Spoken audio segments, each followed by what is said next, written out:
drugs. Hail Satan. Yeah, do drugs. Hail Satan. Beelzebub is full of love. He gave drugs.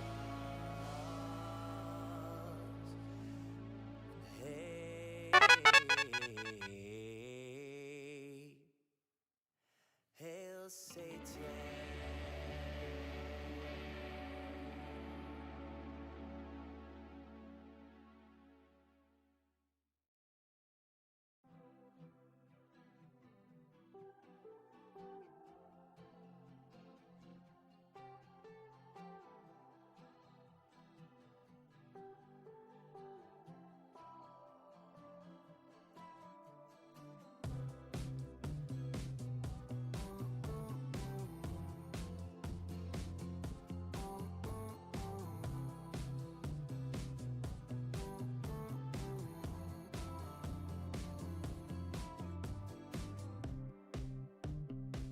We couldn't turn around till we were upside down.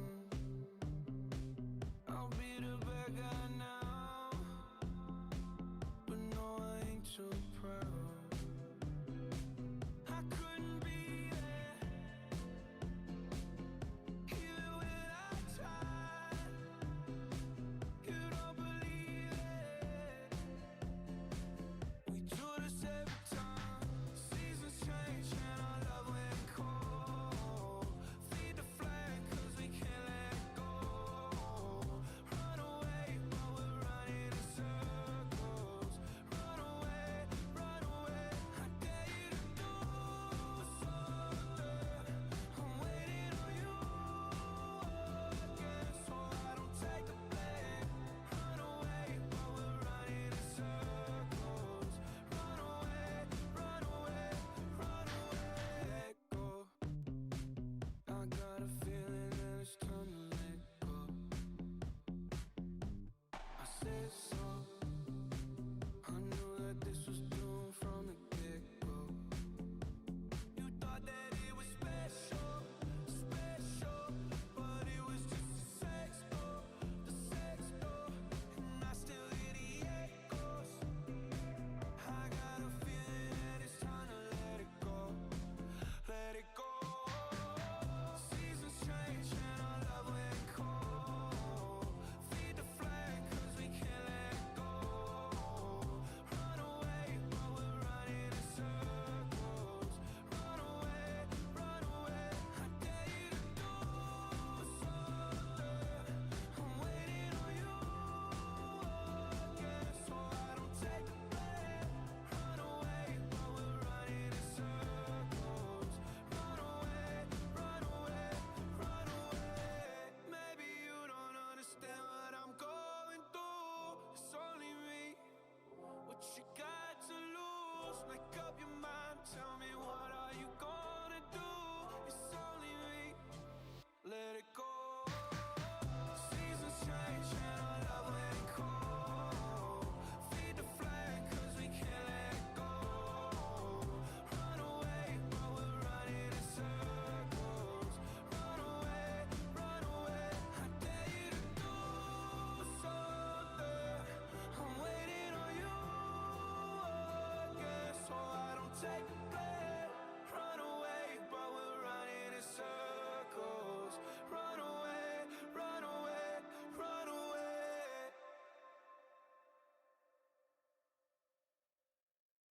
Good morning, friends. For those of you on the West Coast with me, it is still morning. I hope we're all doing well today. I know things have been a little bit crazy, but I'm hopefully here to make everything a little bit more easy to digest. Like I said, I know things have been a little nuts. Oh, my camera's not on for some reason. Boop, boop. Ah, there we go. Howdy, everybody. Oh, all right. We are certainly going through it.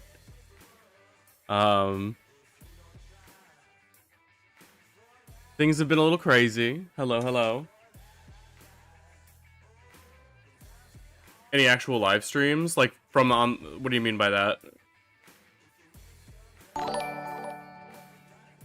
Hello, June. Thank you for sub.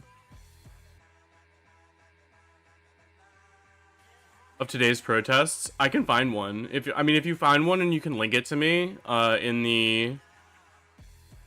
I have a Discord server linked down below, and also with exclamation point Discord. There is a news current events channel there. If you can link me stuff, I will go through those links. I have some stuff to look at right now. I'm gonna go through a couple of articles and a couple of videos. Some stuff that I saw on social media, things like that. And then I do want to try to cover live streams of today's on-the-ground coverage. I've been trying to like gather information the last day or so. I've still been a little bit sick, so I didn't want to jump on this yesterday. But with everything that's been happening, obviously, I think we have heard. Unfortunately, ICE has killed another person. One who was legally carrying a firearm, and now that is being used as evidence for the fact that they deserve to get shot.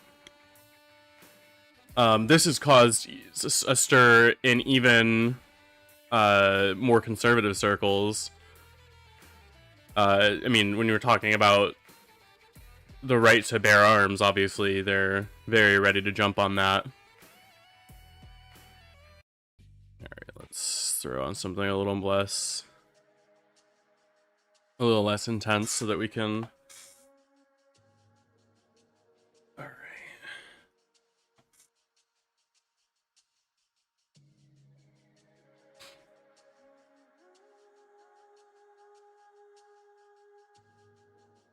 Alright. Howdy, Wonder. Yeah, things have been a little bit crazy.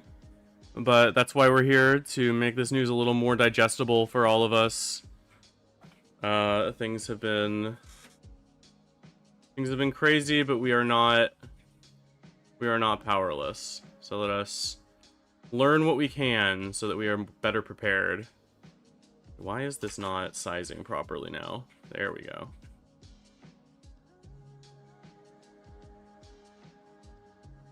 Okay. Most of the lurking? Yeah, no problem. You're busy. Yeah, fuck ICE. Absolutely. Obviously, I'm not even a super huge supporter of the right to bear arms, but the fact that this administration is now going against that, even, is ridiculous to me. Like, that is supposed to be something that their party holds near and dear. And that is what I wanted to talk about first. So from the Star Tribune, which has been doing awesome on the ground coverage, has been doing lots of coverage from Minnesota, because this is a paper from Minnesota. Close that out a little bit. Yeah. Members of their family are publicly disowning them. Like the people that were shot? I hadn't heard that.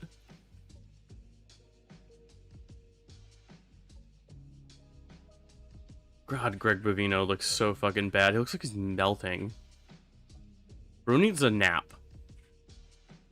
And I hope he never gets it. Alright. Video witnesses contradict critical claims of federal officials in petty shooting. Oh, the members of ICE members in general. Yeah, I would imagine. I'm not going to show the videos. I'm not going to show the video. If you want to go and find, there are videos of them everywhere. Of Alex Preddy getting shot, of Renee Good being shot. You can find the videos of these and other shootings by ICE agents. I'm not going to show the violence directly on stream. If you want to go watch that, you can. I've seen them. I'm sure by now you have as well. It's been pretty unavoidable.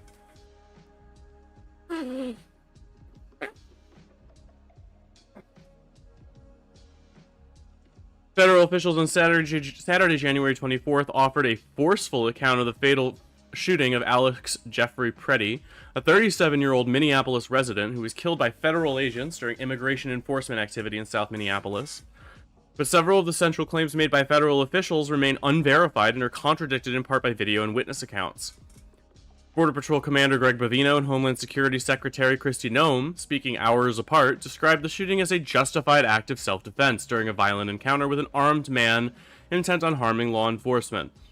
Bovino spoke at a local news conference from the Whipple Federal Building at Fort Snelling, while Noem delivered her remarks from the Federal Emergency Management Agency headquarters in Washington, D.C., later in the afternoon. A review of over half-dozen video taken from different angles, including footage recorded by bystanders, videos from inside nearby businesses, and clips captured from across the street, along with eyewitness accounts and statements from local officials, complicates that narrative and leaves several assertions unsupported by publicly released evidence. Claim: Freddie approached agents with intent to carry out mass violence. Bovino said federal agents were conducting a targeted operation about 9:05 a.m. when Freddie approached Border Patrol officers while armed. During this operation, an individual approached U.S. Border Patrol agents with a 9mm semi-automatic handgun, Bovino said. What we know. Video confirms Freddie was present near the operation. The footage does not show him pointing a firearm, attempting to fire a weapon, or advancing towards agents with the gun raised. He is instead captured holding a cell phone, appearing to record. Bovino then asserted motive. This looks like a situation where an individual wanted to do maximum damage and massacre law enforcement, he said. Noem repeated the claim later Saturday.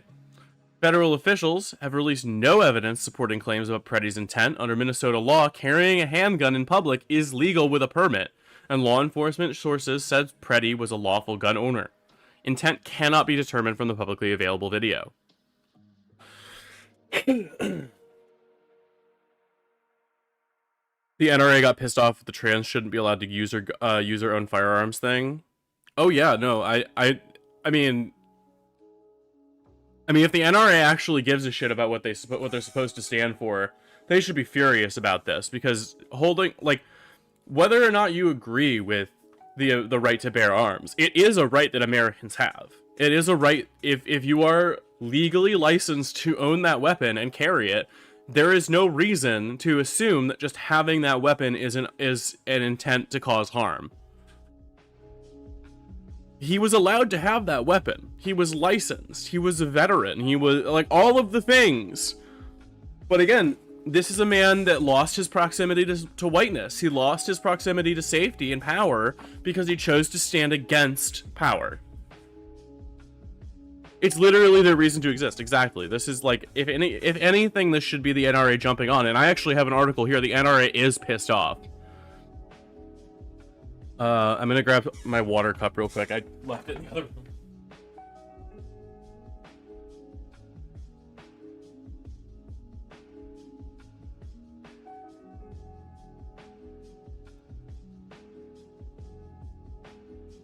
Alright. The right in general dislikes veterans if they aren't rich, yeah, for sure. They're supposed to like them, though. That's supposed to be their thing. Bovino said the agents attempted to disarm the individual, but he violently resisted. It didn't look like that to me. It looked like they took his gun and then executed him on the street. Noem echoed that account, saying agents feared for their lives and for the lives of their fellow officers. Multiple videos show Freddie apparently recording federal agents as they shove a woman, then placing his body between the woman and agents as she is pushed. Agents then shove another woman into a snowbank. An agent sprays Freddie at close range with a chemical irritant. A brief struggle follows, ending with Freddie on the ground beneath several agents. The footage does not show Freddie attempting to draw or use a firearm. Before the shooting, an agent in a gray jacket leans over the top of Freddie and pulls out of the scrum with a gun in one hand. It's unclear whose firearm it is, but it resembles a weapon that the DHS said that they recovered from Freddie. Noem said during her remarks that Freddie also had no ID. Excuse me. None of the over half a dozen videos reviewed show federal agents asking Freddie for identification at any point during the encounter. The footage shows a rapid escalation, beginning with agents shoving civilians, followed by the use of chemical irritant on Freddie and a physical struggle without any visible attempt to question him or request identification. Federal authorities have not explained how or when they determined Freddie did not have identification. Excuse me. I'm gonna mute real quick.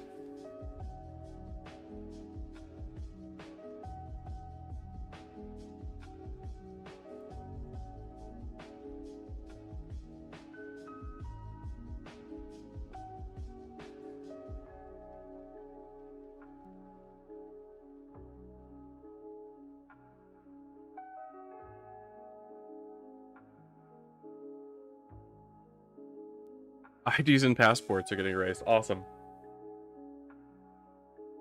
I know that laws are currently being thrown around. I think something passed the House recently while we've all been focused on this that would potentially ban trans people in the US who have gotten their legal name changed from voting, which is wild. At least unless they had like a valid passport. Maybe one that has, because I think you can't get your legal name changed on your passport. I don't know what it is. What's up? If you've gotten, according to June, if you've gotten a passport previously, you cannot change your name or your gender marker on it.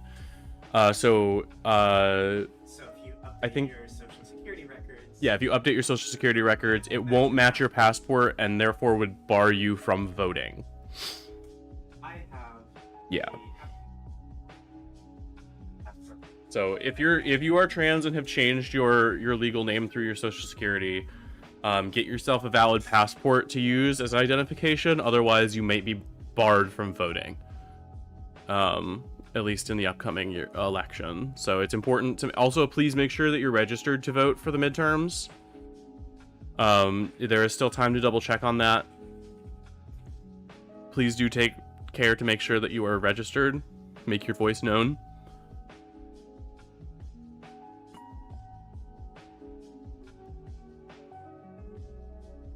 White cis people that were born in the continental US, it seems like a mistake. Yeah. That's crazy. Just total incompetence. I mean, that's what happens when you fucking let a bunch of fucking teenagers in on everybody's information. And you run through the DHS with a fucking chainsaw. Thanks, Elon. This is going real great. Bovino said medical aid was promptly provided. No one repeated that assertion. Video shows Preddy motionless on the ground as agents retreat and the scene escalates. Authorities have not released body camera footage, dispatch logs, or a detailed timeline showing when medical aid began.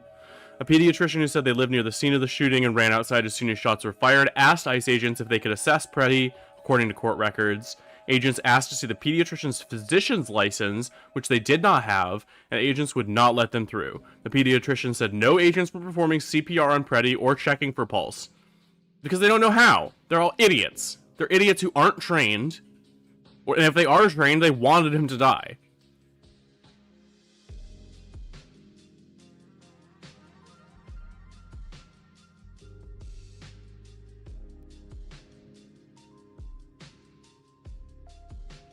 After asking again, an agent allowed them to approach and assess Preddy.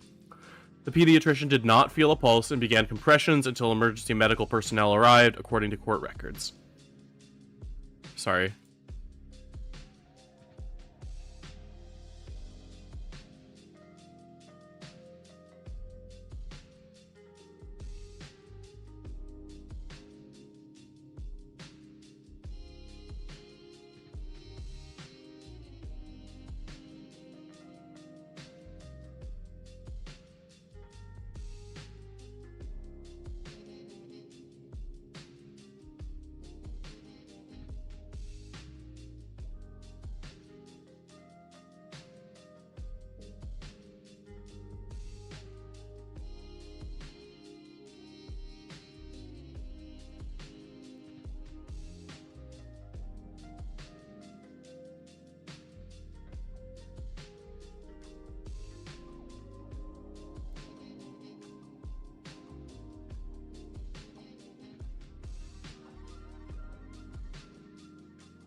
Alright, I just did some sinus blasting. Hopefully that should clear me up for a little bit.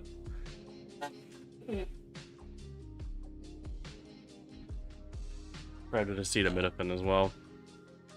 I'm really on the tail end of this sickness. I don't feel bad, but as soon as I start talking, it all like gums up.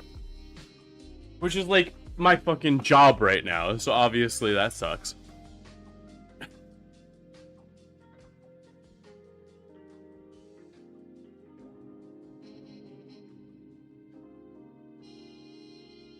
Big Germ is trying to fucking silence me. They don't want me talking about this.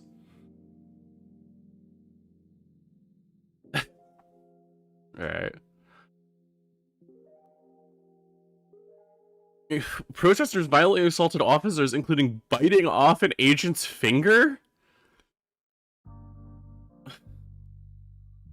Noam described the aftermath as a violent riot and made a specific allegation. We saw objects being thrown at them and even an HSI officer agent's finger was bitten off, she said, referring to a Homeland Security Investigations agent. Federal officials released an image of the bloodied finger minus its tip on social media. Video and eyewitness accounts show protesters chanting, blocking streets with dumpsters and patio furniture, and setting at least one dumpster on fire. Minnesota State Patrol officers arrested at least 2 people who crossed police tape. Tear gas and flashbangs were deployed as officers pushed crowds back. I hope whoever took that fucking fingertip swallowed it. Or rather, I hope they didn't swallow it. It might make them fucking sick. You don't want to eat rancid pig meat.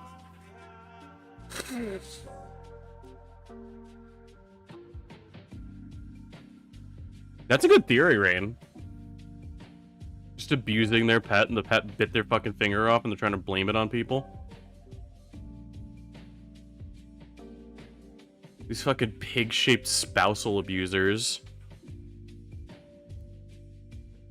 What did somebody I think on some more news the other day that was in like one of their guests, I think, called them like Honda Nissan Cube shaped spousal abusers, and I've been reveling. Noam accused Governor Tim Walz and Mayor Jacob Frey of encouraging attacks on law enforcement and protecting criminals. They want chaos, Noam said, accusing state and city leaders of encouraging residents and violent rioters to resist.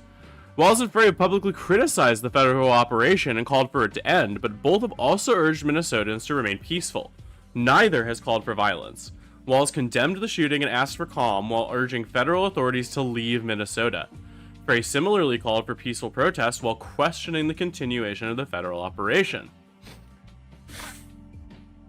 Noam provided no evidence that either leader encouraged the operation, encouraged assault on officers. Excuse me. At a separate news conference on Saturday afternoon, Frey questioned the federal presence. How many more residents and how many more Americans need to die or get badly hurt for this operation to end? Frey said. Hey June, could I grab a cup of tea?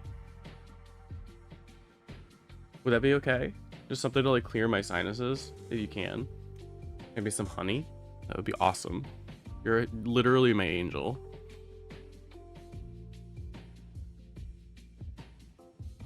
I was about to say Cybertruck shape, but having outlines that define seems unlikely, actually. At a separate news conference on Saturday afternoon, Frey questioned the federal presence. How many more residents, how many more Americans need to die or get badly hurt for this operation to end, Frey said. Federal authorities have not offered evidence when they became aware that Preddy was armed, how agents determined his intent, or why lethal force escalated after he was already on the ground. No body camera footage has been released. Preddy has no serious criminal history, according to law enforcement records. Preddy's family released a statement sharply disputing the federal government's description of the encounter, saying it misrepresents their son's actions in the moments before he was killed. In the statement, his parents described Preddy as a compassionate and service-oriented person who worked as an intensive care nurse at the Minneapolis VA hospital, caring for military veterans. They said he was trying to protect a woman who had been shoved by agents and was holding his phone, not a weapon, when he was confronted. The sickening lies told about our son by the administration are reprehensible and disgusting, the family said. They urged the public to closely examine the video evidence and get the truth out about what happened. Things are again getting so bad out here that, like, Charlie, like, Moist Critical is making political videos about this shit, saying, like, they want you to not believe your lying eyes and instead believe what the Ministry of Truth is trying to tell you. And he's totally fucking right. I don't see eye to eye with Charlie on everything. But, I mean, he is supposedly the based internet guy that a lot of these fucking chuds look up to. So I hope that turns some heads.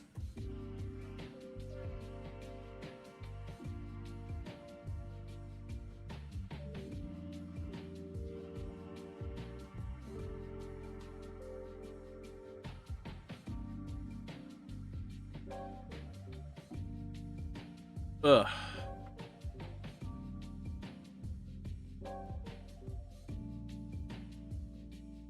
Thank you, everybody who followed while I was talking.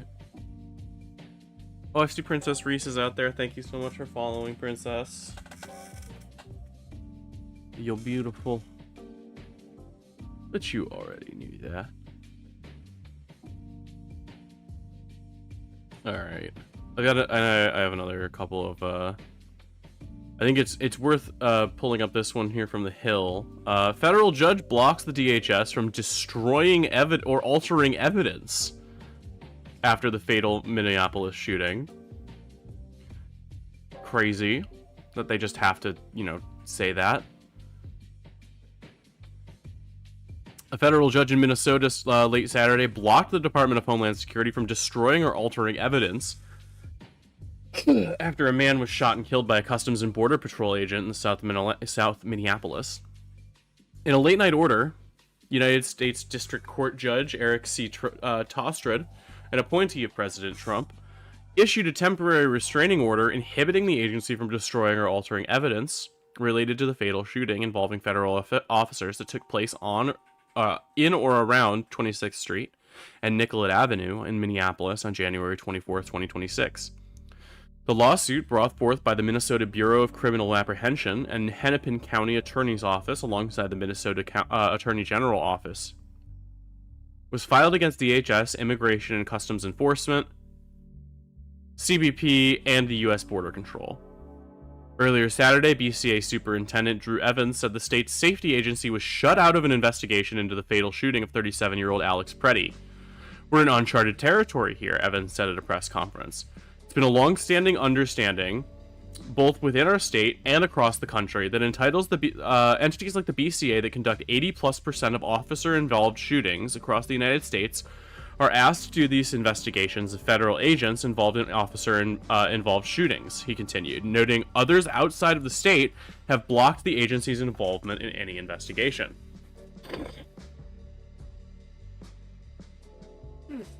The Hill reached out to the BCA, Hennepin County Attorney's Office, and the Minnesota Attorney General's Office.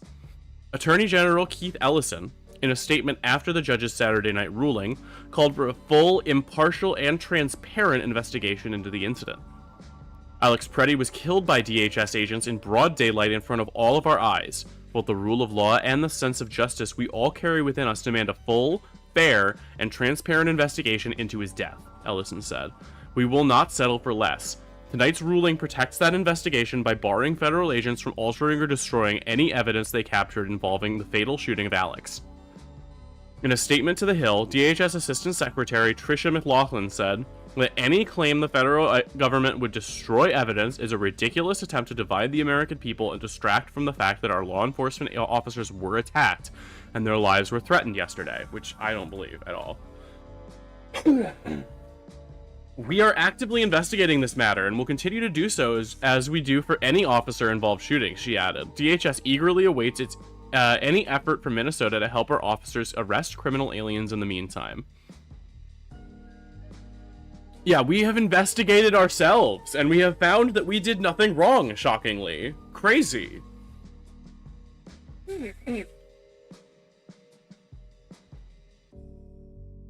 A hearing will be held Monday afternoon on Saturday's restraining order. This is not the first time state and local agencies have been excluded from federal investigations in Minnesota. Earlier this month, after an ICE officer fatally shot 37-year-old Renee Good in Minneapolis. After Good's killing, the BCA, including other state and local law enforcement agencies, were shut out of an investigation into the incident. Our office has jurisdictions to review this matter for potential criminal conduct, by the federal agents involved, and we will do so, Hennepin County Attorney Mary Moriarty said Saturday after filing the suit. This collaborative lawsuit is just one of the many actions our office is taking to ensure that a thorough and transparent investigation can be completed at the state level. I thought we were all about states' rights. I don't know, I haven't been looking, but I saw the fucking National Guard rolled in yesterday, which is fucking scary. And we have no idea if they're on the side of the people or if they're on the side of the state. And I think it's important to remind these people that they took a fucking oath, and it's against all enemies, foreign and domestic. The right are supposed to be against federal overreach. They're supposed to be for small government, but this doesn't fucking seem like it, does it?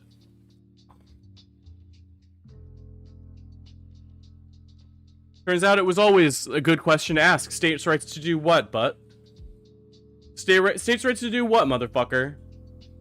States' rights to do what?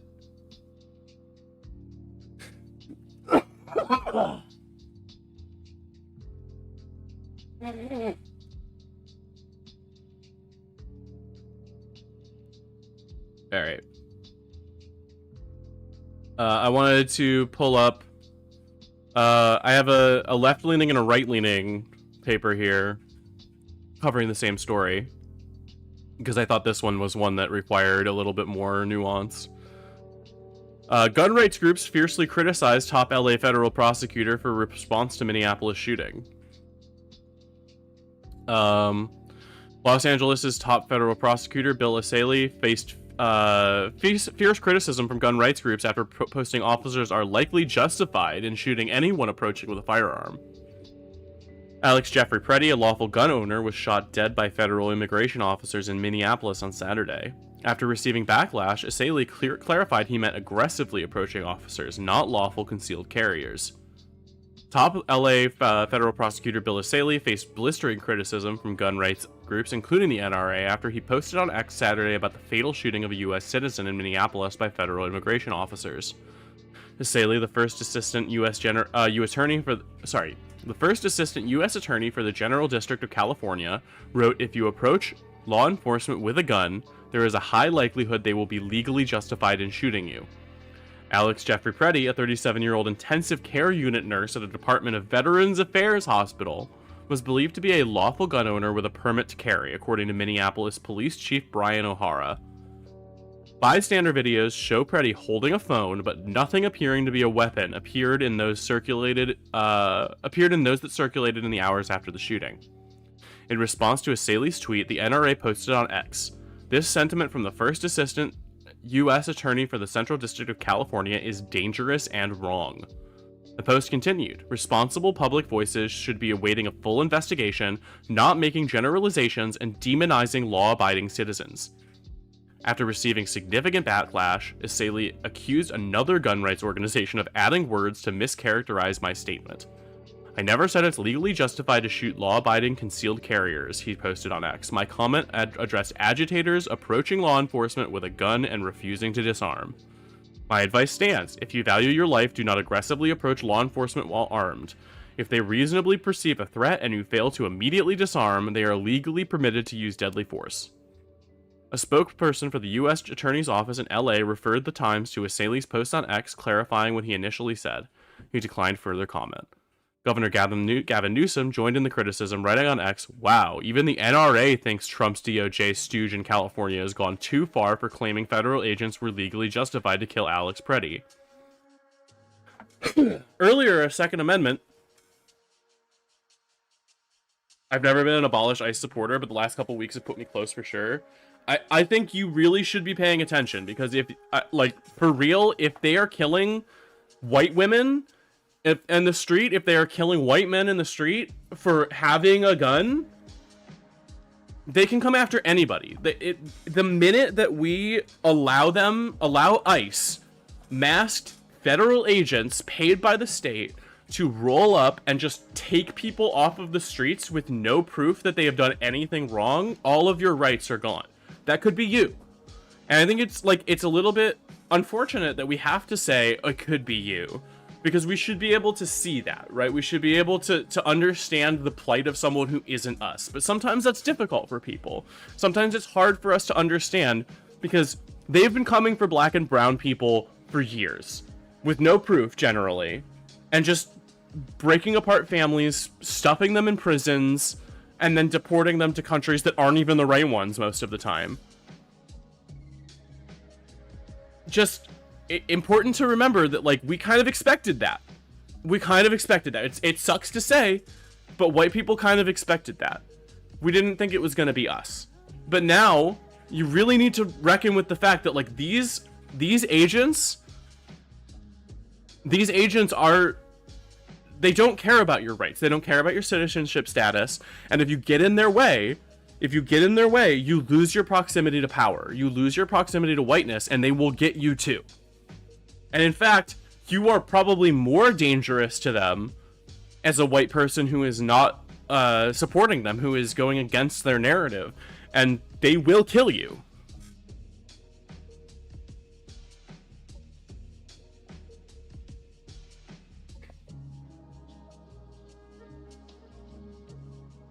Earlier, a Second Amendment lobbying group, Gun Owners of America, also criticized Saley. We condemn the untoward comments of U.S. Attorney Saley.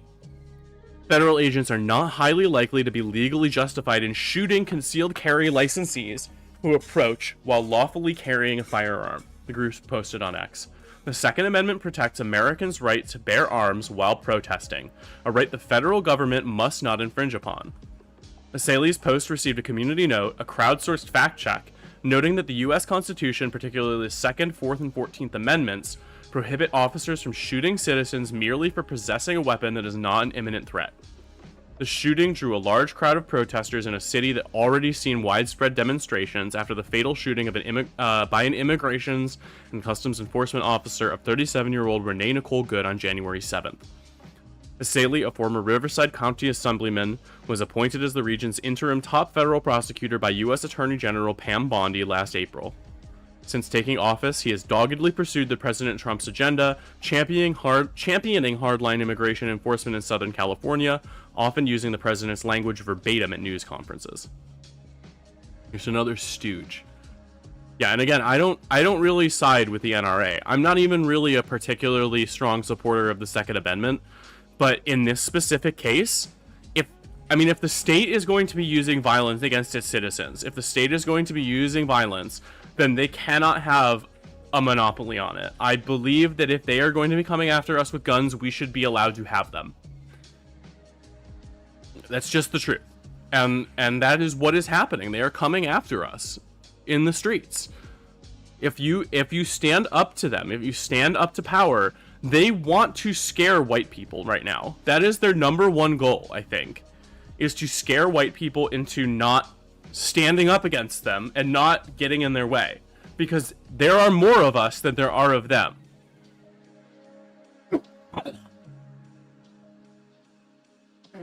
They want you to stay home and just stay away from all of this when you should be out in the streets. I mean, this is the closest we've gotten to class consciousness in a long time. I truly think that, like, with moves like this, calling people that are just carrying weapons domestic terrorists and armed agitators, like, this is gonna make them lose the mandate of heaven here. Like, the average white guy is not gonna stand for this shit. And that's their biggest base. We need to make them ashamed to to be a jackbooted thug that works for the federal government. We need to make sure that these people are ashamed to be a part of this project. They've been targeting minorities because they've always been terrified about going against peer or more numerous groups, for sure. It's easier. It's easier to do because they are, like, historically minority groups have less power.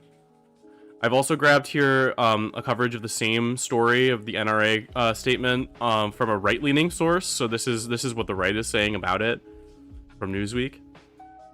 I think this is a right-leaning source. It was either the other way. I think it was one of the other way. Might be center leaning. I don't know. The National Rifle Association criticized comments by a senior federal prosecutor warning that approaching law enforcement with a gun could justify a fatal police response, saying such statements risk demonizing law-abiding citizens as the nation reels from the killing of a man in Minneapolis by a U.S. border agent. The NRA was responding to remarks by Bill Asaley, the first assistant U.S. attorney for the Central District of California, who said that if you approach law enforcement with a gun, there is a high likelihood they will be legally justified in shooting you, adding, "Don't do it." In a statement, the gun rights group called that view dangerous and wrong, urging public officials to refrain from broad generalizations and to wait for the outcome of a full investigation into Alex Preddy's death. The organization has also spoken out against radical progressive politicians like Tim Walz, accusing them of inciting violence against law enforcement officers who are simply trying to do their job. Newsweek has contacted Asaley and the NRA via email outside of normal working hours for comment. If the NRA starts openly protesting, it's going to be tense because they will bring firearms and will show up in large groups. Yeah, absolutely.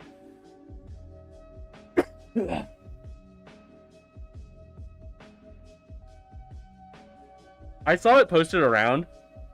It should not be controversial. It should not be hard for Democrats to just, no caveats, say that immigration is actually awesome. Immigrants are awesome and they make this country as cool as it is. Because I truly believe that. I thought we were supposed to be proud of the Great American Melting Pot, regardless of that, whether or not that's a myth, right? Regardless of whether or not the melting pot is even a thing. I thought that was supposed to be a point of pride, that America was made up of immigrants. I thought that was supposed to be something that we were proud of because we were a nation of people that all came here to live here together in harmony. Regardless of whether or not that's entirely true. That's supposed to be a point of American pride, and it pisses me off that all of a sudden the narrative is flipped. Because we don't like them. Because we need a target in order to be able to enforce this fucking Gestapo that is marching through the streets of an American city, kidnapping American citizens, and sending them to fucking concentration camps. Because that's what's happening.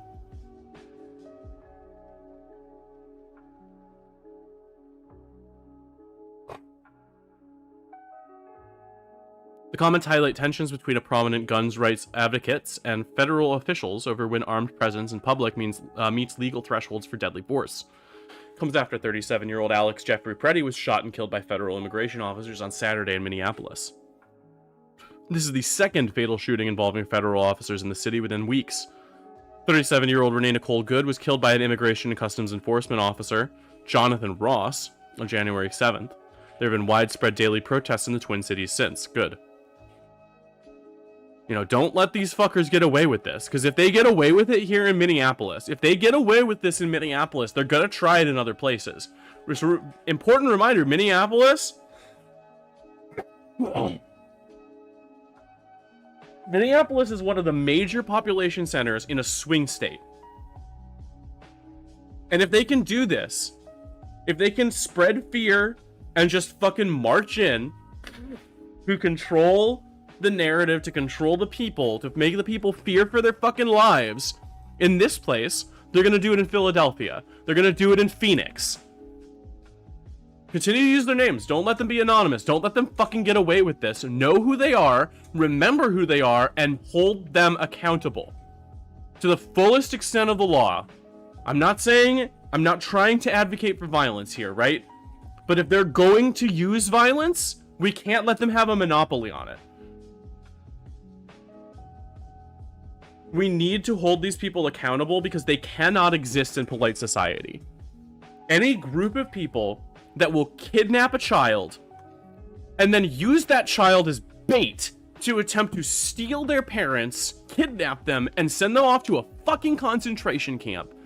Anyone involved in that decision who doesn't seriously stop and reconsider their position, they are not allowed in polite society. They have lost that right.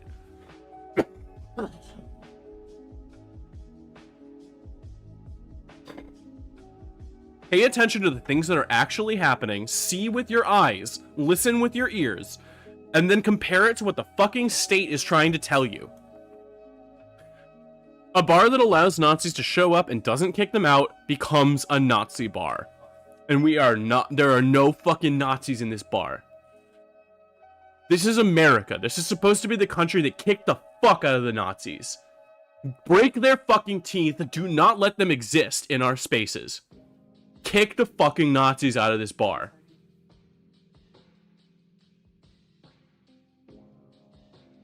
Saley has shared a post from the DHS about Saturday's shooting with the caption, "If you approach law enforcement with a gun, there is a high likelihood you will be legally justified in shooting you.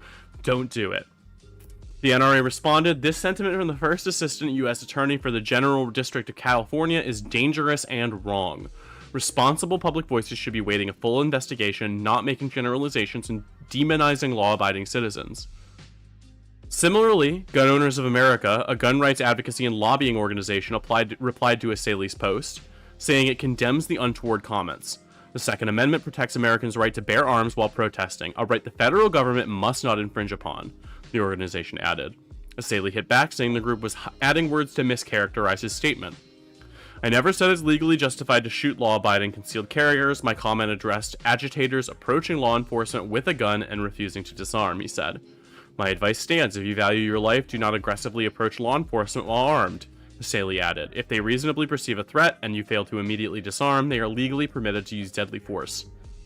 Department of Homeland Security spokesperson Tricia McLaughlin said in a statement that on Saturday, federal officers were conducting an operation as part of Trump's administration's immigration crackdown and fired defensive shots after a man with a handgun approached them and violently resisted when officers tried to disarm him.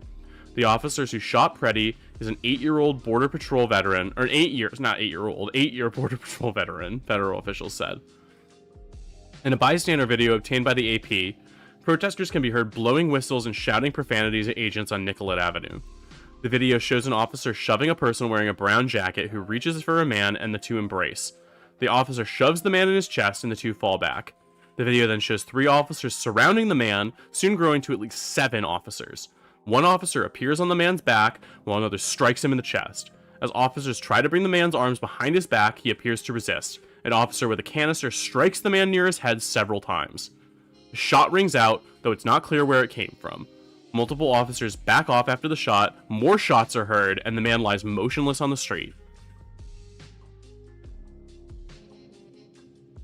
The NRA on a post on X, "For months, radical progressive politicians like Tim Walz have incited violence against law enforcement officers who are simply trying to do their jobs. Unsurprisingly, these calls to dangerously interject oneself into legitimate law enforcement activities have ended in violence, tragically resulting in injuries and fatalities. As there is with any officer-involved shooting, there will be a robust and comprehensive investigation that takes place to determine if the use of force was justified.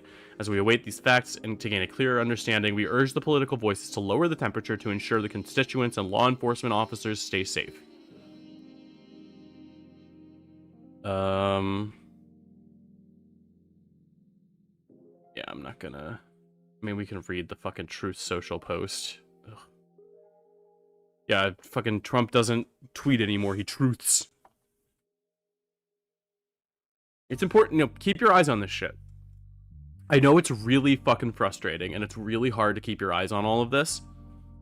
But please do.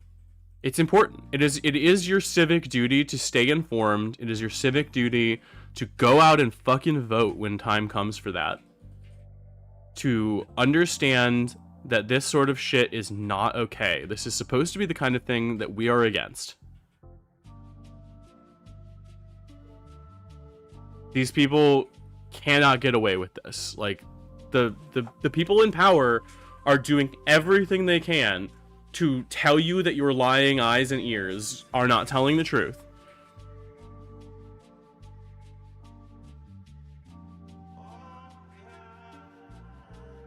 Liked this a lot. Pete Hegseth posting how-to graphic on avoiding ICE after agent fatally shot a man in Minneapolis.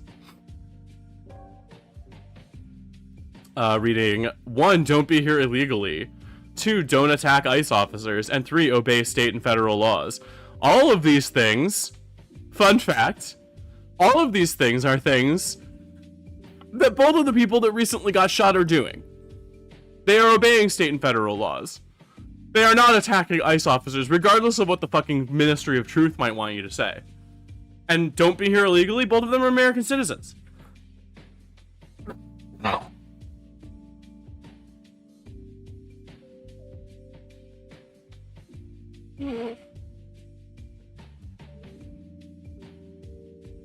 You should not be able to just walk up on someone and demand their papers.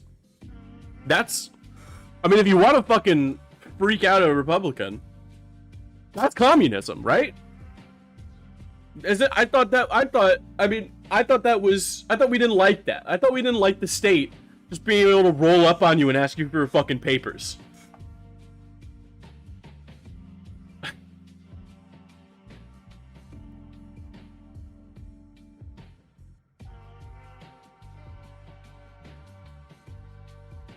And of course, this has got to be some AI-generated bullshit. It's what they think communism is, right? Yeah, that's what I'm saying.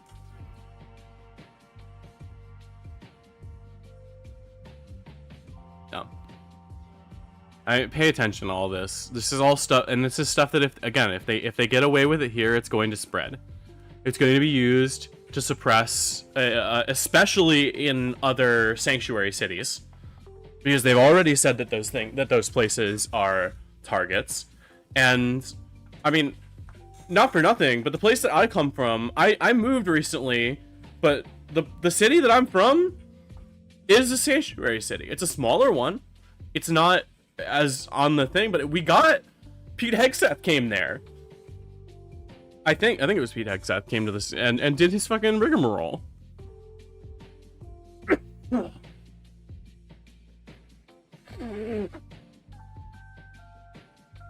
We the people should be against this. Objectively, we should be against this shit. We shouldn't allow the state to get away with this stuff. Protect your fellow citizens. Protect your fucking neighbors. You know, all of this shit is happening in your backyard too, and it's the focus is on Minneapolis right now, but I doubt it's been stopping in other places. Like, the national eye is on this, but there's so much other shit that's going on too, right? Like Venezuela, obviously we can point at Venezuela. All of that shit that's going on. There's so much to keep your eyes on, and I know it's exhausting. That's why I try to make it a little bit more digestible. I try to cover these things that I can. Did we get an on the ground coverage? Did we get a live stream? I didn't see one.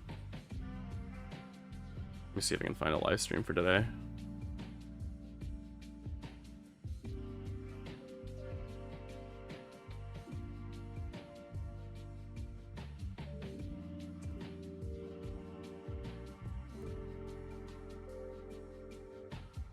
I don't know if we have any live ones.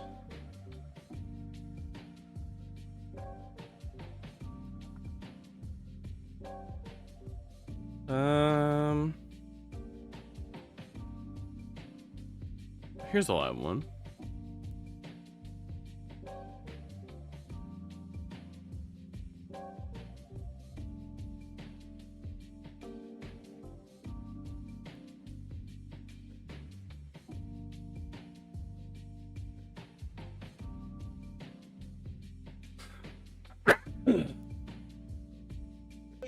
Is we have set the model for the nation.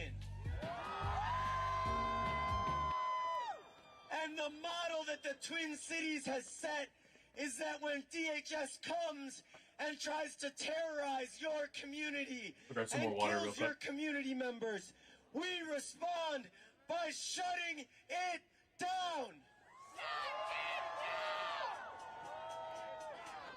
And because of what we did on Friday, we have seen hundreds of demonstrations across the country. And at every single one of those demonstrations, on the lips of every organizer and every person who's fighting back, is the idea that the way you defeat Trump once and for all is by shutting it down with a general strike.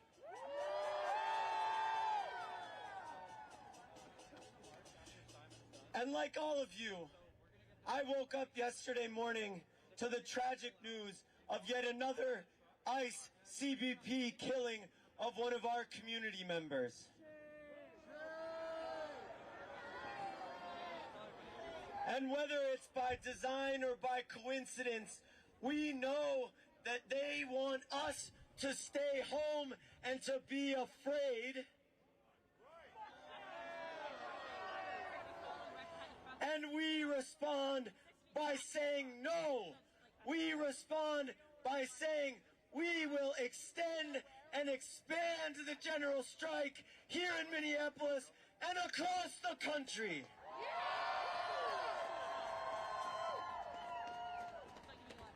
If we don't get no justice, they don't get no peace.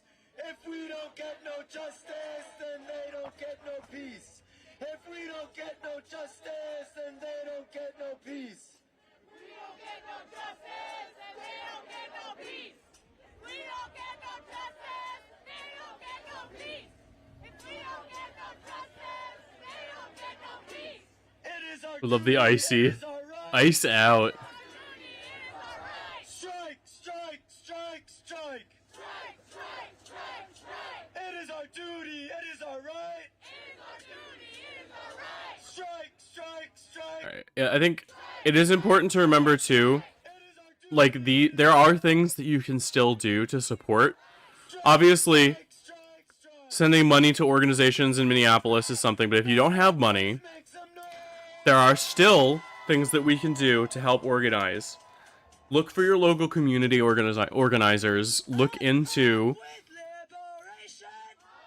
With liberation, the things that we can do individually deportation. to help support this sort of stuff. Up with liberation. We want Down, down. we can always use more feet on the ground, right? Every person who stands up against this is doing the right thing. Like, this is what we're supposed to value as Americans is the freedom to fucking carry firearms, I guess, and to speak up for the fucking things. We're supposed to stand up against tyrannical government. We should stand with our neighbors and against this state that is coming through to just try to fucking kidnap citizens, because that's kidnap and murder American citizens, because that is what is happening.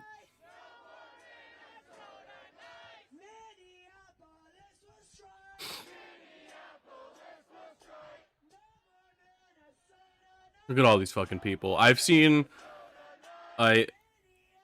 me see if I can pull up the video that I saw earlier.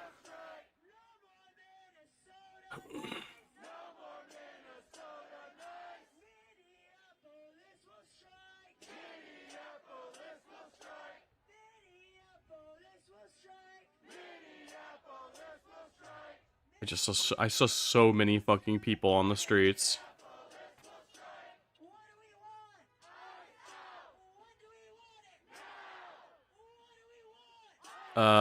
There's also, it's worth saying, if we're looking for things that we can do, like there are choices, like there are like guides for this kind of thing. Please check out the International Center on Nonviolent Conflict. They have guides, core curriculum guides to effective nonviolent struggle. You know, check out their resources. They have services, they have programs, resource libraries. You know, look for local organizations, see what people in your area are doing.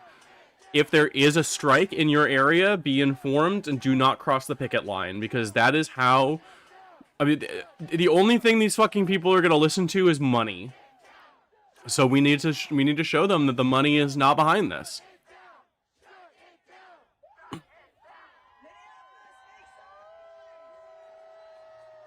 And it's scary. It's scary to strike. It is. It is very scary to strike because you do not make money while you're striking. You're not able to make ends meet, maybe. But that is what community organization is for. We help each other in situations. They want us, the people in power, the elites that are in control, want us poor. They want us to get, like, to be afraid to stop working because we won't be able to make ends meet. That's the intent. That's why we don't make enough money to make ends meet. That's why they're so opposed to things that would make American life better. No justice, no peace. No justice, no peace. No justice, no peace. No justice, no peace. All right, let's pull up. Well, this is we'll keep this following, but we'll check in on this in a little bit. Hey everyone. Let's see what Nyara's saying. I know everybody hates this bitch, but topics that are happening right now, and I try to cover them as best as I can. But so much more information about the execution came out that I just figured it wouldn't be fair to just turn yesterday's segment into a single video without the additional information. So the victim is a VA nurse named Alex Brady. He was 37, worked in the ICU at the Minneapolis VA healthcare system and had assisted on scientific research. He tried to intervene when a woman got targeted by an ICE agent, and he did have a gun, which is something that JD Vance and the DHS are focusing on, that he had a gun, but he's also licensed, like he has a permit to carry a gun. He is using his Second Amendment right that these people want to protect, but apparently if you're a leftist and you just have a gun in your holster, you deserve to be violently executed. It is insane how open these people lie about everything and misconstrue it, despite all of the different angles, despite all of the camera. I do think it's important. Like, obviously, I want to listen. Like, you can say people from outside the U.S. don't have a say on all this. I think that's bullshit. Especially people who grew, like, Nyara is German. Nyara grew up in the German education system, which has openly anti-fascist teachings. Like, I feel like if anybody understands is gonna see Nazis coming, it's the fucking Germans. So I think it's important to listen to people's perspectives from outside of the U.S. on this stuff, because sometimes we're a little too close to it. Footage. People will still not believe their own eyes, and they believe a government that is run by conspiracy theorists that told them the entire time leading up to the election that the government is corrupt and you can't trust the government. Community notes also added all of the altercation, all of the information, everything that happened. So if you play the footage, you see that the person in gray is reaching for the gun in the holster and is running away with it. There it is. There's also footage showcasing that before the confrontation, he was not holding a gun. He was holding his phone. He was just holding a phone. And they're saying that this was some violent altercation and this was necessary. This was someone who peacefully protested. When it comes to situations like this, these people are obviously going to be lying. They obviously want to justify more and more violence against people. Involves wants to utilize the National Guard, not to help ICE, but to push back against it. And these people will call this an act of insurrection, which is scary.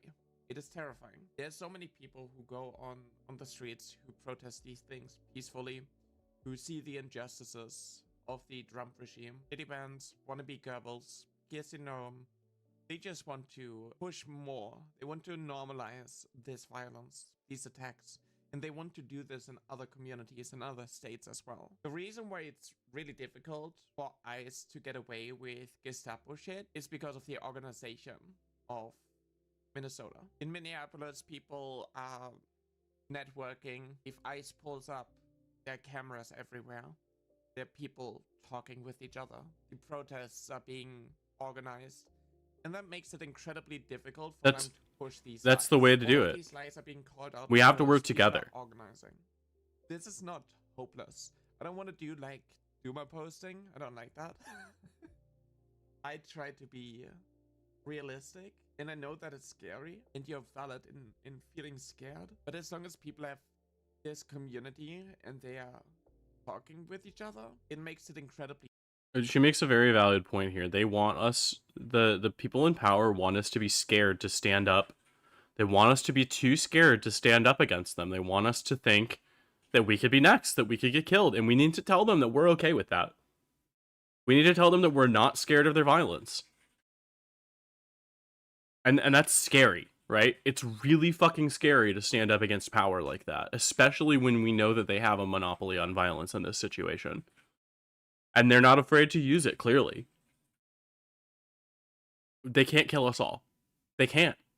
There are too many of us. There are more of us than there are of them. And the harder that they push against us, the more they lean into the violence, the harder it's going to be to justify their regime.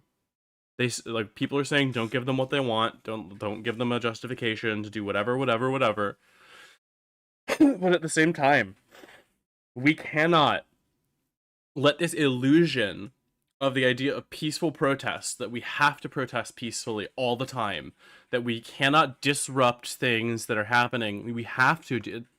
Protest is meant to be disruptive. It is meant to be disruptive. We have to disrupt the system because the system is rotten, clearly. The things that this is working, the machine is working as intended. This has always been what ICE is about. It's just now targeted at white people. And we need to we need to step up.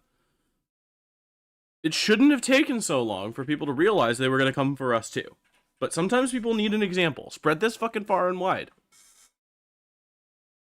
Hard for these people to just go after the most vulnerable. You have these people complain about how organized it actually is. Oh my god, Antifa is doing these things. Antifa is paying the protesters so much money so they do these far left violence.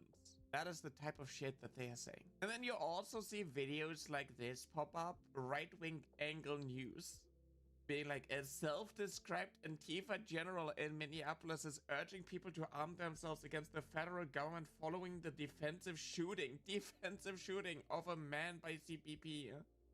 It's time for boots on the ground. This is the least obvious fad. This is what you need to be careful of. These agitators on the right who want to get people, normal citizens, in trouble by turning protests, peaceful protests, into riots. We know that we know that the police always pushes back against peaceful protests, and they are the agitators here. But you also got to be careful of these right-wingers who are lapping as Antifa generals because they just desperately want to fight. They desperately want to have their moment.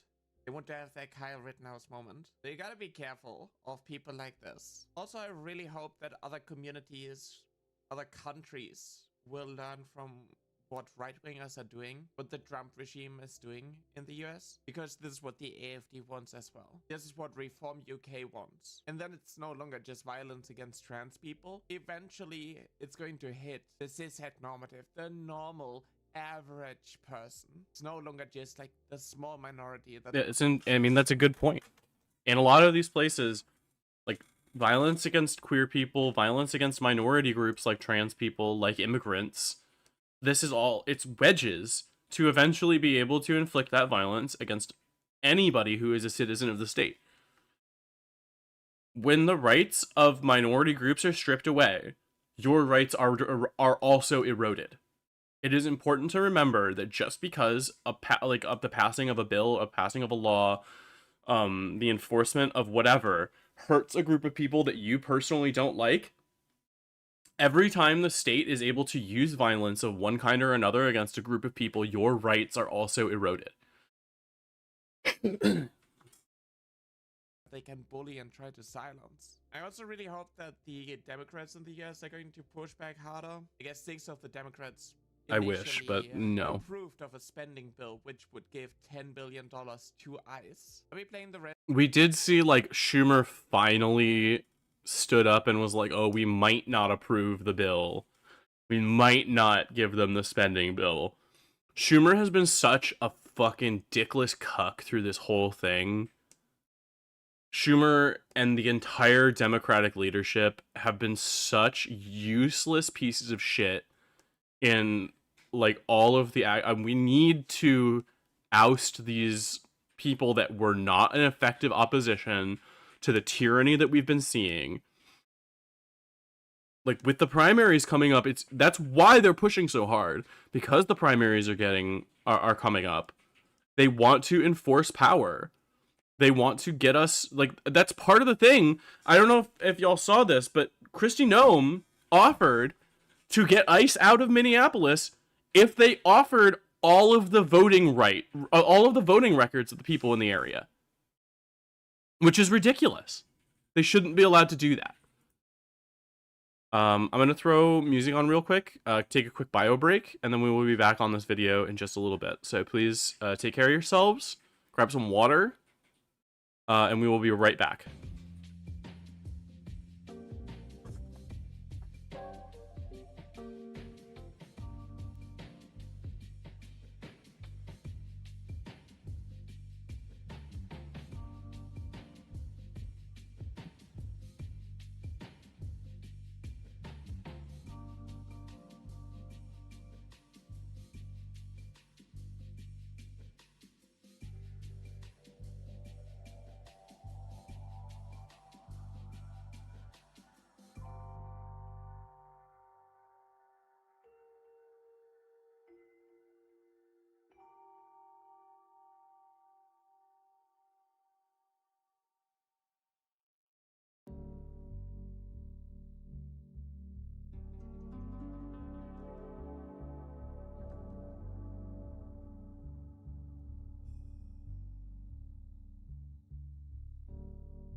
Friends, sorry about that. We are back. I hope that we have all grabbed ourselves a little bit of water. Let us continue. rest of the footage from my stream yesterday, but I just want you to know that I appreciate all of you. Reports incoming that federal agents have shot and killed another person near Glam Doll Donuts on Nicollet Avenue in Minneapolis. Multiple shots fired. It was an execution, witness tells us. So there are multiple ICE agents. There's just one guy, he's on the ground, and they just shot him. Trigger warning here, this is masked government thugs gang tackling and then executing a person while he's being held down by multiple people. What the fuck is this? Is this real? This needs to end here, seriously. CBP officer shot another person in Minneapolis at point blank range. This is just her. Footage obtained. Exclusive by PT shows federal officers on Nicollet Avenue on top of a man on the ground. Before one CBP officer pulls his gun and repeatedly fires. These people don't view us as human beings. They view us as rabid animals that need to be put down. And they have. And that's not just trans people. That's all leftists. Like, they truly, like, if you like look into the reports of ICE agents brandishing weapons at people that are doing nothing but standing there and yelling at them. They hate you. They hate you for standing against them. And they dehumanize you. They are not going to treat you like a real person because they don't think you are one. Immunity. Federal immunity.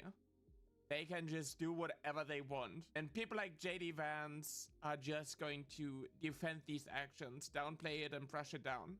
They don't want you to actually look at the things that is happening right in front of your eyes. We can't have debates anymore. We can't just like, oh, sit down and have like a normal conversation when this is literally what is happening. How do you find common ground when like you are being seen as a parasite that should just be killed? You see stories like this. Children as young as 5 detained. ICE claims enhanced power to enter homes. Supreme Court backs police entry without warrant in emergencies. You have ICE lapping as police. They have like their little badges.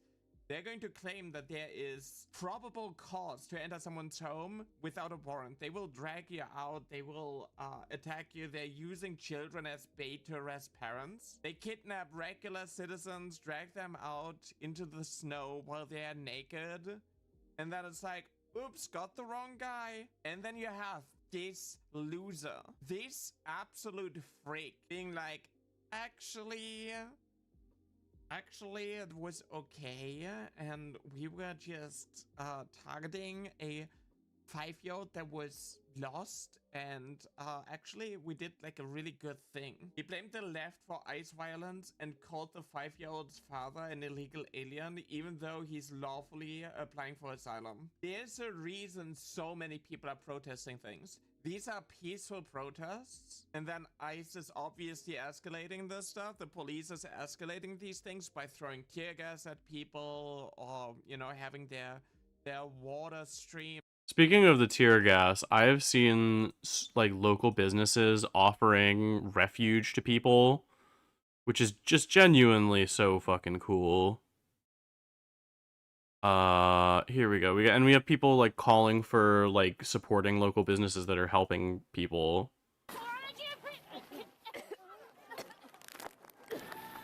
Thank you. Some water. God, I am so sorry. I am so sorry, guys. Everybody come Immigrants make America awesome. And it should not be controversial to say that. Come in, guys. Everybody come in. I'm sorry. How are you feeling right now with everything? I'm feeling so bad. Oh my God, I'm so nervous, scared, very scared, really scared. But I'm so happy. God, I don't know what to say. You know, come in, just be my home. Come in, have a fire, guys. You know, come in, have a fire. Have a this. And tell everybody come in here to be safe. Come in here, be safe. Please be safe. Those are the heroes. These are the heroes that we should be like celebrating. This is like, these people are the humans that exist. Like this is the kind of people that they want to kick out of our fucking country. The people that are offering safety and refuge to people that are being attacked by the fucking state. And that's the enemy of the state for them now. That's We saw disgraceful. that in Davos in Switzerland, when people were protesting Trump, literal murders employed by the government, and we're seen as the bad guys. Yeah.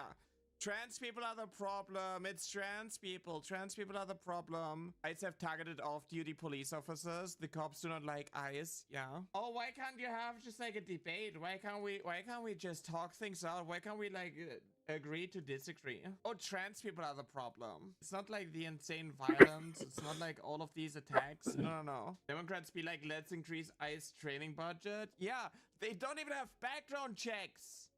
You can literally be a criminal. Obviously, social media is being used in order to push propaganda. We see them use AI in order to give people the impression that, you know, Good point, things are June. happening that are actually not happening. But also social media. Yeah, they think we can't define what a woman is, but strangely they can't define what the problem with America is. Well, it's just so complicated, you know, there's so many things to it. It's not so simple. Is a tool that helps people organize and that helps more and more people realize that actually the left has always been right. We were just correct at the wrong time. Where did you get the info about them not doing background checks? About because one independent anti-Trump reporter went to one of the meetings. I handed in my resume, which was, I did a skills-based resume. I'm a veteran. I served 2 tours in Afghanistan. So on the surface, the resume looked pretty good. Had a very brief interview, took all of 6 minutes. They didn't ask very many questions. And then I left, assuming I would never hear back. Side note, sorry, this is entirely unrelated, but June, we should get your like the jellyfin stuff set up on my PC at least, so that we can add it as a separate audio source, so I can, because right now I've been running it out of, I was using Spotify as a separate audio source, but I stopped using Spotify again to when they started doing more AI shit, and so I've just been using like YouTube Music, which is fine, but it means I can't use because it's in another browser window. It's going to be in the same audio source as my videos, so I can't do both at the same time. So worth looking into that. Because I'm a very Googleable person. I have an unusual name. I'm the only Laura Jadid on the internet, and I make no secret of how I feel about ICE and Trump and all of it. So I was not expecting several days later to receive a tentative offer. I missed it in my inbox and it sunk to the bottom, which means that I never filled out the paperwork they requested. I never accepted the tentative offer. I never filled out my background check paperwork. I never signed the affidavit saying I committed no domestic violence crimes, none of it. A few weeks later, I got a message from LabCorp saying that ICE wanted me to do a drug test, and I went ahead and did that. I was pretty sure I wouldn't pass. I'd partaken in legal cannabis 6 days before the test, but why not waste some of their money, right? And then 9 days after that, I decided I wanted to, I was curious, had they processed the drug test yet? So I logged onto the ICE hiring portal, and what I found was that not only did the drug test not seem to be relevant, I was listed as having joined ICE as of 3 days earlier. What? I had listed that I had accepted the offer. They had offered me a final position as a deportation officer. My background check was listed as completed 3 days in the future from when I was looking at it. No fucking So way. It seems like the answer to the question, who are they hiring, is they don't know. I mean, it's very funny that they hired a lefty journalist with a That's- profile on Antifa Watch. That's hilarious. But what's not funny is they didn't make me sign a domestic violence waiver. So how many people... Does that mean she gets the fucking signing bonus? I want that. Can we just get the signing bonus and then never show up? Can we steal their fucking money? I would love $30,000 free dollars. Shit, maybe I should be an ICE agent. No, fuck that. I can't say that. I can't say that.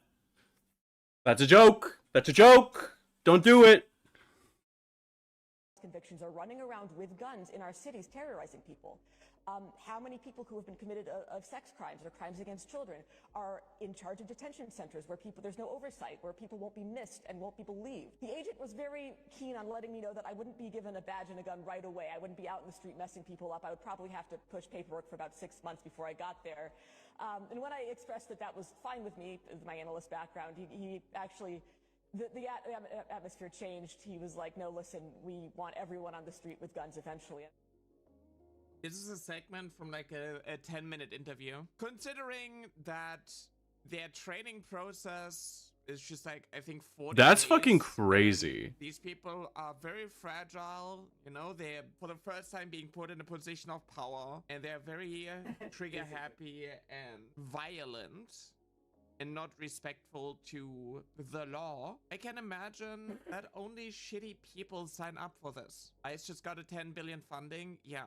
ICE gives them a $50,000 sign-on bonus instead of spending any of that on training. Yeah. What is ICE? Like Homeland Security is like the immigration thing. Like they do like the raids and arrest people who are undocumented migrants, but it turned into racial profiling and attacking anyone. Like they're lapping as police, they're not actually police, and it's just people, it's just thugs. They pull up like the mafia, they rip open the doors, they wrestle people to the ground and then shoot them at point blank range. They arrest people based on vibes, I guess, even if they're teens, even if they're children. They lock them away without due process, they torture them. They are the new secret police. They're not that secret. I feel like they're very like out in the open. They sexually assault women as well. Yeah, all of them are abusers. They're secret because they wear masks. That's why they gotta be revealed. They need to be held accountable for the things that they are doing, for the crimes that they are committing. They're more anonymous than they are secret. Aren't there like leaks, ICE leaks and so on that reveal a bunch of data about these people? There was a website that got taken down called the ICE Files. They're effectively the secret police. Yeah, they are the Gestapo. Yes. Remember when people said that people like me were fear-mongering because we saw the similarities between Nazi Germany and the US? Do you remember when I had to ban people because they said that by me comparing Trump to Hitler and saying these things about fascism, I am downplaying what Hitler did? I remember that stuff. The difference I didn't know they is took it that I down. didn't compare the early warning signs. Like the ICE files was.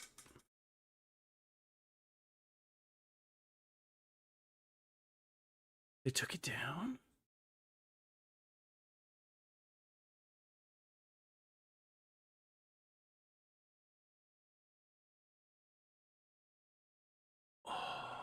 Fuck, that sucks. There was a full, like, and good morning, 80. There was a full, like, database that people were compiling on every ICE agent that we knew about. And I know I've been seeing a lot of these, like, wanted posters that are being made. Let me see if I can grab it. Horrific video. Another individual killed in Minnesota. It's just fucking awful, the inhumanity of this. We cannot fund. Yeah, I guess they took it down. As constituted today. But we found out something else really important today. Pam Bondi sent a letter to state officials in Minnesota in which she made a list of demands for ICE to leave Minneapolis. And one of those demands was that the state turn over its voter rolls to the federal government. This has never been about public safety. Minneapolis is a much less safe place today because ICE is there. This is likely about trying to rig and steal the election. Donald Trump is wildly unpopular. He is not committed to democracy. And he knows the only way that his movement is to retain power, the only way that his corporate allies retain power, his billionaire allies retain power this November, is for Trump to steal the election. And so he's saying to Minneapolis, if you don't give me control of the voter rolls, then ICE isn't leaving. And you can see that if he gets away with it in Minnesota, he's likely going to try it in places like Philadelphia and Phoenix, other key cities in swing states. So understand why it's so important for us to draw a line. I have been arguing all weekend that the Senate should not pass funding for the Department of Homeland Security. First and foremost, because this is a rogue agency that is operating outside of the law and is killing American citizens. But also because the underlying game here may be to steal the 2026 election. And no senator, but in particular no Democratic senator, should play a part in that.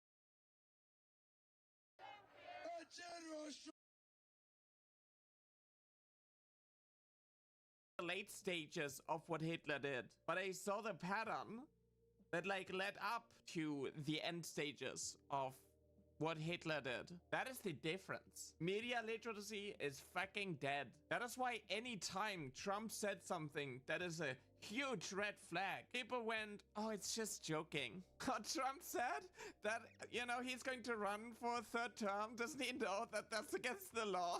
He's such a jokester. Every time, as like a marginalized group, you see the warning signs, you see the violence that is happening against your community, and people just say you're fear-mongering, you're blowing things way out of proportion, you're misrepresenting all of these things. They haven't locked you in camps yet.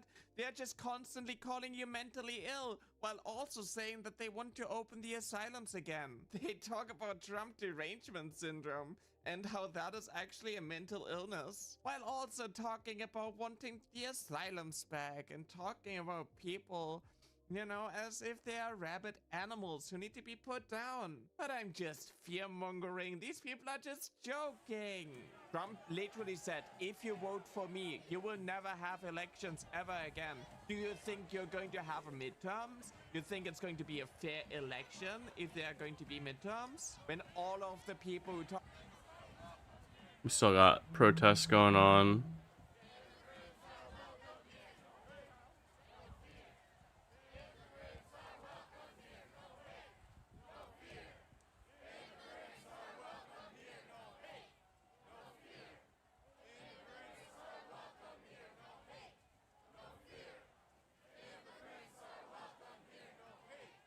This is where we saw. This is where we jumped in earlier. Now they're marching again.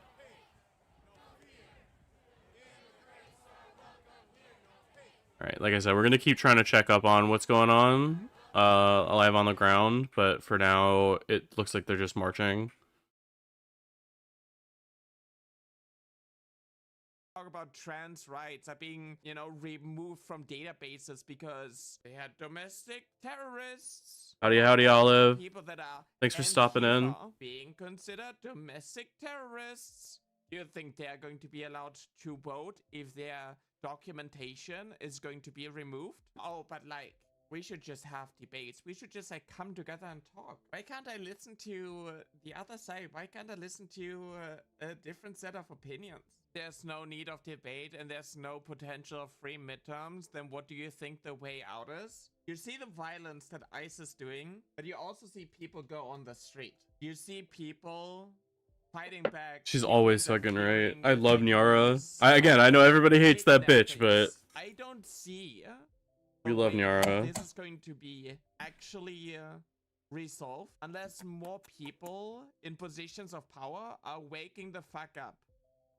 Especially the Democrats that are still approving the funding for ICE. I don't see the fascist regime to just stop and being like, yeah, maybe we went too far. No, they're going to keep doing propaganda. They're going to keep justifying these murders. They're going to keep pushing as hard as they can, no matter what.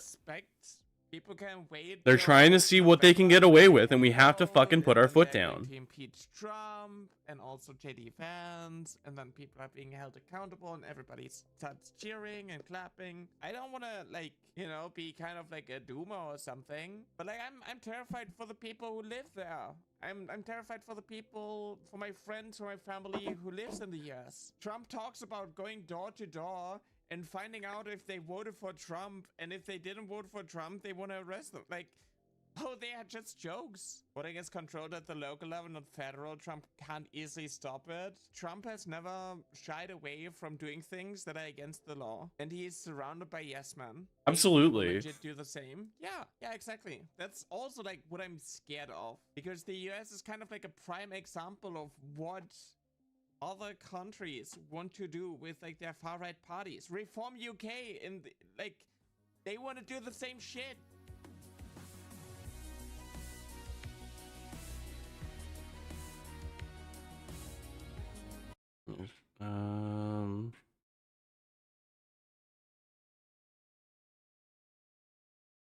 It's just so many people in the street right now, which is awesome.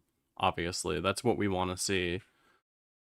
Obviously, again, if we see general strike information, please, you know, support general strikes. Do not cross picket lines if you can help it. I know in some places it might not necessarily be an option, but please try. But you wrote a piece a couple of days ago that ICE is okay with Renee Good's killing, but simultaneously, immigration agents are terrified of the ICE backlash after the shooting. Talk about that paradox and what's going on. I mean, we can see in their behavior since you wrote the first piece on the 9th that their answer has been double down. Totally. Yeah. So there's a huge disjunct between their public bravado within hours of Renee Good's killing, Homeland Secretary Kristi Noem basically dragging this poor woman's corpse through the mud and saying she's a terrorist. Imagine getting killed. And then in addition, I mean, you know, some number of people are going to think whatever they're going to think about the video, but to take, okay, so you can say, you know, maybe this woman should have got out of her car. What was the psychological state of the cop? What, you know, were there reasons he was afraid? You can have a debate about that, but to say she was going to kill him and she was a terrorist within like 2 hours of the thing, not only struck me as absurd. As I talked to people in the Department of Homeland Security, a lot of them thought that as well. They can't say so publicly for the same reason that anyone at a job isn't going to want to go out and criticize their employer. And I don't want to overstate things and give you the impression that the majority of ICE agents think that. That's not true. But there's a sizable minority within the Immigration Services, Border Patrol, ICE, that do think that, including in senior ranks, because they look at this and they think it's not good for a number of reasons. One, just basic moral reason that a lot of people had revulsion watching it. But another one is the effect that it's going to have on the agency. It's destroying any reputation federal law enforcement might have had, not just ICE, but federal law enforcement generally, as was described to me by people in the FBI recently. You mentioned at the top of this segment. I mean, that's definitely true. I definitely think this is like a reputation destroyer. They're worried about, just from a purely cynical, self-serving point of view, that it's going to destroy the public faith in these institutions that has been very carefully. She's running around. She got the zoomies. The last, 50 years or so. I'm pissed off too, baby. I get it. Since Watergate and all that. But yeah, talking to folks, I was surprised because I've been covering national security for about 10 years now. And so I know people at these different agencies. And when I posted them, I was kind of thinking, all right, time to get an earful about why I'm wrong about this or whatever. And that wasn't what my experience was. I wouldn't say their views are the same as mine or that they're lefties. Oh my goodness. But it was a lot closer to my point of view on this and a lot farther from the administration's. So I think part of what we're seeing when the administration gets out there and you have President Vance saying it was terrorism, President Trump says she was going to kill him, the Homeland Secretary, it's like they're creating this unified front that doesn't actually reflect what the attitudes are behind the scenes and in the bureaucracy. We've got a lot of. I'm here, Kitty. The people want to see you. We dedicated a significant portion of the show to just playing clips from out of Minnesota, and they were horrific. And since within the past 24 hours, we have clips now of. And this came out of California. I guess it was a week or two ago, maybe. A guy getting shot in the eye. With a pepper ball. We have clips of a woman being headed to the doctors, just being yanked out of her car and slammed onto the ground. I've heard, I mean, we saw obviously ICE agents in Minneapolis also pulling, they detained a 5-year-old child and then tried to use them as bait, as I've mentioned before. They detained a old man and then dragged him out into the snow in his underwear. I've been hearing rumors too that ICE agents are beating people within an inch of their life, so stripping them of ID, phone, and clothes and just dumping them in the woods in the snow. Like, all of this is ridiculous, and this is shit that Nazis do. This is shit that monsters do. Clearly doubling down on this, and they're getting more aggressive. When you talk to your sources, I get that there's a cohort that is worried, like the optics of this are bad, the PR associated with this is bad. But do any of them have a fear that we are seeing the precursor to something that is worse and more expansive I mean, when I look at this stuff, I'm starting to see them, Trying to find more on the ground reporting right now and like more up to date. Authority is, and basically blow through the guardrails and the structures that are placed around different law enforcement agencies, right? I mean, different agencies have jurisdictions, different agencies have different, and as more and more resources go into ICE and they become more, and more what is going on fanatical, here? It feels like they're becoming more and more expansive to the point where, hypothetically, we're 16 months away from them banging down your door saying like, you're not sure, you shouldn't be doing this, interview type of thing. I mean, that may be hyperbole, but it may not be. Okay. Sorry, I just found. Is this a live? You know, the people. Now I'm not talking even leadership. The people of Venezuela are going wild over this. They named a street after President Trump. What do? You attack a country and they name a street? That's never happened before. Well, yeah, I what? heard that's also taking place in Iran. They named a street. The protesters.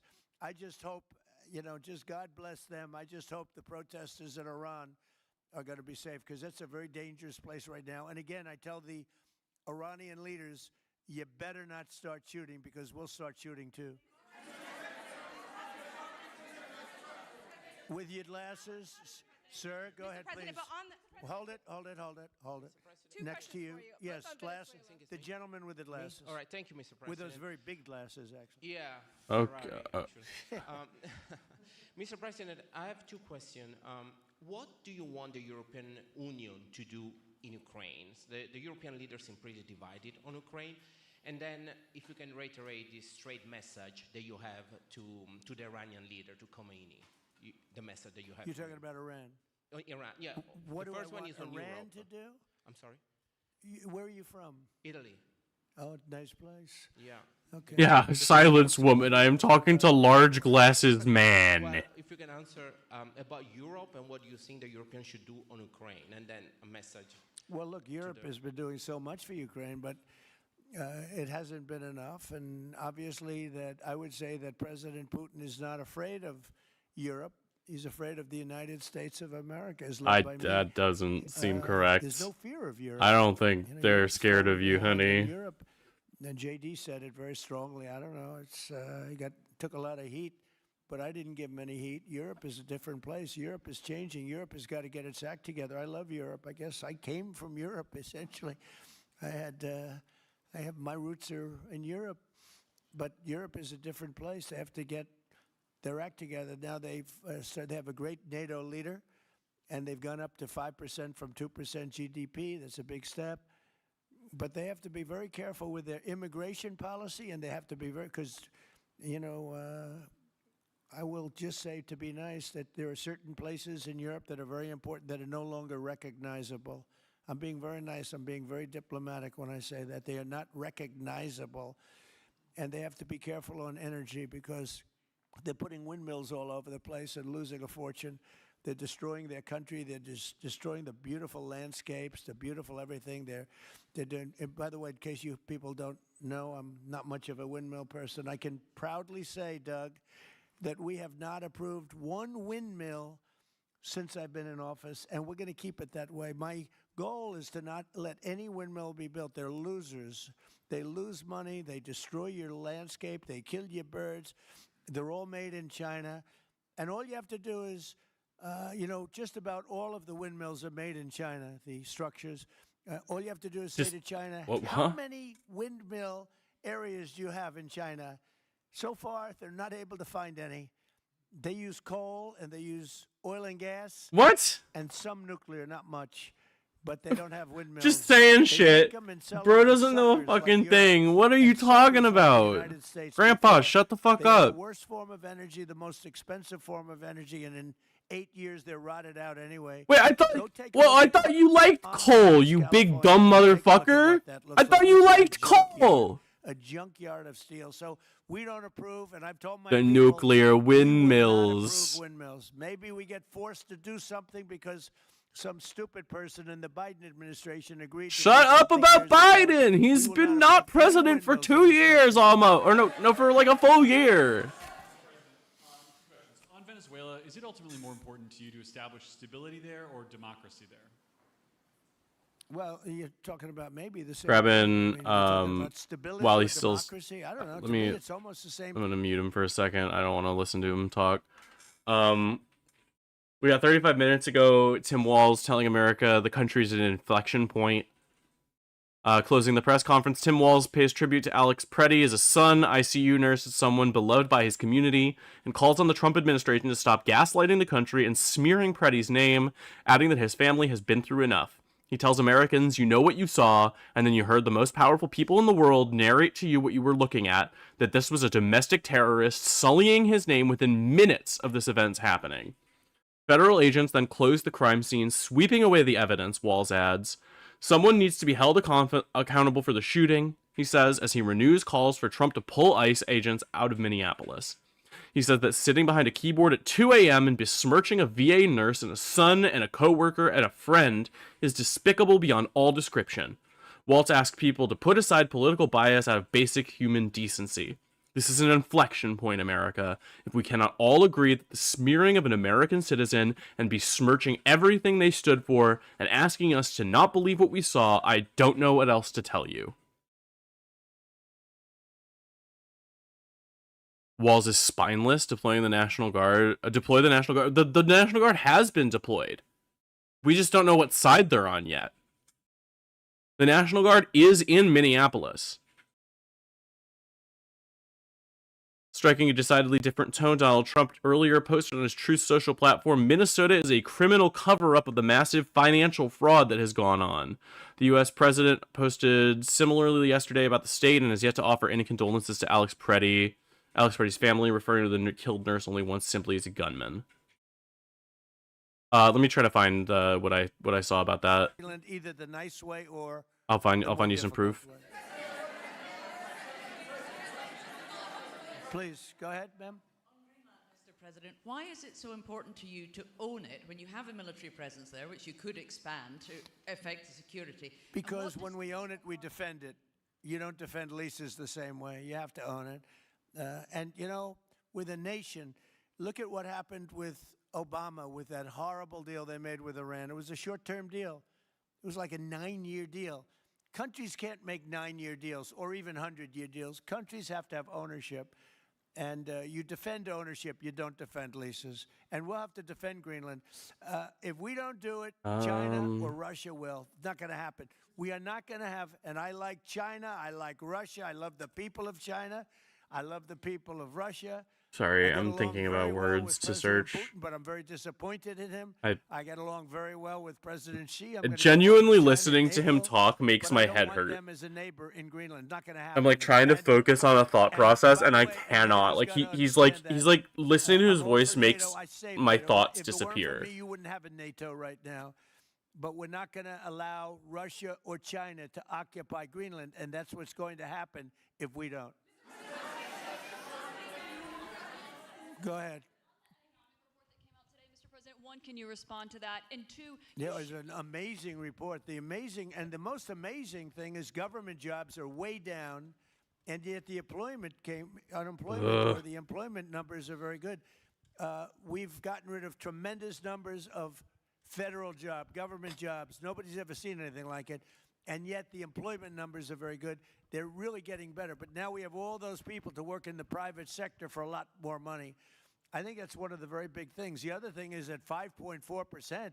And remember, this is after we had a shutdown. And that shutdown had an impact because the concept of the shutdown, even though it's before, people knew we were going to be shutting down. A lot of bad things happened.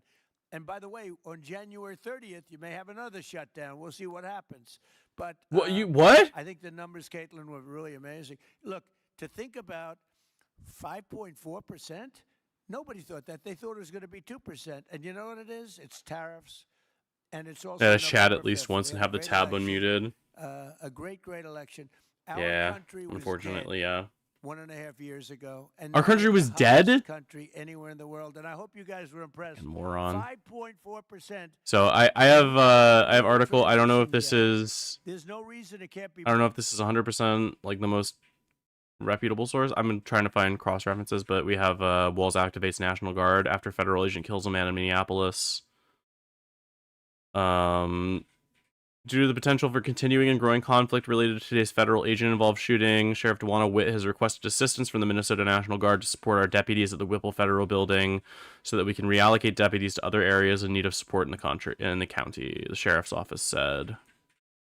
Their job will be to assist the sheriff's office in protecting life, preserving property, and helping to ensure the safety of all community members. Put them on standby in North Minneapolis on January 14th.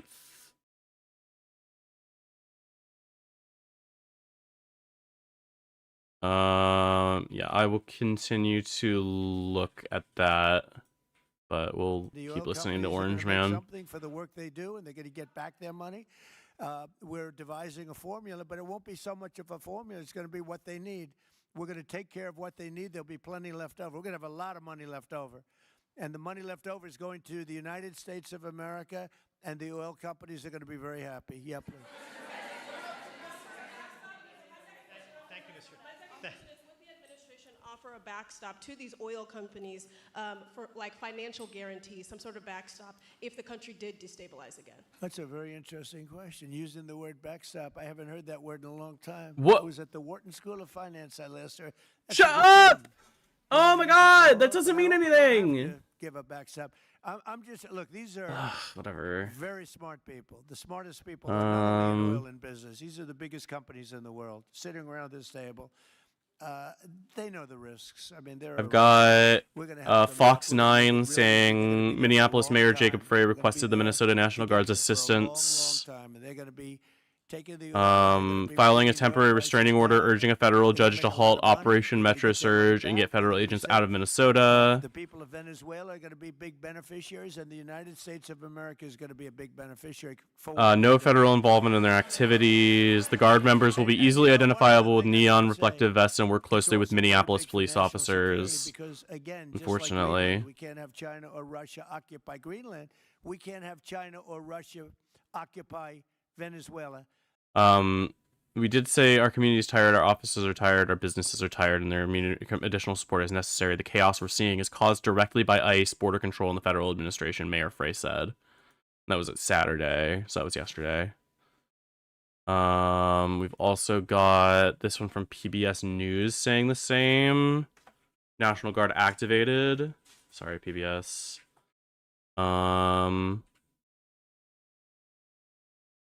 Guard troops were sent to both the shooting site and to a federal building where officials have squared off with protesters daily. So yeah, I think that the National Guard is in Minneapolis right now. I don't know if they are on the side.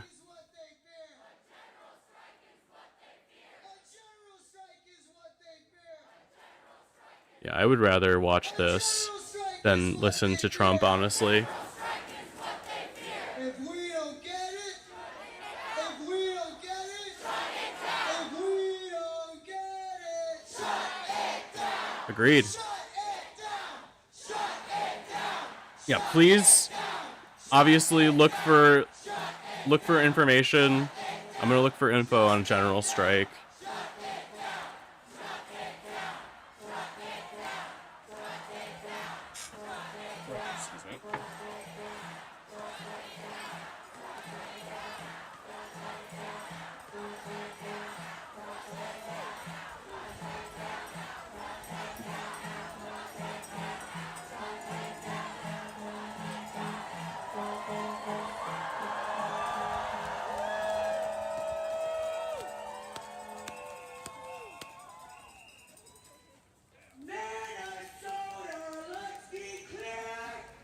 I think something that people can do to support general strike is cancel any subscriptions that are non-necessary based on like U.S. companies drop cable, drop Netflix, drop Amazon. Stop using credit cards. Don't buy off of things that aren't local business. You know, disrupt the workers. Let's take a look at...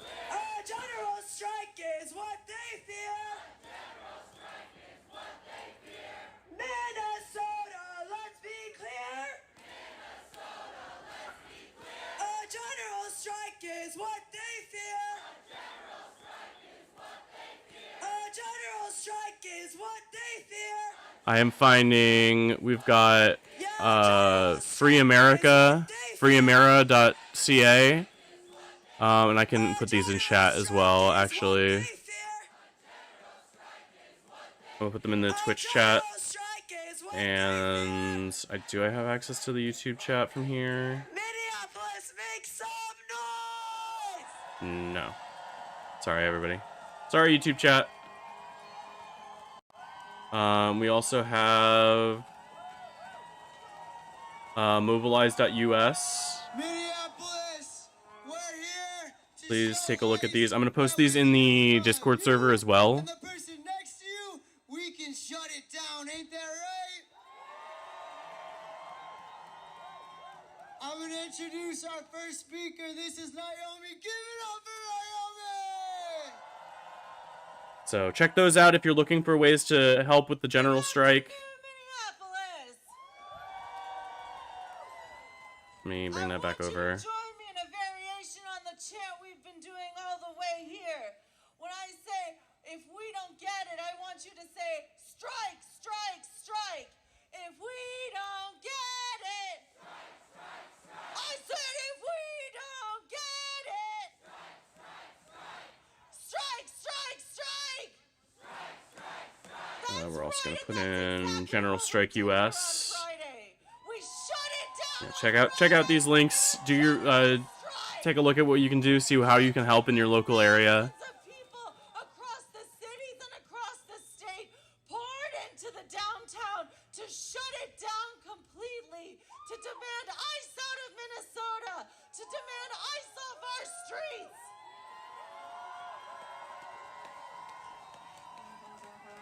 I cannot impress upon you enough what an enormous I'm gonna share this out as well. If you want to support their live stream. And it succeeded because of all of you. And when we did that, when we made history, the entire eyes of the nation were on us. They wanted to look to us for inspiration and for hope that this tactic, which had not been used in nearly a century, could be done and could win again. It's so nice to see people standing up. And the very next day, Genuinely, this is incredible to see. and an unspeakable violence.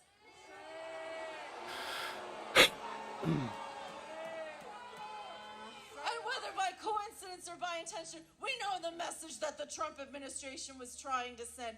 They wanted to strike back against us and make us feel afraid right after we exercised an enormous amount of power.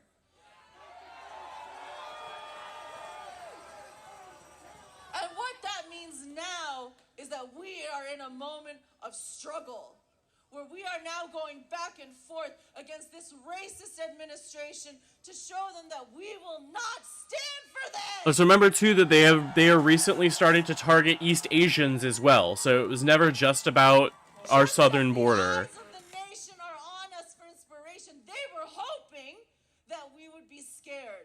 They were hoping that it would spread across the rest of the country and people would feel powerless and afraid and alone. But what do we have right here? We have tens of thousands of people hitting the street. We are not afraid. I love this bitch. She's awesome. And that's the message that is going out to the rest of the country. She's awesome. Yes. We Minnesotans are some of the bravest people out there. Nothing is too cold. Nothing is too frightening. Our solidarity and our unity. We've got former President Barack Obama is condemning this, saying that the Trump administration seems eager to escalate the situation in Minneapolis. They wanted to turn back the tides of possibility with this horrific That's interesting. murder. They wanted the rest of the country to say maybe it's not possible for them. But now the momentum we have unleashed is unstoppable. Anytime the Trump administration thinks about invading another city with another deployment, they have to wonder, will they be like Minneapolis and do a general strike against us? We are not going to go back. We are going to go forward. Good messaging, for sure. I'm really glad that these people are out there. Shown that we have the power to do a one-day general strike. And in response to the execution-style murder of Alex Preddy, there is only one response that is appropriate from us as the people, and that is to extend and expand this strike.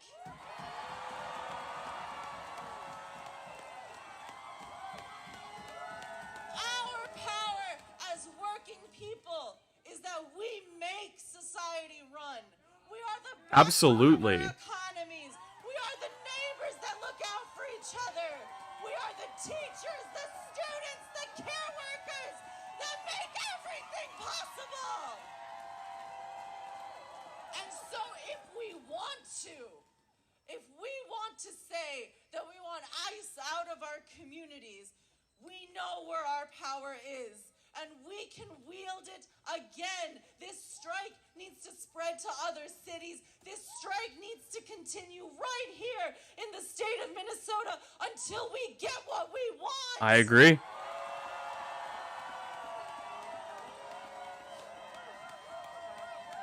I've got Kyle Cheney on Blue Sky. Let me lower the volume here. Since July, I've tracked at least 2,300 cases in which federal judges have ruled ICE as illegally detained people without bond or due process. Minnesota courts have been inundated with these cases since the beginning of Operation Metro Surge last month. Here's a ruling by Judge Bryan from yesterday, freeing a man who was detained after living in the U.S. for 20 years with no criminal record. And this is all coming with, like, court documents, all pulled from court listeners, so we can read through the documents as well. Please go check these out, obviously. Here's another ruling in Minnesota, also yesterday, releasing a man who was forcefully detained by ICE despite having active refugee status. Another ruling just yesterday in Minnesota. A federal judge calls it particularly craven that ICE transferred a nursing refugee mother out of state. Tae Do La was admitted as a refugee from Myanmar in 2024, has no criminal history, and a 5-month-old. Yet another ruling from Friday, freeing a man detained by ICE in Minnesota who suffered severe head injuries during his arrest and has been hospitalized since. This man claims ICE has required him to be shackled in the hospital against the wishes of doctors, I guess. Another one, ruling tonight from Judge Gerard in Minnesota, ordering the immediate return and release of a pregnant woman who was apprehended on her way to work, and her husband and 2 sons. Here's another Minnesota ruling that just came in last night. A federal judge is threatening DHS with contempt for transferring a petitioner out of the state despite a court order enjoining the administration from doing so. Another one, ruling tonight from Judge Gerard in Minnesota, ordering the immediate return and release of a pregnant woman who was apprehended on her way to work and her 2 sons. Federal judges deciding bigger questions about ICE's conduct in Minnesota have been inundated with these detention cases for months. To the backdrop to everything unfolding now, Judge Tostrad has handled dozens. For example, here's yet another Minnesota ruling from Friday. Judge Menendez concluded that ICE was illegally detaining a Ukrainian refugee, ordering his immediate release. She is the same judge who is handling questions about ICE's use of force. And another, hours before he ordered the administration to preserve evidence from the petty crime scene yesterday, Judge Torstret ordered the release of a Honduran immigrant he said was illegally detained and for which DOJ missed the deadline to respond.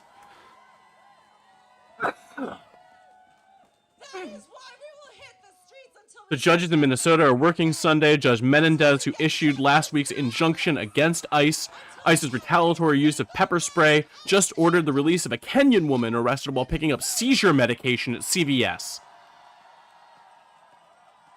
So these are the people. These are the hardened criminals they're coming after. Just saying.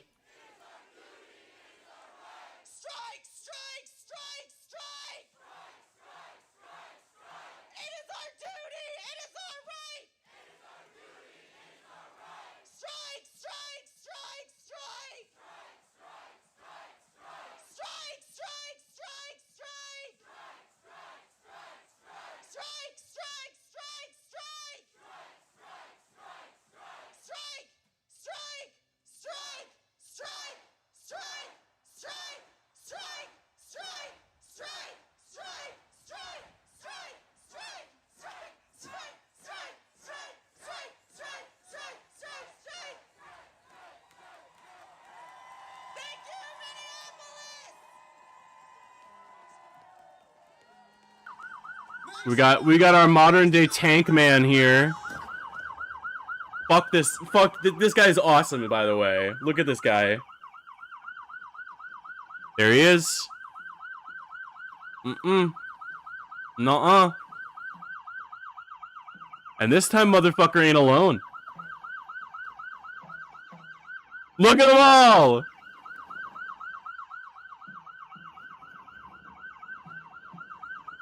Nobody is scared of you.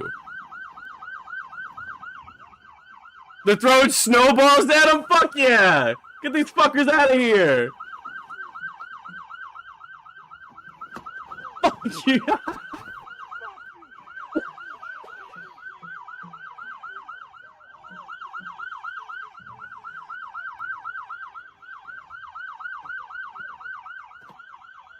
They're fucking up their mirrors! Let's remember, this is all still peaceful protests. They have not hurt nobody. They're in a big fucking car.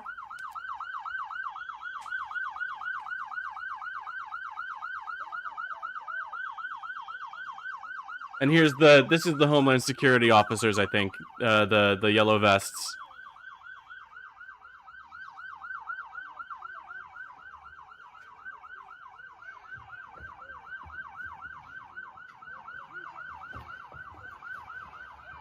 Yeah, I think those are the Homeland Security, or the National Guard, not Homeland Security, the National Guard.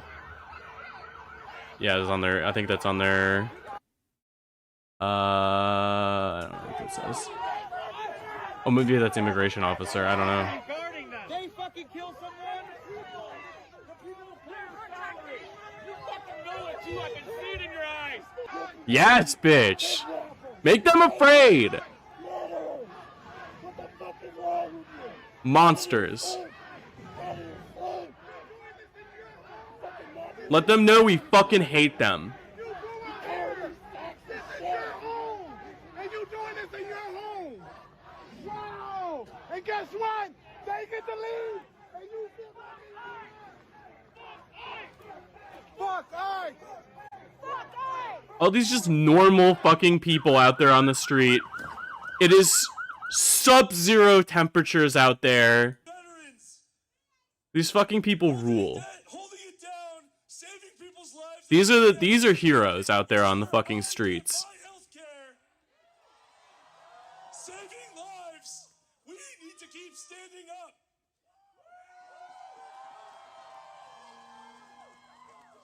So all of you out there, we need to honor Alex's memory by not going to work, not shopping, not working, etc. If the billionaires keep funding ICE,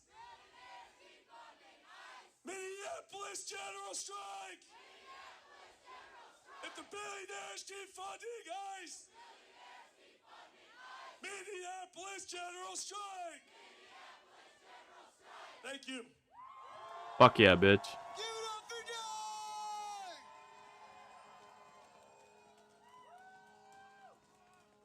No more Minnesota nice. Minneapolis will strike. No more Minnesota nice. Minneapolis will strike. Fuck yeah. Alright, I'm gonna mute this for a sec, and we're gonna pull over this Legal Eagle video. I think people are saying this is like just. I think I really value. I mean, I don't agree with everything that this guy stands for, but I think Legal Eagle genuinely has a pretty good head on his shoulders and knows the laws of this shit. He's been following it pretty closely. So I know all of us have seen the videos of what is basically the execution. I'm gonna grab a Alex little bit of Petty. water real quick. I've seen it from more angles and more times than I care to repeat. I'm not going to give an in-depth frame-by-frame analysis. You don't need a lawyer to tell you what you can see with your own eyes, which is that it was an inexcusable state-sanctioned murder. There is no excuse. There is no justification, and it is the latest in what is probably a long line. This one happens to have been videotaped, thankfully, by many brave bystanders. As you can tell, I'm not in my studio. I was on a plane yesterday. Oh God, it's cold out here. It's 0 degrees, which is still 10 degrees warmer than it is in Minneapolis right now. But in some sense, I do this for a living. I analyze the videos that are out there and think about things from a legal perspective. And I saw the first video when it came out. It was pretty clear. But with any video taken from across the street, there's some ambiguity. And but I think Howdy, the Forrest. second video Thanks for came out. stopping in. In the second video, you can hear that Alex Petty's last words were, "Are you okay?"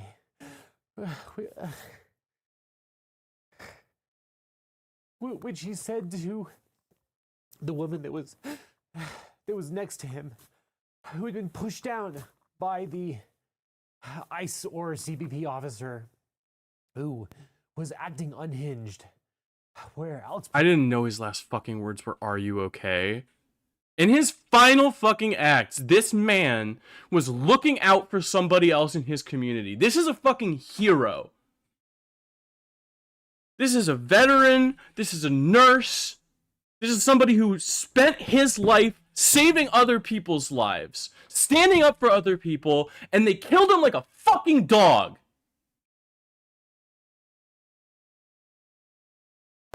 It pisses me off. Phone out, and his left arm is free. I think those were his last words, and I think those were his last acts. Was trying to help the woman that was pushed down. It pisses me off by the man in the green sweatshirt, who I think eventually was the first agent who shot him. And like I said, I'm not going to go frame by frame, but to my eyes, the last thing that Alex Petty did was to help others. And look, my legal analysis doesn't change when the victim is, a bank robber or a saint. Everyone deserves the same rights.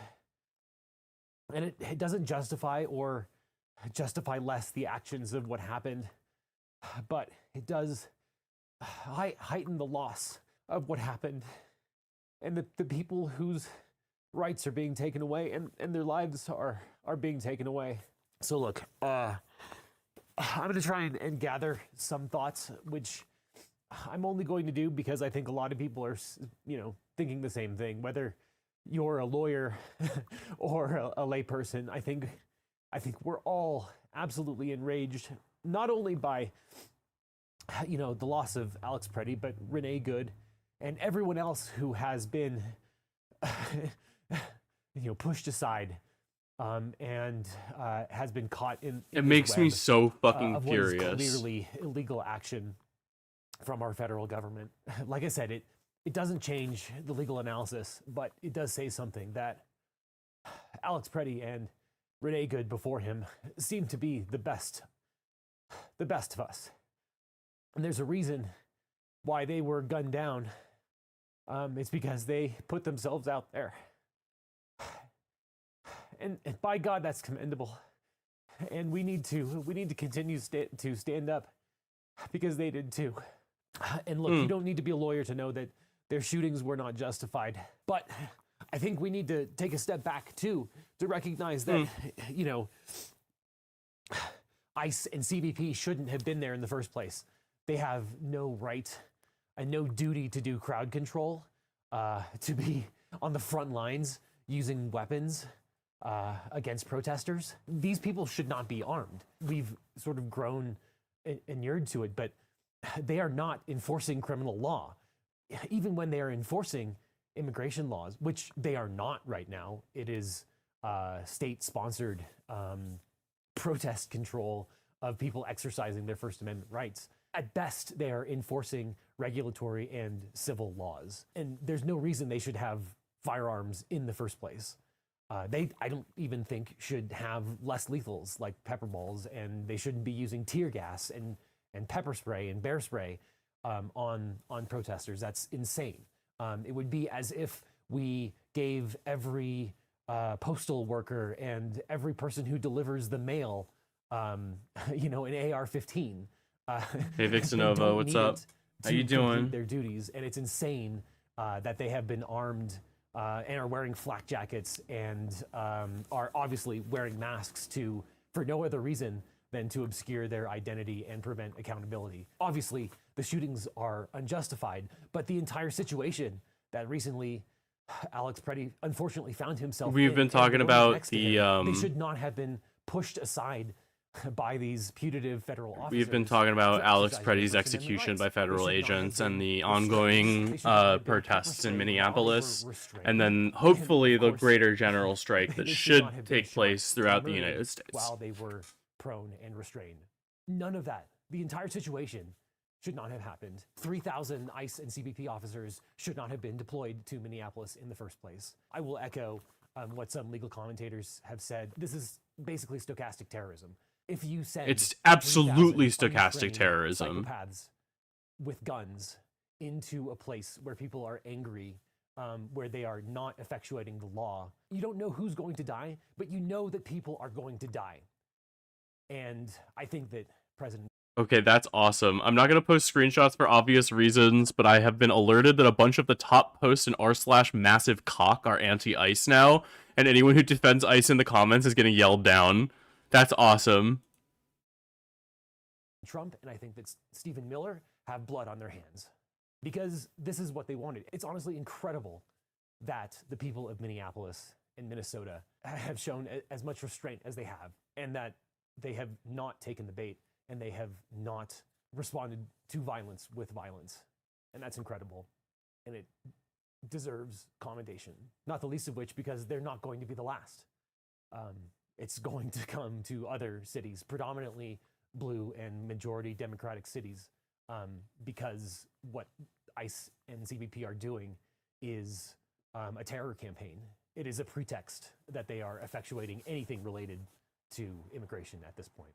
And also, I will point out that there are a lot of people doing a lot of good. There are a lot of lawyers working overtime. Right after this happened, lawyers who had already received a temporary restraining order saying that ICE could not employ unconstitutional methods to restrain and punish all of the protesters, filed an emergency motion with the Court of Appeals to lift an administrative stay that was put in place, which is a thing that often happens. And it's insane that they would need a TRO in the first place to restrain these people en masse from conducting unconstitutional raids and unconstitutional methods.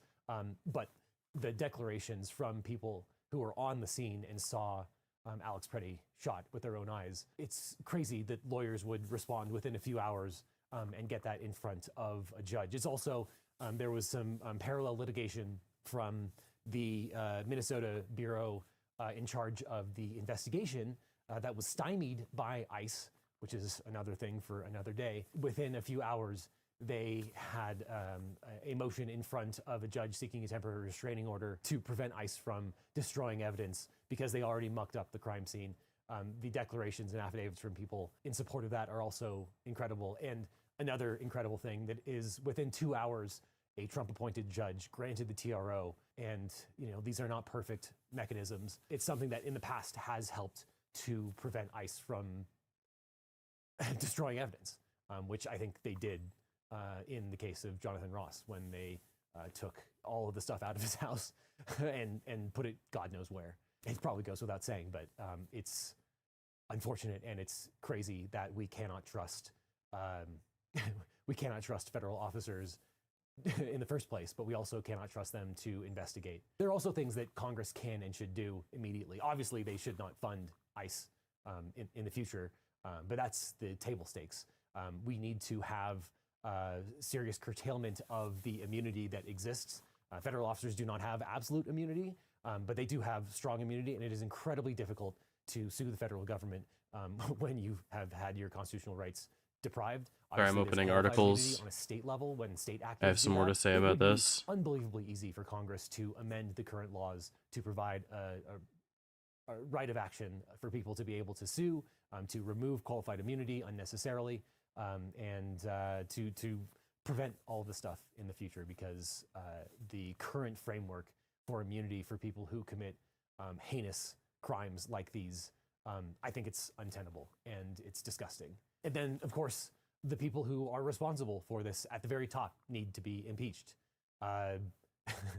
This is an impeachable offense. Like I said, I truly believe that this is, or some version of this is exactly what Donald Trump and Stephen Miller wanted. And in some sense, they have gotten what they wanted. And now it's time for them to be removed from office because they are absolutely unfit from top to bottom. It needs to be removed root and stem. And if you thought it couldn't get any more craven than it is, within hours of Alex Preddy's shooting, Pam Bondi sent a letter to Governor Tim Walz saying that if they would turn over voter information, then they would withdraw ICE from Minneapolis. Which is sickening. It just shows exactly what they're behind. Confession that this was never about immigration, and that on some level this is about winning the next election, and that if you thought that these people couldn't get any more craven, they can, and they will, and they did. They're going to continue to do this forever. I'm flabbergasted from everything that's happened. The thing that I keep coming back to is how incredible the people who are resisting are doing in the face of such adversity, and how they are rising to the occasion. I believe Attorney General Bondi said that this country was formed for respect for law enforcement.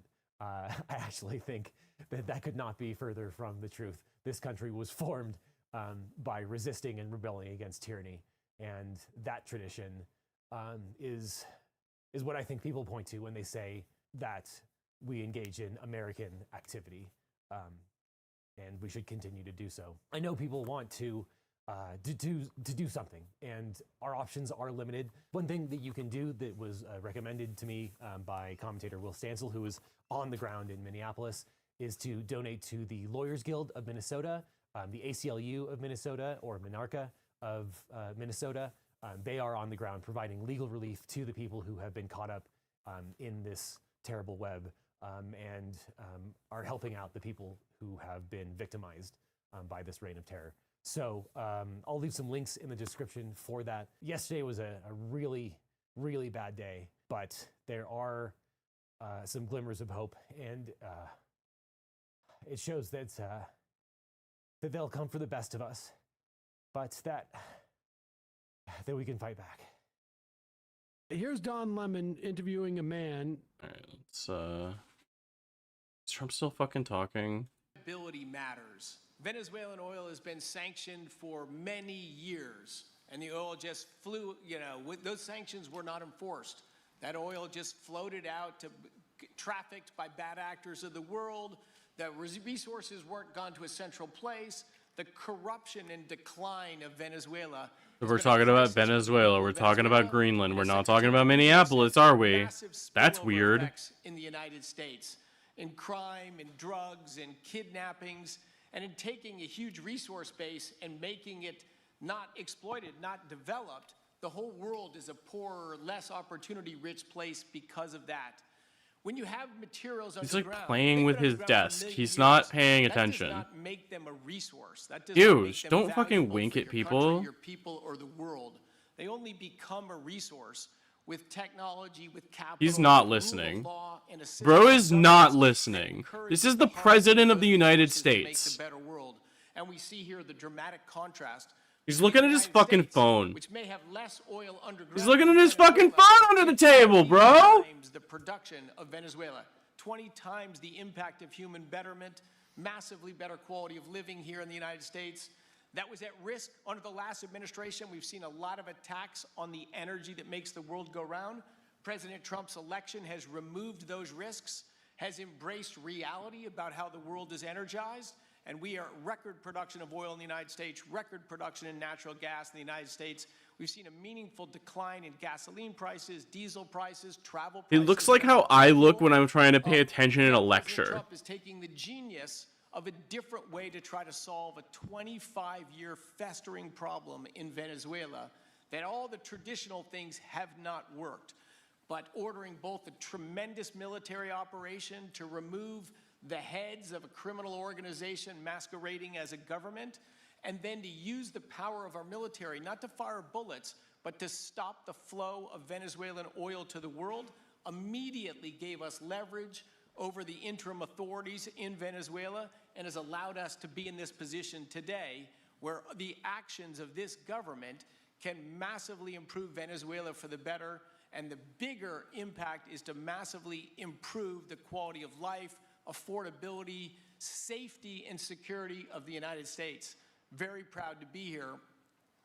And we'll turn it over to Mark Nelson, who's the vice chairman of Chevron. Chevron has been in Venezuela for over 100 years, continuously. Or Chevron is here at the Mike fucking Wirth, meeting. The CEO, had a knee replacement recently. He's not here. Mark is a tremendous leader in our industry, and I'll turn it over to him. Thank you, Secretary Wright.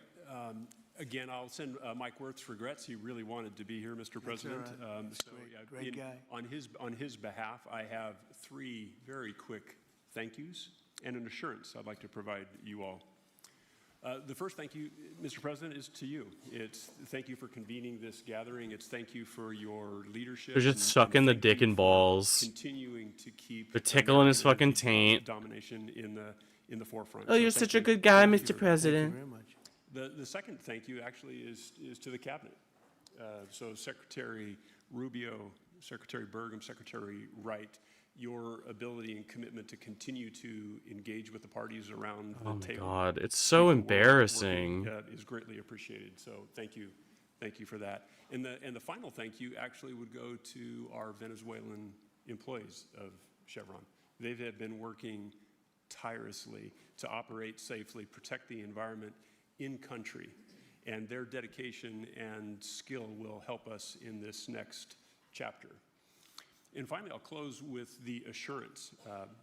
For more than a century, Chevron has been a part of Venezuela's past. We are certainly committed to its present, and we very much look forward as a proud American company to help it build a better future. And so, Mr. President, thank you for your leadership. You really suffered there. You stuck it out. A lot of people left. A lot of big companies left. Many of the people sitting at this table left because of the safety. All right, let's step away from this for a second. I'm gonna throw up. I have a couple of articles that I wanted to go through. Just additional information about all of the situation that's going on. I'll throw some music on as well.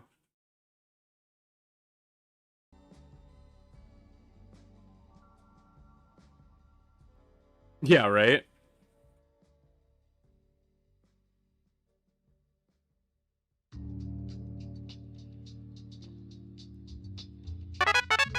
You're so fucking right. Thanks for the follow, Silverfish. I just checked. I wasn't paying attention to YouTube chat, but there's been some fucking weirdos in there. Somebody in here saying they low-key love Border Patrol. You're a fucking idiot. I'm so sorry. No real point, so you're just gonna go and attack my appearance. Boring. Washed up. Alright, let's talk about something genuinely horrifying. Fearing ICE, parents make plans for their children's care. Some families give legal authority to others to make key decisions about a child's life if a parent is detained and deported. Brian Todd was watching football on January 11th when federal immigration officers pulled into his driveway, walked over to his neighbor's house on the east side of St. Paul, detained the adults, and left behind 2 children under 15 years old. Todd, who has children about the same age, took them in. For days afterward, he tried to track down family from out of state. It took nearly a week until a relative picked up the children. Some immigration parents, fearful for their children facing similar uncertainty if they were to be arrested, detained, or deported, are taking the extreme step of legally transferring parental authority to teachers, co-workers, fellow parishioners, and neighbors. The anxiety heightened after reports of federal agents detaining children as young as 5 years old. Many immigrants are now signing documents called a delegation of parental authority. It legally empowers a third party to make all decisions, educational, medical, travel, for the minor children, short of giving them up for adoption. It's unknown how many immigrant families have signed such documents, but in the months leading up to the surge, immigrant advocacy organizations have held group information and notarization events to help families navigate decisions about custody handoffs. Those events mostly have gone underground after waves of immigrant agents arrived in Minnesota in December. Oh look, another idiot came into the YouTube chat. Very cool. Unidos, Minnesota Executive Director Amelia Gonzalez-Avalos said it's a difficult decision that comes with risks, but families are doing it to ensure their children's basic needs are met. We're going to have to deal with a crisis where US-born children are being abandoned because the government is taking the people who are responsible for them. DHS Assistant Secretary Tricia McLaughlin did not answer specific questions about the detainments, but said ICE policy is to not separate families, which is total bullshit. It's always been their policy. They love separating families. I have no idea. I can't see from here. I'm not like looking at it. I honestly, is there a way to put like mods in the chat in YouTube chat? I don't know if there is.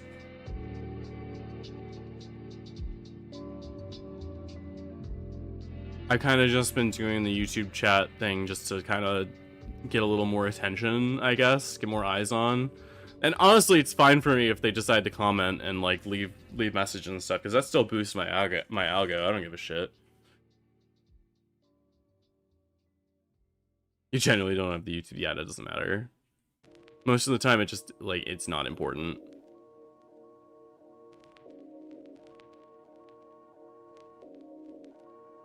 Yeah, adding this to the list, absolutely.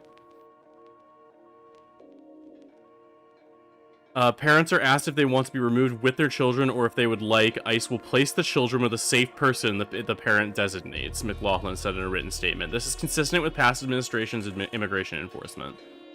McLaughlin also said parents can take control of their departure by self-deporting. For those who take up the offer, the federal government will give them $2,600 and a free flight to their destination country. As if you're ever going to see that fucking money. Jennifer Arnold, a mother and community organizer, has parental authority for her work friend's children should the parents get deported. The arrangement says Arnold would care for them until the parents re-emerge on the other end of the immigration court system, and she could fly the kids to where they are. DOPAs have spread through immigrant circles in the past year, and not just among people who entered the country illegally, Arnold stressed. This includes people who have work permits because there's no guarantee that you can't be separated from your family, she said. Fear is in all places. People who have active asylum cases who are on their way to a green card. Arnold also helps connect at-risk immigrants with trusted notaries. With her translating, the Minnesota Star Tribune interviewed a mother from Mexico who says she filled out DOPAs for 2 daughters, aged 10 and 2, at an event in Colonial Market and Restaurant in South Minneapolis. Didn't they let a drug dealer self-deport rather than let him be sentenced here? Yeah, no, that happens. Because they don't care. They don't actually give a shit about making sure that, you know, we're punishing drug dealers or whatever. They just want to hurt people. That's all it is. It's a dedication to hurting people, to making life harder for a group of people that are already disproportionately targeted by the state for violence.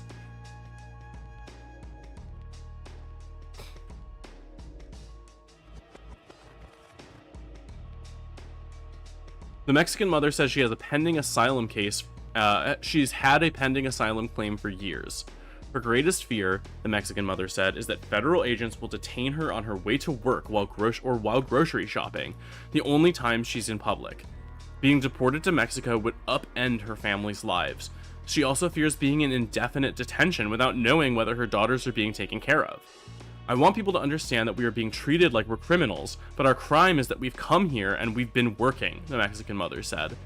She and her wife chose a longtime friend who they've known for 10 years to assume responsibility for their kids because they don't have any blood relatives in America with the ability to escort the girls out of the country. Some teachers feel like they're in social work. Some metro schools with large populations of immigrant students have DOPAs on file. Gabby Benavente, a bilingual associate educator who works with migrant kids at a Minneapolis public school, said conversations with her students' parents have shifted over the past year. She said it's gone from general anxiety to an urgent need to plan who's choosing to stay, who's self-deporting, and who can be trusted to take custody of their children. One student's family faced that dilemma after the mother was detained, Benavente said. The kids wanted to stay in the United States, but the father was torn, fearful for his wife's safety in their unstable country of origin, Ecuador.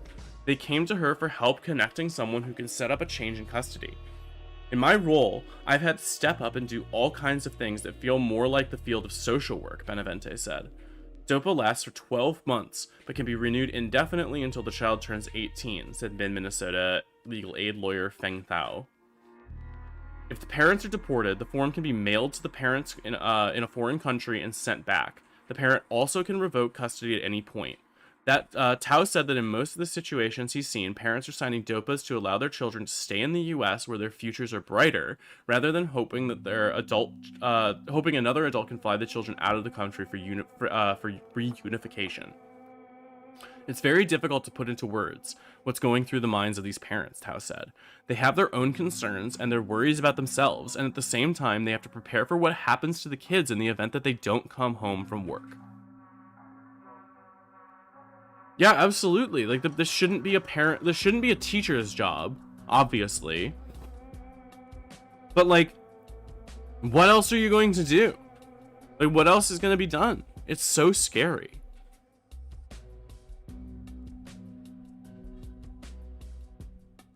We've got from The Guardian an article. Oh, I don't. How do I? I'm sorry, I'm closing this. From The Guardian, we've got "This is what fascism looks like. Terror in Minneapolis, reminiscent of civil war."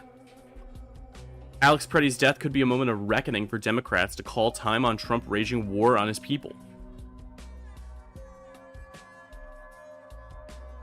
Wearing helmets, gas masks, and camouflage fatigues, the federal agents took aim and prepared to open fire.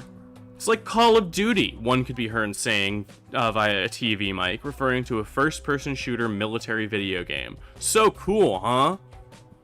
This was the scene on the streets of Minneapolis on Saturday after armed agents wearing masks and tactical vests wrestled 37-year-old Alex Preddy to the ground and shot him dead. The killing took place just over a mile from where Renee Good was fatally shot on the 7th of January, a scene that itself was less than a mile from where police murdered George Floyd in May of 2020. How many more residents, how many more Americans need to die or get badly hurt for this operation to end? The Minneapolis mayor Jacob Frey demanded at a press conference on Saturday, referring to the Trump administration's ongoing immigration crackdown in Minneapolis. An angry crowd gathered and swore profanities at federal officers, calling them cowards and telling them to go home, as they absolutely should. Donald Trump spoke of an American carnage in his first inaugural address 9 years ago. The U.S. president has surely delivered it by deploying immigrations and customs enforcement agents to the streets of a major city in order to create a spectacle of terror reminiscent of a civil war or a video game. In the first year of his second presidency, Trump's ICE deployments have been carefully aimed at cities that are Democratic-led and often black-led, as if imposing collective punishment for their defiance. Thank you so much for the follow, Parasocial Frauding. Awesome fucking name.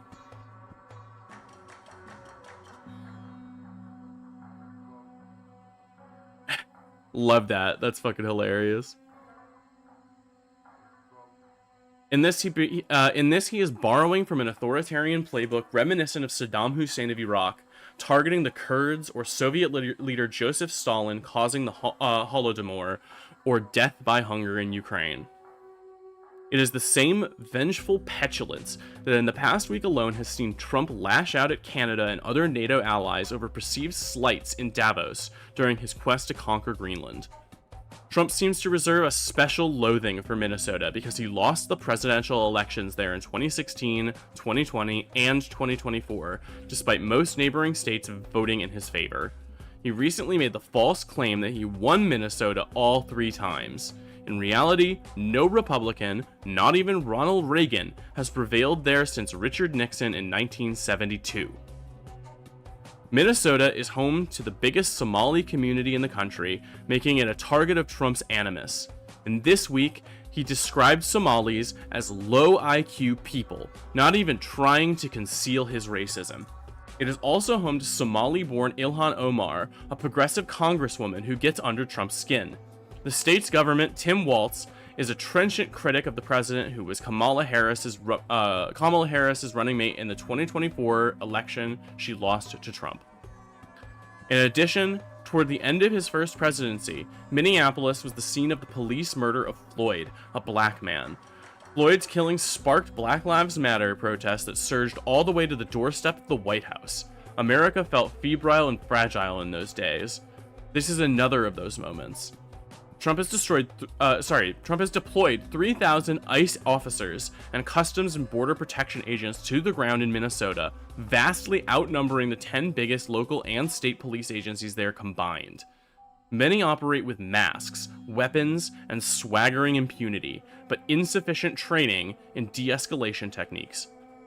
Local politicians have been roughed up, legal observers hauled off without charge, school children tear-gassed, motorists dragged from their cars. Even Native Americans, whose ancestors lived here long before the US existed, have been stopped and questioned. Simply filming these agents is enough to be branded a domestic terrorist. Garrett Graff, a journalist and historian, wrote on his Doomsday Scenario blog this week, "This is what fascism looks like. There is no bright line between democracy and autocracy. It's a spectrum, and not all of the country will experience that switch at the same moment in the same way. But let's be clear, there is a US city living under an occupation by fascist presidential secret police right now." That conclusion was hard to avoid on Saturday. TV pictures showed the air thick with tear gas as agents forced one protester to the ground. He could be heard shrieking, "I'm a United States citizen! You're gonna kill me! Is that what you want? You want to kill me?" Nearby, a woman was kneeling and screaming as a man tried to comfort her. The protester fatally shot by a federal officer was identified as ICU nurse Alex Preddy. The Department of Homeland Security claimed that officers fired defensive shots after a man with a handgun approached them. Walz accused the authorities of a rush to judgment and called the shooting sickening. The DHS and other government authorities have already shredded their credibility with false and misleading claims in the past. A chorus of Democrats reacted in horror to the shooting and called on ICE to get out of Minneapolis, with some urging Congress to cut off its funding. I haven't seen all of that, I'll be honest with you. I think the Democrats still could do way more than they are, but they're not because they're spineless. And they have been completely spineless in opposition to this whole situation. Congresswoman Alexandria Ocasio-Cortez posted on the X social media platform, "Americans are being killed in the street by their government. Our Constitution is being shredded and our rights are dissolving. Resist. Senate Democrats should block ICE funding this week. Activate the National Guard. We can and must stop this." The past week in Davos felt like an inflection point when the Western leaders drew a line in the sand over Trump's bullying over Greenland and said, "No more." Preddy's death could be a similar moment of reckoning for Democrats and others in the domestic arena to call time on Trump waging war on his own people. Sitting conservatives blame the man who was murdered, pretend he was brandishing a gun, and claiming he deserved it because he didn't have an ID is just as horrifying as the video itself. I agree. I mean, this is a man that was a hero. This is a man that in his last moments attempted to save the life of a woman that he thought was in serious danger. And he paid for it with his life. They shot him in the street like a fucking animal because that's what they treated him as. That's what they see you as if you stand up to them, if you stand up to the power of the illegal occupation that is happening right now. These people do not have the authority to be there. They do not have the authority to do the things that they are, and they are being protected by the same government that is protecting pedophiles.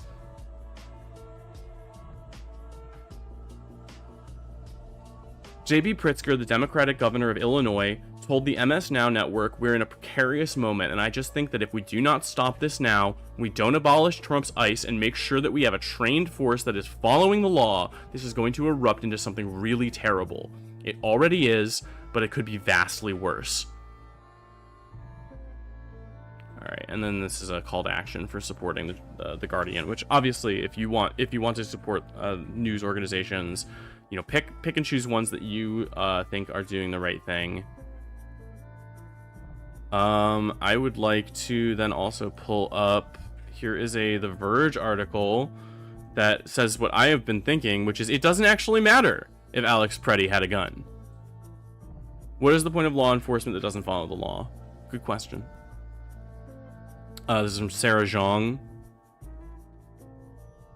Shortly after federal agents killed Alex Preddy Saturday morning, the Department of Homeland Security began to run with the story that the dead man had been armed and dangerous. He had a gun, DHS said. A Bellingcat analysis of the video concludes that Preddy was unarmed when he was shot. He had approached the agents holding the gun, DHS said. He was holding a phone, the New York Times reports. Excuse me. Preddy died on his knees, surrounded by armed Border Patrol agents with shot after shot unloaded in his direction. Let's remember this isn't a single shot either. This is a man that is on the ground, held down by several officers, and they shot him in the back multiple times.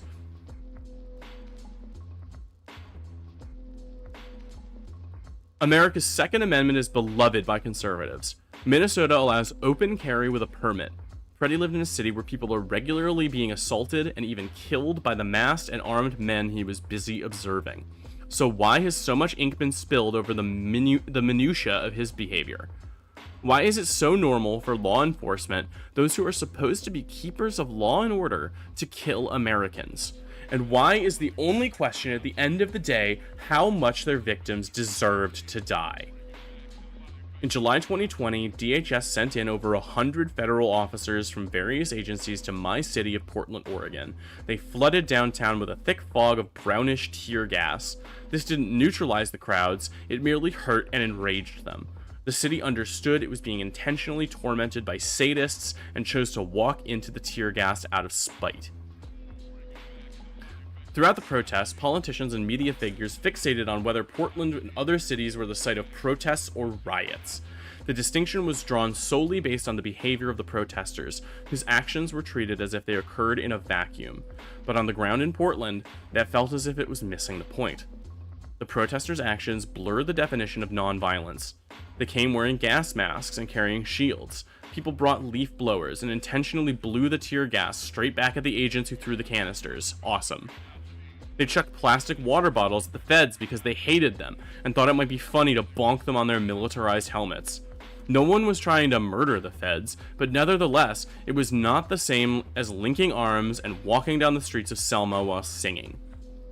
But if a riot was occurring in Portland, the feds had instigated it, preemptively escalating the situation with rubber bullets and pepper balls and gas canisters, weapons that don't simply blur the definition of non-lethal, but literally contradict it, because these are very lethal weapons. People die to non-lethal ordnance all the time. It is not non-lethal, it is less likely to be lethal. These unequal expectations were unfair to civilians, and they are being applied again, with greater weight and brutality, to the people of Minneapolis. It is obvious that ICE's presence in Minnesota is a source of conflict and anxiety. As feds leave disorder and fear in their wake, Minnesotans without training or state-issued protective gear are being asked to behave with greater restraint than the armed agents who are supposed to be upholding the law. It's literally registered as less lethal ammunition. Yeah. Early reporting would suggest that Preddy was violently killed while engaging non-violently with federal law enforcement. Videos show that he was holding a phone and moving to help a protester when agents grabbed him by the legs and wrestled him to the ground. The agents shout that he has a gun only after they've pinned him to the ground. But whatever happened, the physical coordinates of Preddy's purported gun in the few seconds leading up to his killing are far less relevant than the ongoing siege in the Twin Cities.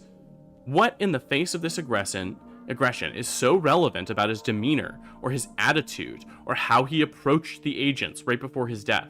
Why must the victims of state violence be entrusted with the task of not escalating a situation when they are not drawing a salary or health insurance or pension on the taxpayer's dime? The people are being charged with keeping the peace, asked to stand firm against the federal agents who are disrupting it. This is a sick form of double taxation. Your paycheck gets docked so that a guy in a mask can beat you up while you try to calm him down. That's fine, dude. I'm not mad at you, Renee Good told ICE agents moments before they shot her through the side of the window in her car. 3 times in the face, remember. Did she deserve to die because she did an inadequate job of tempering their feelings?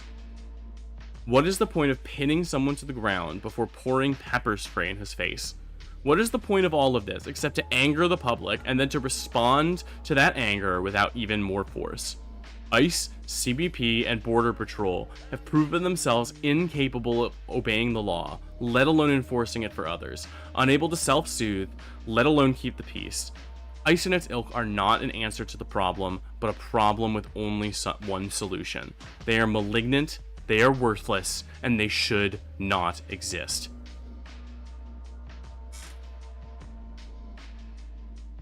Hi again, YouTube chat.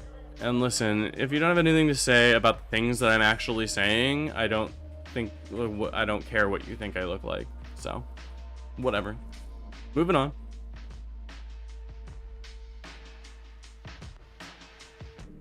I have a couple of 404 articles. I think this one's pretty interesting. ICE says critical evidence in abuse case was lost in a system crash a day before it was sued. Oh, that's so crazy. We don't have the resources to retain all of the footage. Wow, that's so bad. How did that happen? That's crazy.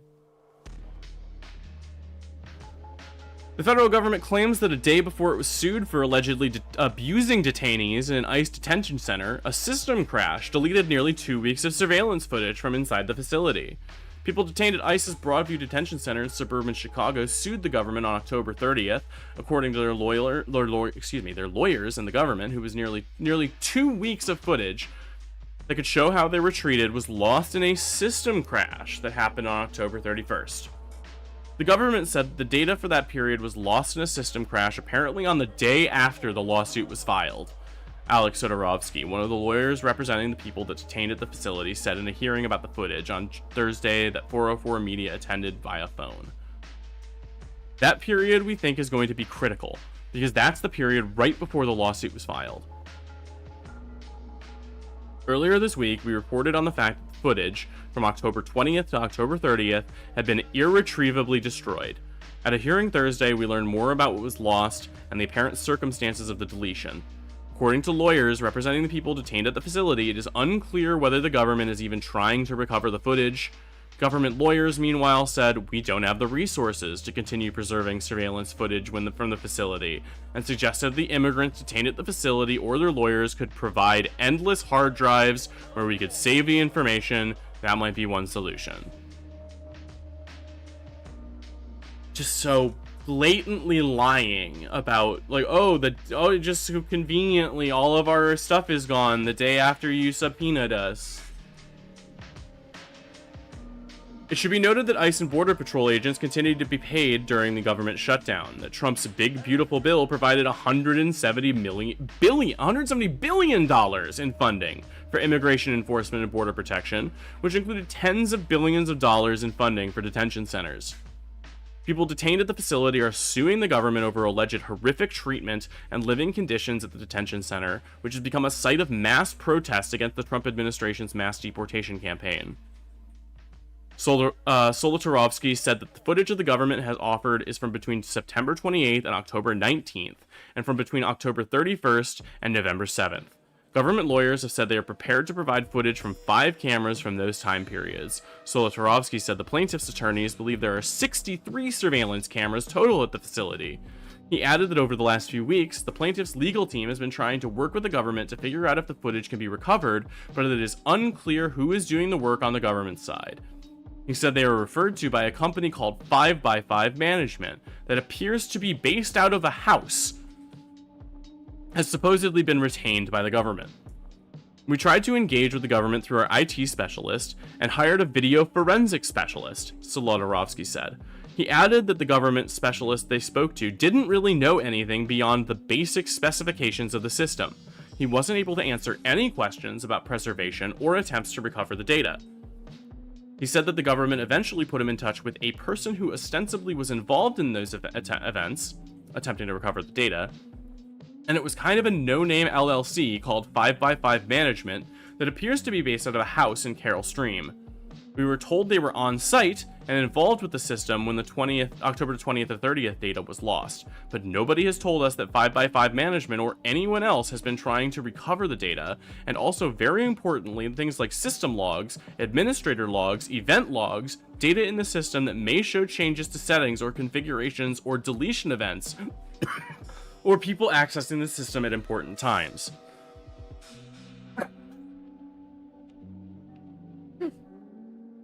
For those of you that are in the audience right now who work with, technology, what are the odds that a system crash happens right as you get subpoenaed that deletes exactly 10 of the most important days of information? And then what are the odds that that stuff is entirely irretrievable from that point? Even with, no expense spared recovery information or information and data recovery technology. I know sometimes data is truly irretrievable, but it just seems awfully conspicuously convenient for them that these are the 10 most critical days for the investigation that they were just about to go into. And also, they're only offering 6 of their purported over 60 cameras. And they're only saying that we'll give you 5 of them. 5 cameras out of 63. And they won't give them admin logs. They won't give them anything. Again, I am doubting that the information is entirely irretrievable, and even if it is entirely irretrievable, then they should at least give them access to the logs for their system, just to prove that no tampering took place. But they're not going to do that. So 5x5 Management also could not be reached for comment. That's strange. Solotarovsky said these logs are going to be critical for determining whether the loss was intentional. We are deeply concerned that nobody is trying to recover the data, and nobody is trying to preserve the data that we're going to need for this case going forward. Jana Brady, an assistant U.S. Attorney General, a U.S. Assistant Attorney representing the Department of Homeland Security in the case, did not have much information about what had happened to the footage, and said she was trying to get in touch with contractors the government had hired. She also said the government should not be forced to retain surveillance footage from every camera at the facility, and that we, the federal government, don't have the resources to save all of the video footage. Then get it! You're putting $170 billion into this and you just don't have the resources? You don't have the resources. Get the fucking resources then. Use that money for something that's actually important instead of just bullying people in the streets and kidnapping citizens. And it's finger pointing. It's like, oh, it's not my fault. Sorry, that's not my department. Oh, it's somebody else. We're trying to get in touch with this person. We're trying to get in touch with that person. We need to keep in mind proportionality. It took a huge effort to download and save and produce the video footage that we are producing, and to say that we have to produce and preserve the video footage indefinitely for 24 hours a day, 7 days a week, indefinitely, which is what they're asking. We don't have the resources to do that, Brady said. We don't have the resources to save all the video footage 24/7 for 65 cameras for basically the end of time. How hard is that? That's not that expensive? That's what I was fucking thinking.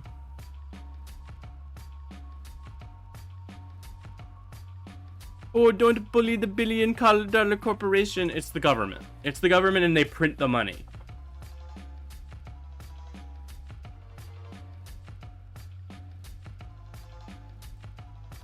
Yeah, this should. I mean, it should probably have all been saved on the cloud too.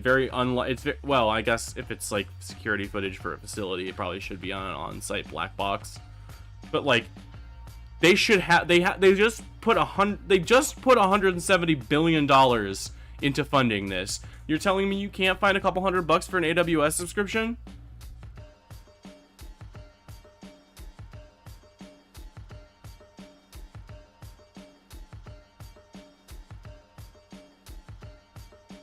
She added that the government would be amenable to saving all footage if the plaintiffs have endless hard drives that we could save things to. Because again, we don't have resources to do what the court is ordering us to do. But if they have endless hard drives where we could save the information, that might be one solution. What if Elon actually damaged something important and now they don't have properly working systems? I mean, it's probably all... I mean, okay, so not for nothing, but Grok did just get put into, like, all the DHS, right? Why are they not using the data centers to store all that information? I feel like that could be some of the money that's being given in the contract, right? I'm just saying. If you don't have the processing power, you can rent it from fucking the you know, child exploitation material CSAM machine.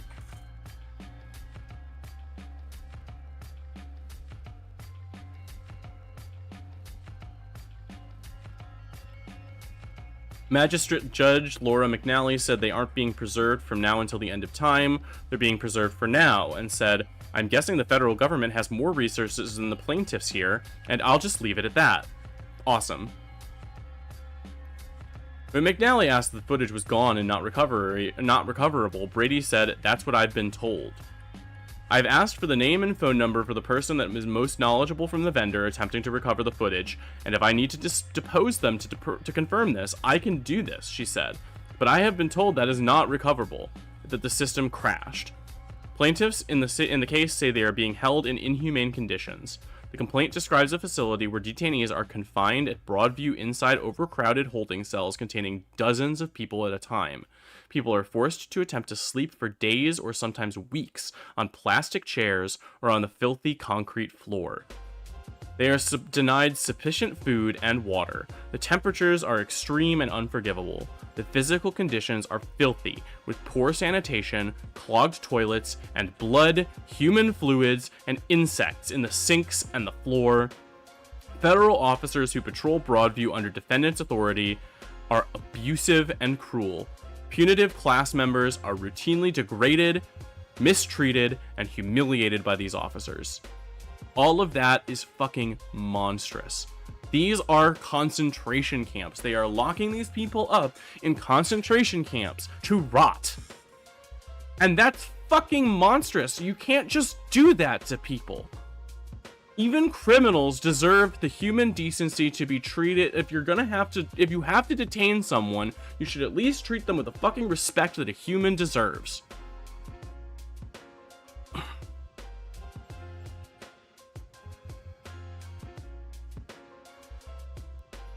Going along with that, we have another article here from the same 404 page.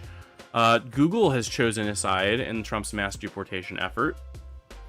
Google is hosting a Customs and Border Protection app that uses facial recognition to identify immigrants and tell local cops whether to contact ICE about the person, while simultaneously removing apps designed to warn local communities about the presence of ICE officials. ICE spotting app developers tell 404 Media the decision to host CBP's new app and Google's description of ICE officials as a vulnerable group in need of protection shows that Google has made a choice on which side to support during the Trump administration's violent mass deportation effort. Google removed certain apps used to report sightings of ICE officials, and then they immediately turned around and approved an app that helps the government unconstitutionally target an actual vulnerable group. That's inexcusable. Mark, the creator of Eyes Up, an app that aims to preserve and map evidence of ICE abuses, said. 404 Media only used the creator's first name to protect them from retaliation. Their app is currently available on the Google Play Store, but Apple has removed it from the App Store. Google wanted to not be evil back in the day. Well, they're evil now, Mark added. The CBP app, called Mobile Identify and launched last week, is for local and state law enforcement agencies that are part of an ICE program that grants them certain immigration-related powers. The 287G Task Force Model (TFM) program that allows these local officers to make immigration arrests during routine police enforcement, and essentially turns police officers into ICE agents. In case you were wondering if the pigs were working together, according to the New York Civil Liberties Union. At the time of writing, ICE has TFM agreements with 596 agencies in 34 states, according to ICE's website. Only evil people have "Don't be evil" as a mission statement. Actually, good people don't need to remind you of it over and over again. Yeah, absolutely. Never forget that when Google was split up into Alphabet, the "Don't be evil" clause from Google's mission statement was not transferred to Alphabet's. After a user scans someone's face with Mobile Identify, the app tells users to contact ICE and provides a reference number, or to not detain the person depending on the result. A source with knowledge of the app previously told 404 Media. 404 Media also examined the app's code and found multiple references to face scanning. A Google spokesperson told 404 Media in an email, "This app is only usable with an official government login and does not publicly broadcast specific user data or location. Play has robust policies, and when we find a violation, we take action." Last month, Google removed an app called Red Dot. That app, in much the same vein as the more well-known ICE Block, lets ordinary people report sightings of ICE officials on a map interface. People could then receive alerts of nearby ICE activity. Anonymous, community-driven tool for reporting and receiving ICE activity alerts, Red Dot's website reads. Red Dot's removal came after a cascading series of events starting in September. That month, 29-year-old Joshua Jean opened fire at an ICE facility in Dallas, killing 2 detainees and wounding another. Authorities say Jean used his phone to search for ICE spotting apps, including ICE blocks, before the shooting, Fox reporting. A short while after, the Department of Justice contacted Apple and demanded to remove ICE Block, which Apple did, despite such an app being First Amendment protected speech. Both Apple and Google then removed Red Dot, which works similarly, from their respective app stores. Google previously told 404 Media it did not receive any outreach from the Department of Justice about the issue at that time. The company said it removed apps that share the location of what it described as a vulnerable group, a veiled reference to ICE officials. In what is clearly a completely unrelated subject, insane clown posses sure are cool, and being a juggalo is a positive thing.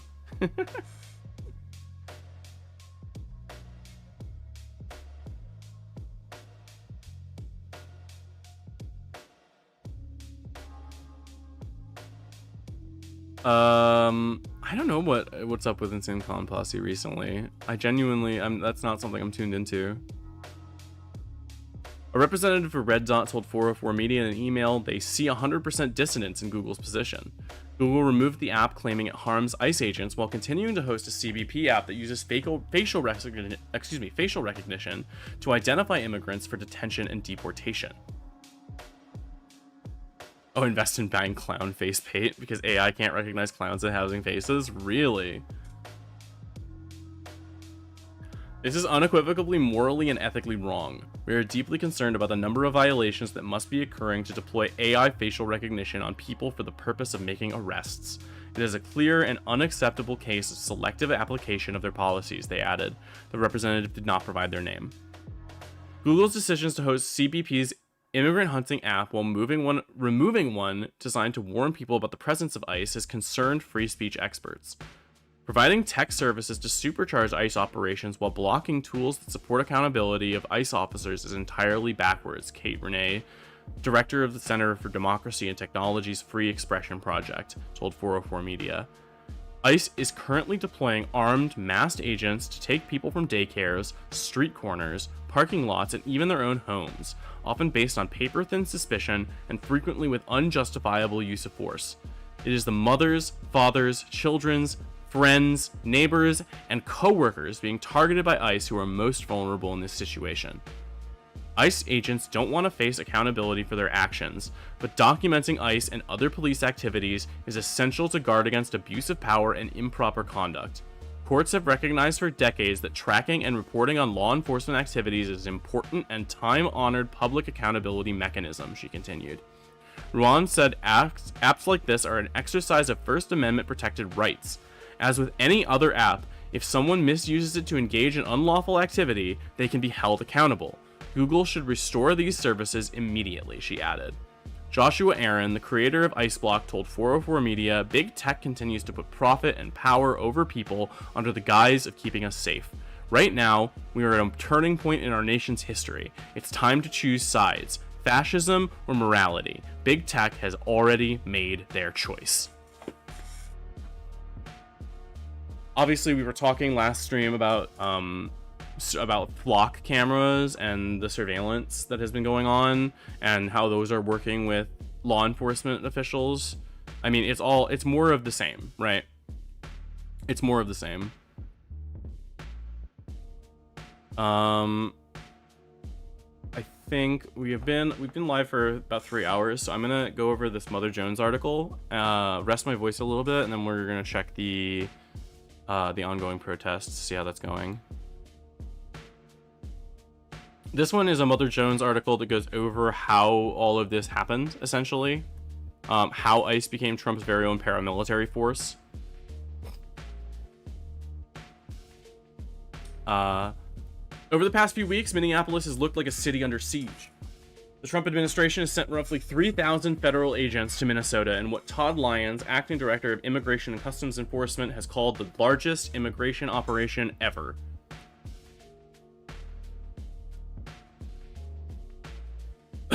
This comes as protests have spread around Minneapolis and across the country, demanding that ICE leave Minnesota and other states following the death of Renee Good, a 37-year-old Minneapolis resident and U.S. citizen who was killed by an ICE officer as she observed federal agents.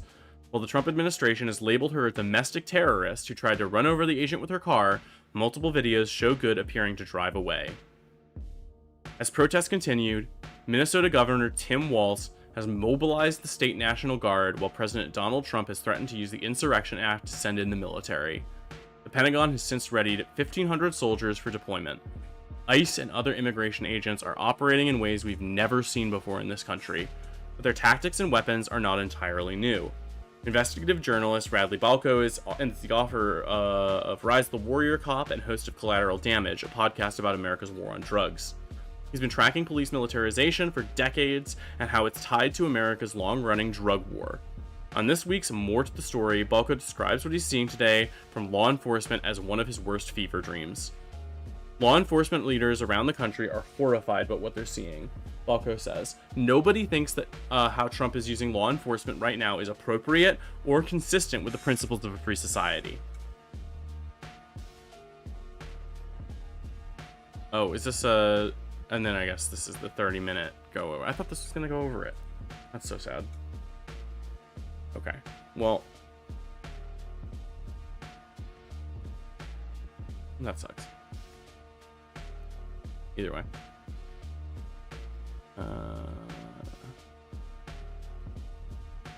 This tab's to the right. What's going on? Is Trump still talking? What is he saying? Business there by buying oil, and I want to just tell President Xi and President Putin, but more so in this case President Xi, because they do need a lot of oil, and we are open for business in the United States, and we are open for business in Venezuela, right?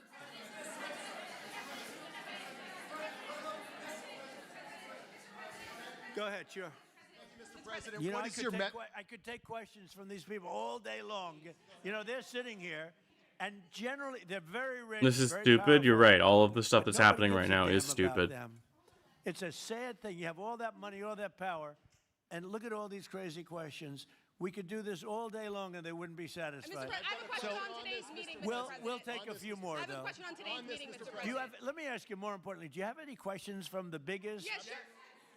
Hold it. Do you have any questions for the biggest people on earth, the biggest business people, the biggest companies anywhere on earth? Do you have any questions for these people? No. Do you have a question for them? Go ahead. Go ahead. Ask them a question. to rebuilding the oil infrastructure in Venezuela? And for the executives in the room, what do you need from the administration in order to invest? That's a good question. Do you want to go and answer that question? Yeah, Exxon, small company. I'll refer you back to the statements I made before. There are a number of legal and commercial frameworks that have to be established to even understand what kind of returns that we'd get on the investments. So I think all the investments and the opportunity sets, I think everyone sitting around this table would have the opportunity and the know-how and the capability to make the investment. It's just straight up not our oil. Ultimately be how durable are the protections from a financial standpoint, what do the returns look like, what are the commercial arrangements, the legal frameworks, all those things have to be put in place in order to make a decision to understand what your return would be over the next several decades that these $1 billion investments would be made on. You know, could I do this? Because we have, again, the biggest people on the planet Earth around this table, biggest companies in the world. I'd like to just ask them to introduce themselves. We'll start from this end and go around to here. And if you have anything to quickly say, we can do that. But you want to just start right over here? These two guys, we'll leave them out because they're with us. Please. Thank you, President Trump. John Addison at VTOL. We're here to ensure that you are going to be able to move all of this oil all around the world at the best price possible so that the influence that you have over the Venezuelans will ensure that you get what you want. Ew. Thank you. Ew. Thank you, Mr. President. Ryan Sheffield of Formentera. My grandfather, Hugh Sheffield, was president of ARCO, Venezuela. Right. Thank you for what you did. Do you like what we're doing? There's a lot of shale there, a lot of upside. He would be very happy looking down. He'd be very proud of you right now, right? Yes, sir. Good. Thank you. Mr. President, Luis That's Rodriguez. so stupid. I'm probably the only Venezuelan American sitting on around this table. I want to personally thank you for the courage of your actions over the last couple of weeks. I think I speak, and I speak of Venezuela in general in saying there's optimism.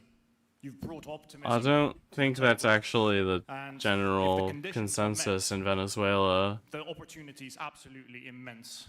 I agree with that. That's true. Thank you. Well said, too. It's Same immense, courage, isn't it? yeah, absolutely. Tremendous opportunity. Thank you. Richard Holton from Trafigura. We're working with your administration, Mr. President, to bring that Venezuelan oil to the United States. Our first vessel Looks should like load this in the is, next week. is this ended. Good job. Thank you. I think the reason that most of us are here and thinking about the future is because we trust you initially to set this program up that will work and guarantee that this can be done. And there's a huge investment that needs to be done. We've all agreed on that. And certainly we need time to see that through. So thank you for what you've done. Thank you very much. Thank you. Mr. President, I'm Lane Riggs, CEO of Valero Energy, and we're one of those companies that refineries in the U.S. are uniquely configured to run Venezuelan oil, and we're more than happy as this opportunity expands for us to further invest in our refineries to produce more of it. And you're very much set up for the heavy oil, right? Yes, sir. That's great. That's great. We're ready for it. Thank you, Mr. President. Thank you for having us here. Thank you. And thank you for opening the door to a better Venezuela. We are a Spanish company, but we are fully committed to invest here in the States. We have invested over the last 15 years, $21 Sorry, billion. I don't care about you, Trump. This is more important.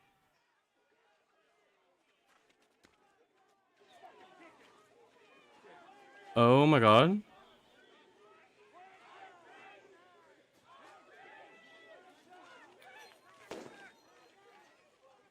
Oh, holy shit.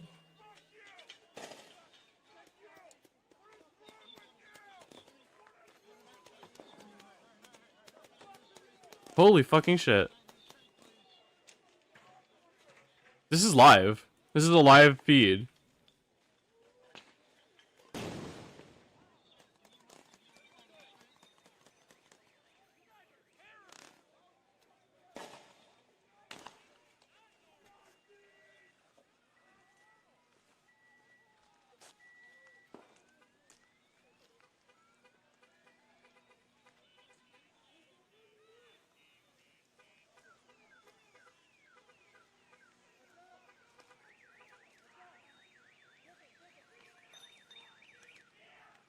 I wish it wasn't all in my right ear, but...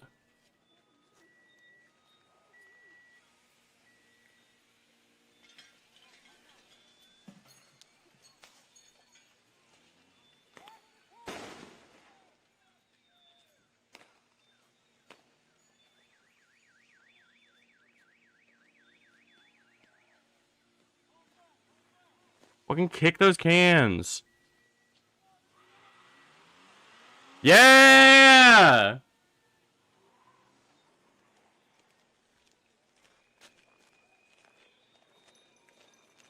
Fucking was pulling his gun?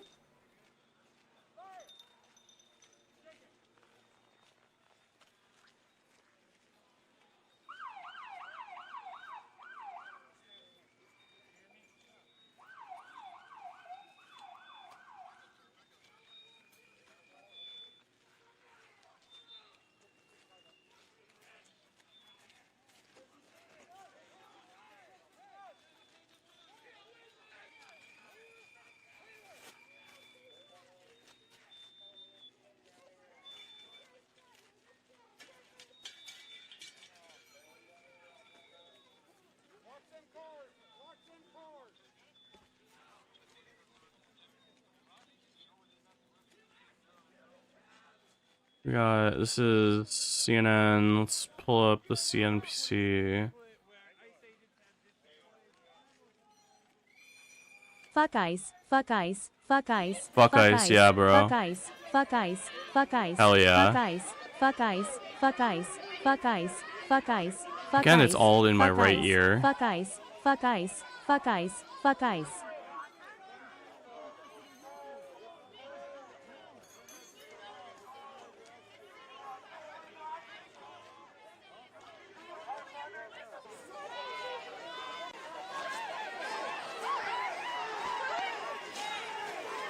Yep, they're just fucking storming him.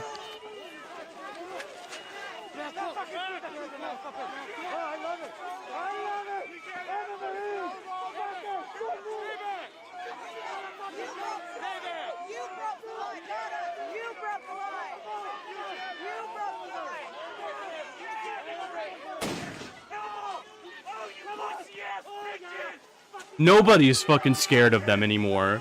They are pissed.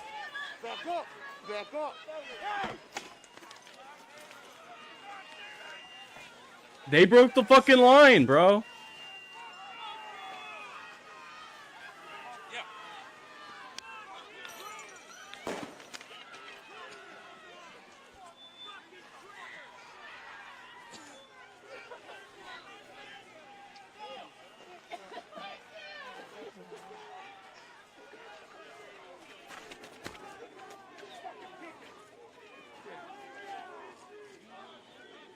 I think this was the same.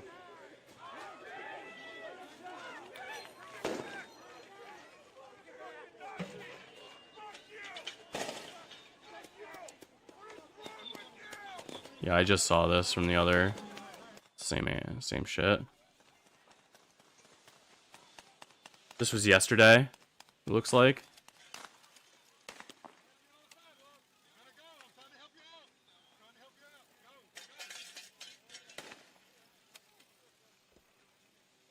Just shooting at people.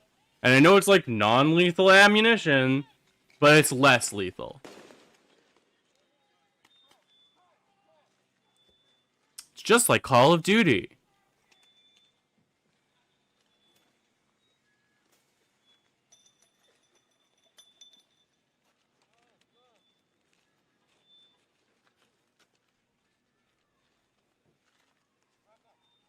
Yep.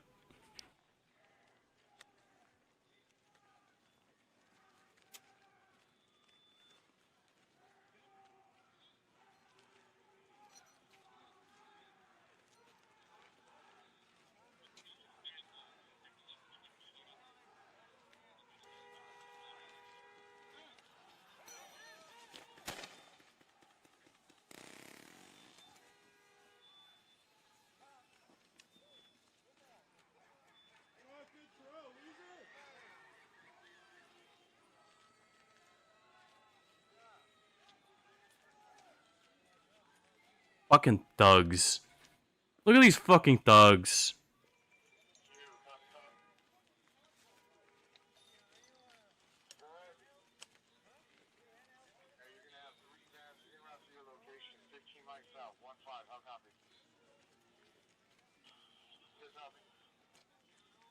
Look at this dumpy motherfucker here. Look at this dumpy motherfucker with the gun in the front. These fucking spousal abusers.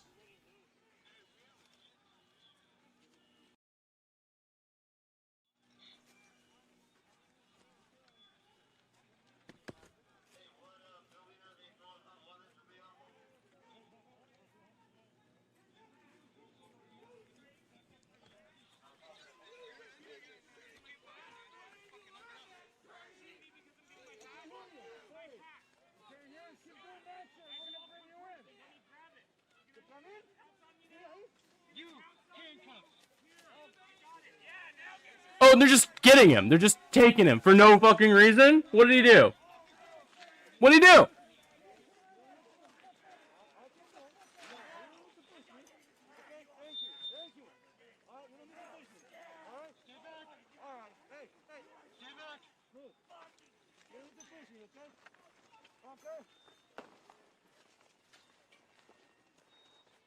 Stupid motherfuckers.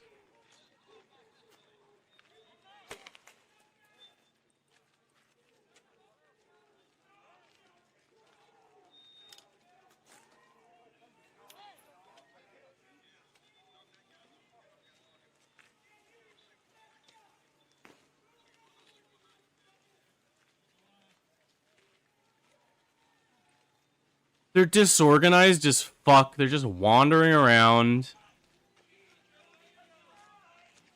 Walking into their own fucking tear gas.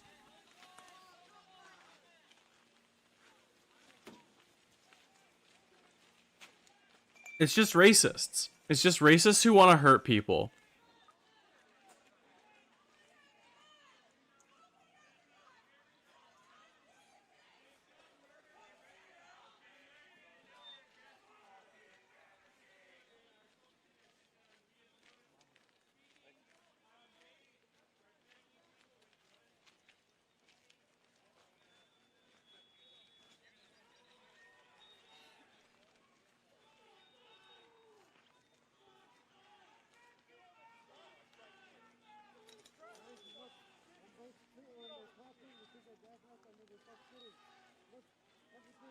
People fucking hate them.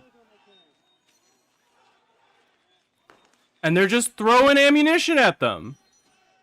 They're not doing anything. This is literally peaceful protesting. And that's what they get for it, I guess.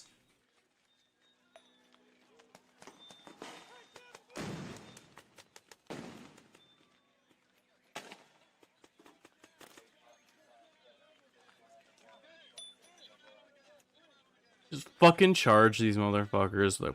Like these are the kind of people we should be, I can't say that. That's Fed posting. I'm not gonna Fed post. I already got banned from flying once.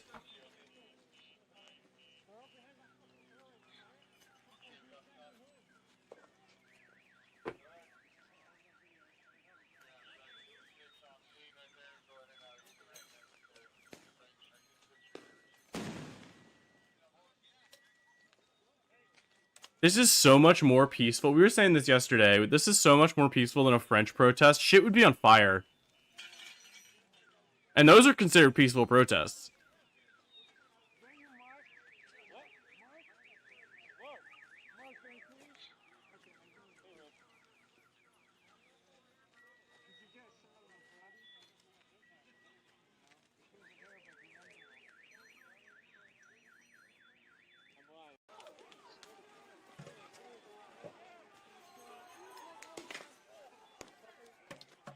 I love the people with the buckets covering up the tear gas canisters.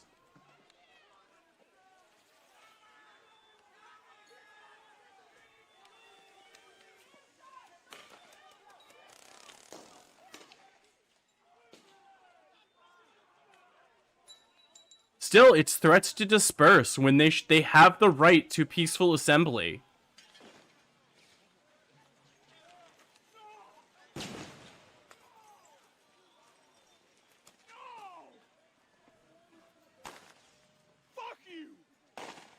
Yes, dude. Look at this guy. This is Antifa? This isn't my grandpa.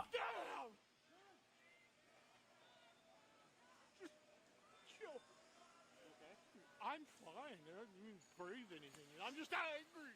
I'm 7 years old. I'm fucking angry. Yes, dude. Absolutely. What a fucking hero. This guy rules. Dude's rock. He's handing out water bottles to people.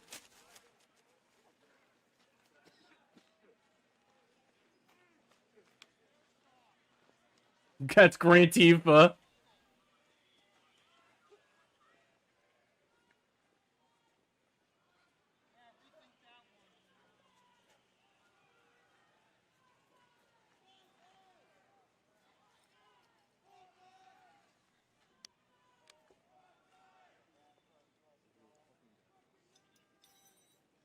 Bro tanks it. Bro tanks it and walks away with a water bottle. Look at him just milling around. The fucking idiots.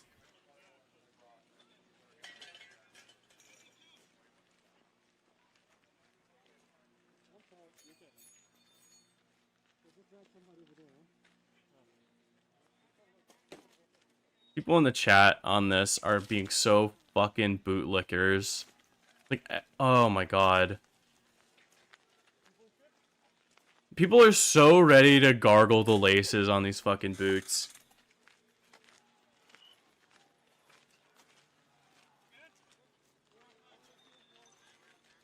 People are so ready to be like, to associate morality with legality. And like, they're so ready to jump on the law's cock as soon as the law is on their side.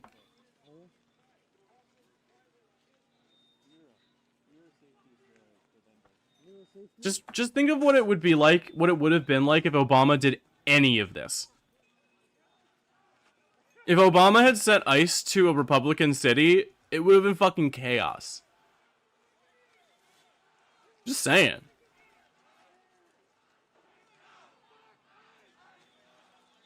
I love hearing the crowd too.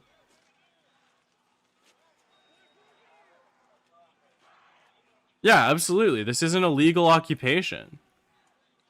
Yeah, YouTube's chat is full of fucking weird racists. YouTube has long been part of the, like, alt-right pipeline, unfortunately.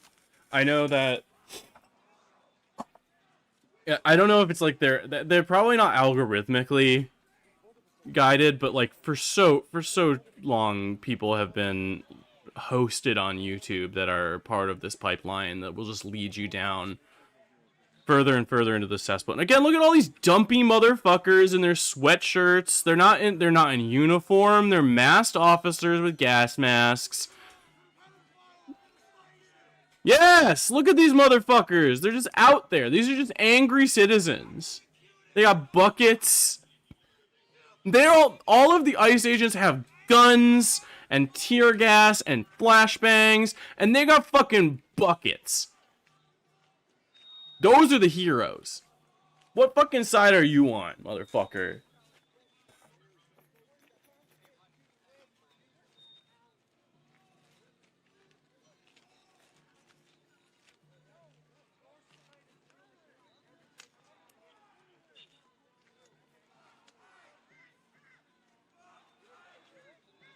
They have nothing better to do but protest because they're unemployed. Yeah, that's why they're protesting, dumbass. Like, I would be pissed off if I was unemployed right now. They're also striking. So they're not unemployed. They're not going to work. They are striking. There's a general strike. It's not live. I understand. This is yesterday's footage.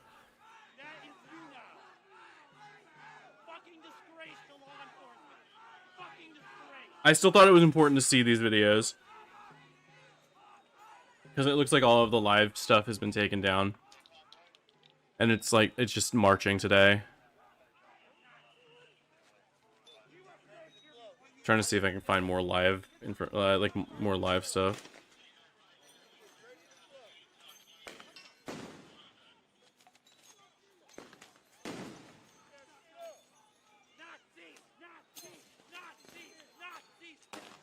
Fuck yeah, dude.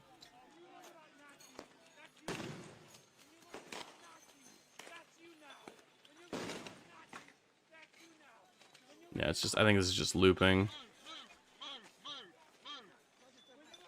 Unless they're moving it again.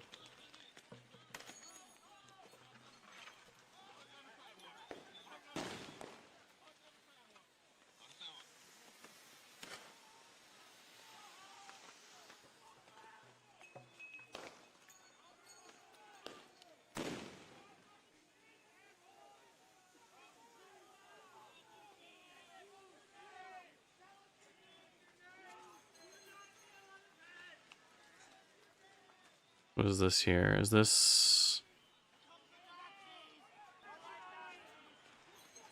Is this just the same?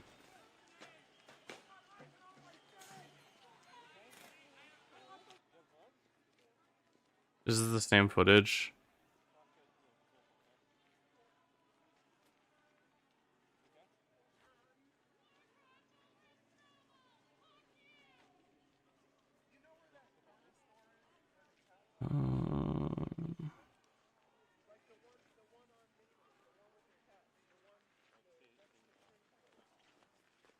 I mean, it's from the AP. At the very least, this is, Alright,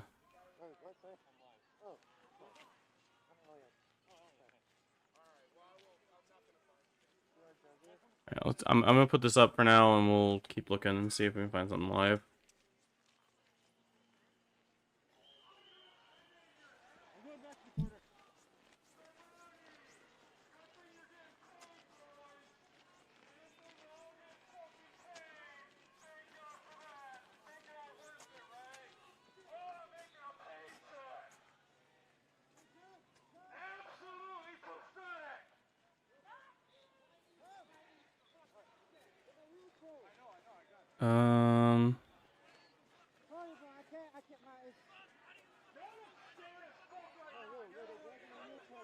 Oh, looks like maybe the federal, sorry, the National Guard may have been called off.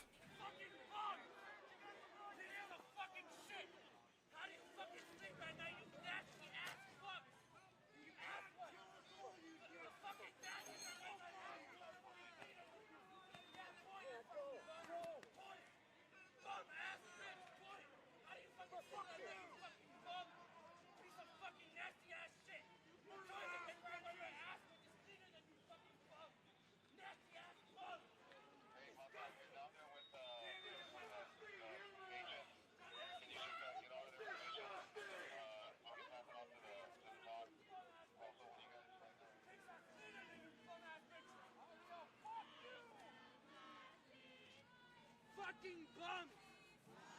Bum ass pigs is all you fucking are! Bum! Look me in the eye! You are a fucking bum here!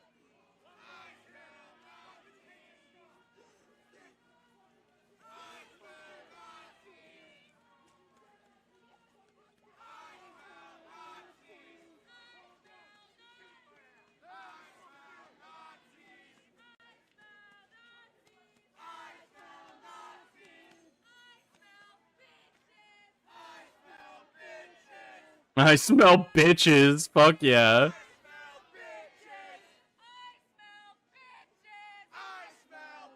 Fuck yeah.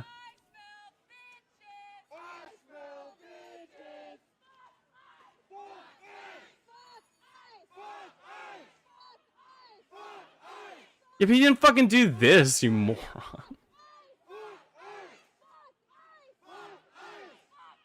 I'm not supporting Obama. I'm just, it was an example. I still think he's a war criminal and should be in jail.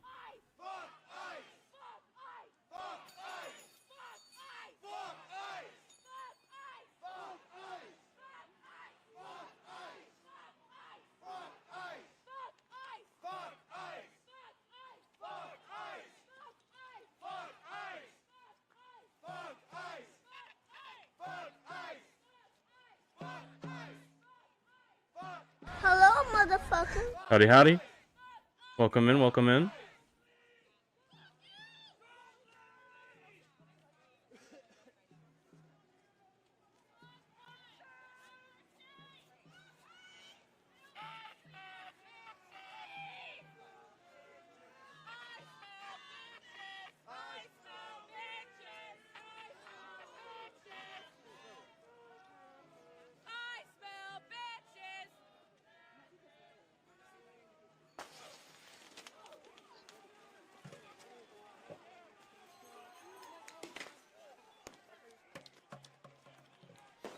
I'm doing okay. I mean, I'm doing fine. I'm doing as well as I can, all things considered, with all this bullshit that's been going on.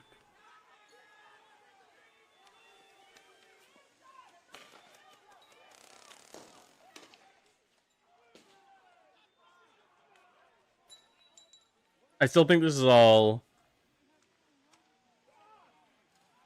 This might all still be yesterday.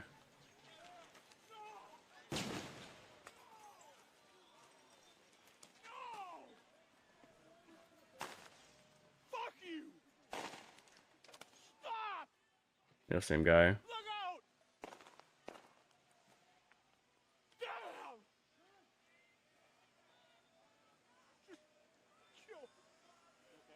I'm fine. I don't even breathe anything. I'm just angry. I'm 7 years old and I'm fucking angry. Oh, fuck off.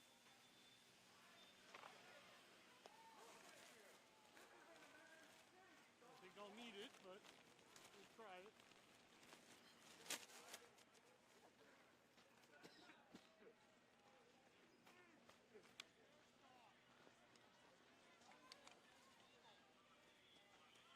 You got stabbed? Are you saying like you got a shot?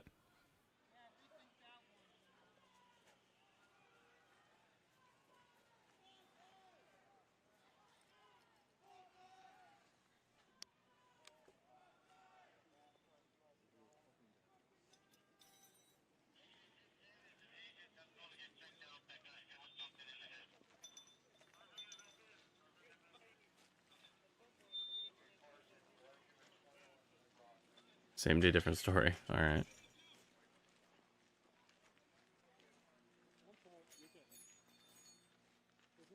Here's Don Lemon interviewing a man, we just know him as Pull him Jack, over. on the ground out in front of an ICE facility.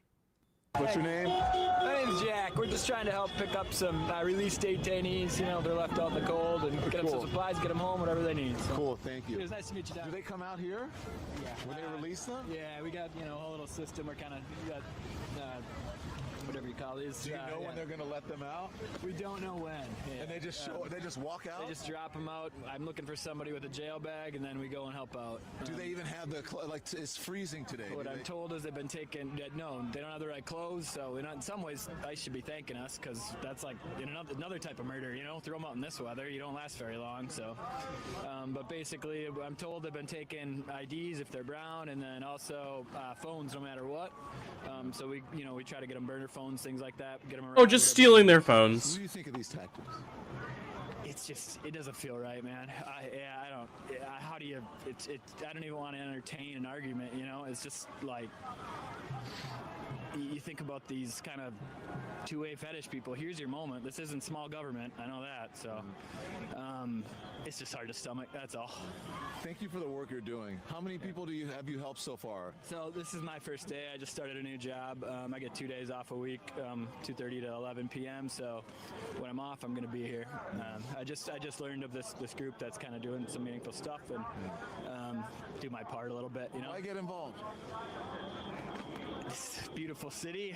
It's a beautiful country in a lot of ways, and I just don't see us staying that way unless people stand up.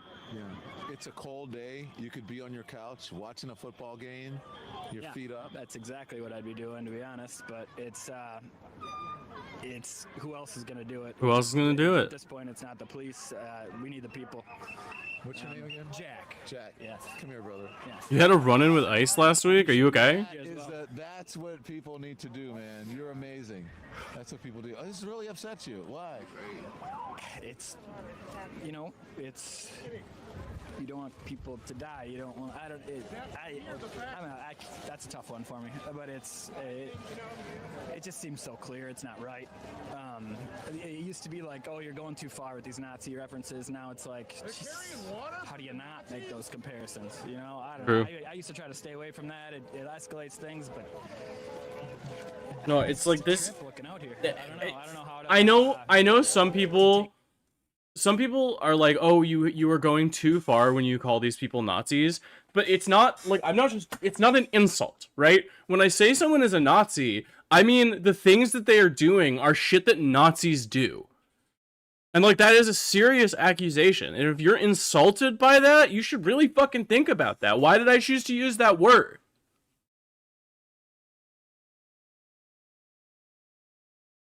Get in, you know, stomach it, the whole deal. So. Well, you're doing, but you have to be willing to sacrifice something, and you are. Yes, so and your reporting has a lot of meaning too. Thank you, brother. Thank you, Don. Impressive. Yeah, I mean, those Nazi references aren't. Obviously, they're becoming more and more, I think, easier for people to. It's so much easier to justify now, describe obviously, but ICE as a Gestapo, draw those comparisons. Also, don't orient. oh, did they demand your fucking papers? A thing they just cannot do? 100%. Like, they shouldn't be able slave to. Catchers, they've also been described to, but It's slave can we just catchers put for this up for a sure. sec? Because this is the reason that I'm not, the reason you say Nazis is because look at how Bovino. Are there no live streams of protest? There was. I was literally watching them, but all the live streams have ended, and now they're all playing stuff from yesterday. Maybe I don't know if the protests are over, but I can't fucking find anything live. That he wore the other day. Seems suspicious a little bit. We have this up. Yeah, I mean, look at this. This is Nazi iconography.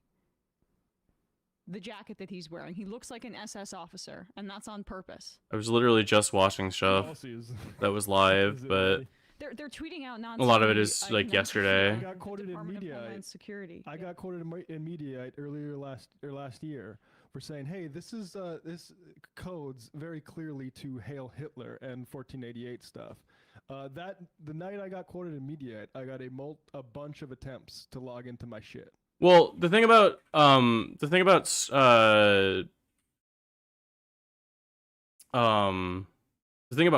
protests and strikes is that this is gonna have to be like a general. When people say strike, they mean like organize with people in your community. But a strike is a personal choice. It is the desire. Like, you don't go to work, you don't go to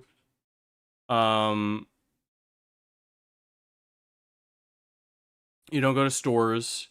You like do your best. Obviously, you have to like shop for groceries and stuff, but like cancel subscriptions, make it known with your money that you can't do that.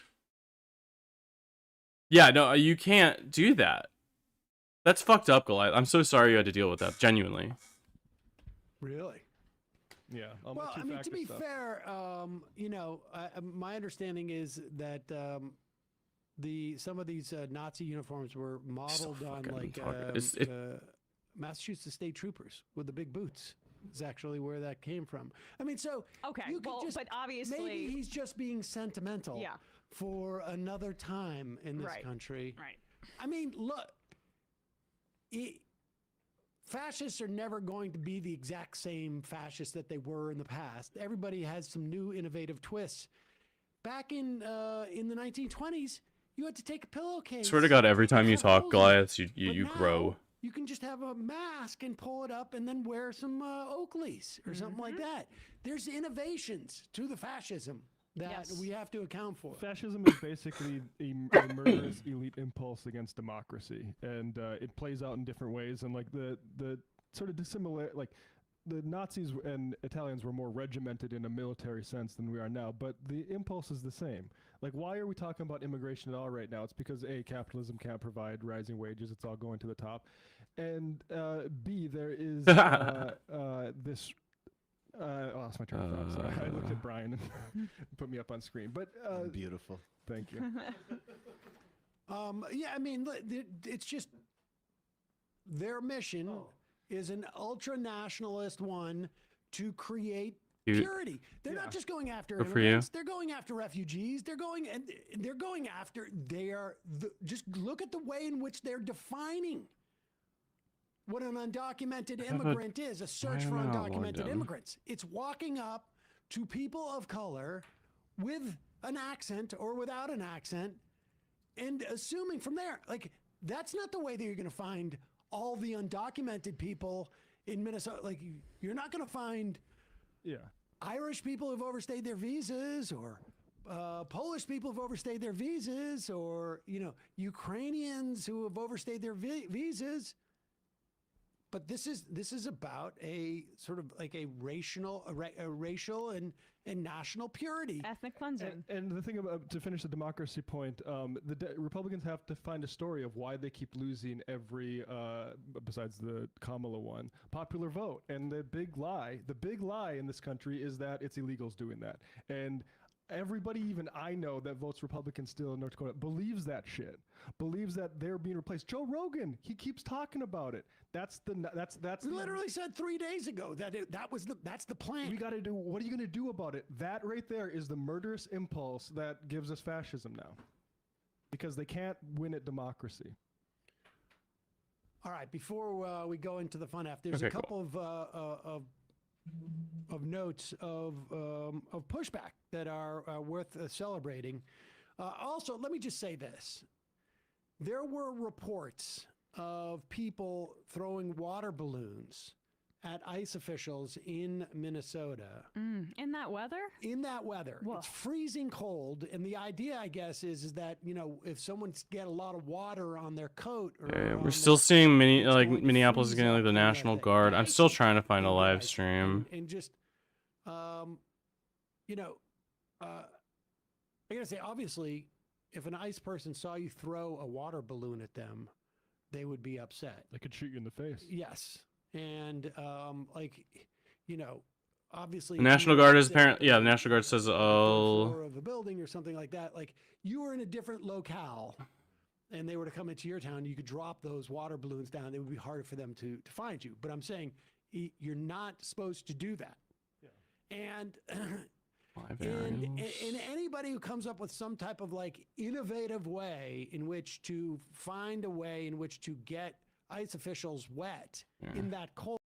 Oh, let's hear from Donald Trump on what is the reason why this mother of three should be shot in the face. They seem to be getting a little bit nervous about the idea, perhaps, of keep telling people that what you've seen over and over and over again on video is not true. That she was some dangerous person. A domestic terrorist. A domestic terrorist. Now they've just moved to like, well, you know, if you're going to be rude. We've got We'll Be Right Back on Fox. He does this repeatedly. He did But this it's all with Venezuela. been press conferences. I want on the ground. Narco terrorists. That's our pretext. That's our pretext for bombing Venezuela. If anybody can find live on the ground stuff, let me know. But Trump will go out there and say it's for the oil. Their line on this has been that she used her vehicle, Renee Good, the mother who had just come back from dropping off her kid, as a weapon. By the way, apparently like gonna leave her wife out, made that split-second decision and just gonna leave her wife out there after, you know, going to kill this ICE officer. That's what they want us to believe. It's just absurd. But they basically said, the Republicans, oh, he was in fear for his life, and she was gonna ram him with his vehicle. And then Trump says exactly what the reality is. Do you believe that deadly force was necessary after watching all the footage of the days that passed? What's your assessment there? It was highly disrespectful of law enforcement. The woman and her friend were highly disrespectful of law enforcement. You saw that? They were harassing them, were following for days and for hours. And I think, frankly, they're professional agitators. But just disrespect. And I'd like to find out, and we are going to find out, who's paying for it. But just disrespect. With their brand new signs and all the different things. But these are professional agitators, and law enforcement should not be in a position where they have to put up with this stuff. What that woman and what her friend and what their other friends were doing to law enforcement, not just ICE, law enforcement is outrageous. That's a tell there that ICE is unpopular when he has to say law enforcement, not just ICE. And also, I mean, he's indicating there, I mean, this is before we had the story that the FBI is investigating her activist ties. As a professional agitator in her Honda Pilot. Oh, it's like yesterday still.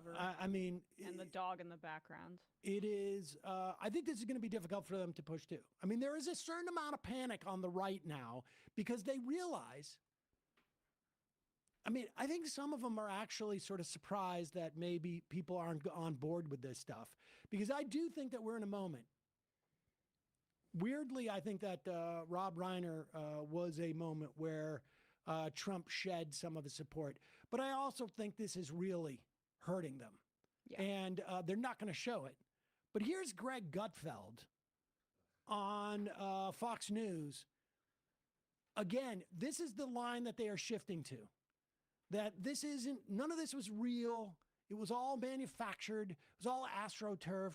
Nobody really cares about this stuff. This woman was clearly a professional agitator. You could see all the professional accoutrements she had there. Her and her friend. I mean, I'm sorry, but never has Trump sounded And no like an old meaningful man. coordination with local officials. The militarized forces who are not trained in our local laws, not trained in community-based de-escalation, and do not know our neighborhoods or our people. This is a recipe for disaster, confusion, and dangerous mistakes. Our communities are not a stage for political theater. If this administration wants to partner, then act like it. Share the plan, respect local law, and work with us, not around us.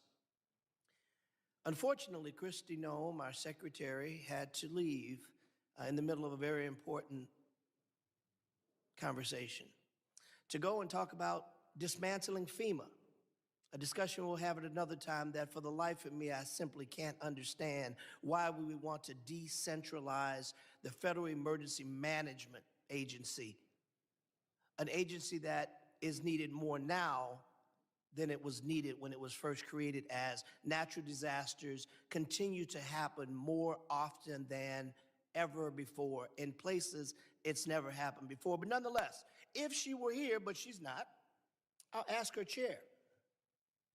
Secretary Noem, I recently stood with local elected leaders from the city of New Orleans and our mayor-elect, Helena Moreno, as they urged DHS agents to commit to transparency, due process protections, identifiable federal agents, safeguards against discriminatory enforcement, and humanitarian protections.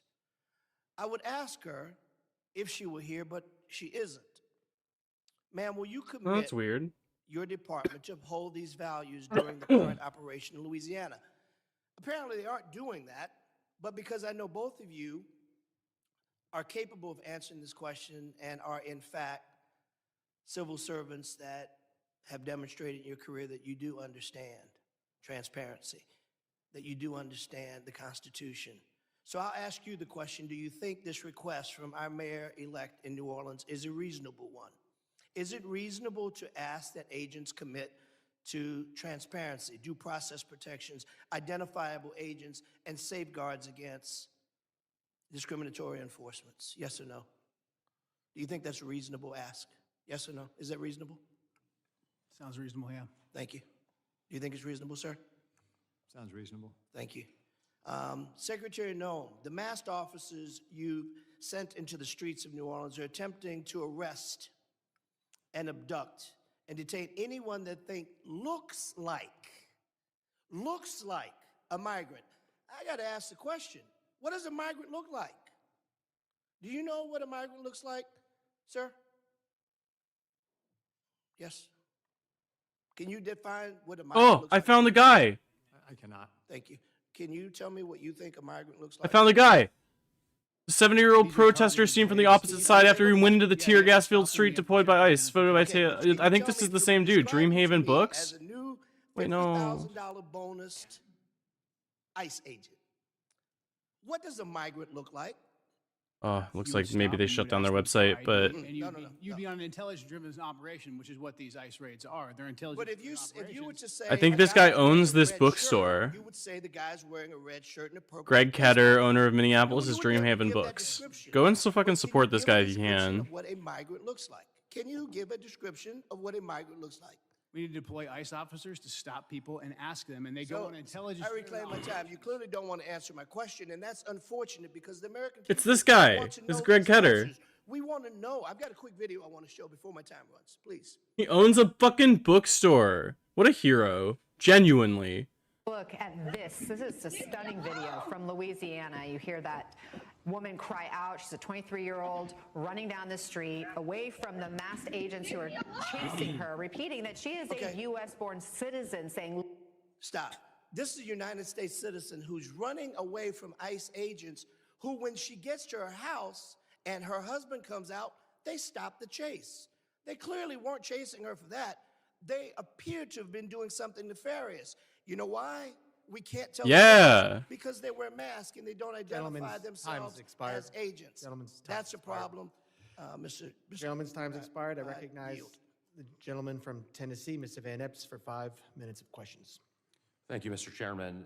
Thank you to the Secretary and gentlemen. Thank you for being here today at this critical hearing. I'm honored to be here. Thank you all for joining me on all this. I'm probably not going to be live for much longer, And I've had the but privilege to serve this see country who's for live over right now. 20 years in uniform, first as an active duty U.S. Army helicopter pilot with service with the 160th Special Operations Aviation Regiment, and currently serving in the Tennessee Army National Guard. And I'm honored to continue the mission from a new post with this distinguished committee. To our witnesses today, allow me to begin by expressing my appreciation. Is this still live? I'm not sure if this is live, but I hadn't seen it yet, so I was watching it. Does to ensure the safety and security of our great nation. I have just a couple of questions focused on emerging AI-enabled threats. Adversaries are already using. I want to Here play is, this clip real Graham quick. Plattner. There were reports that there were 200 ICE up in Lewiston, Maine. And Brian tells me that there's not necessarily a huge immigrant population per se, but there is a significant refugee population up in Maine. And understand, they don't care.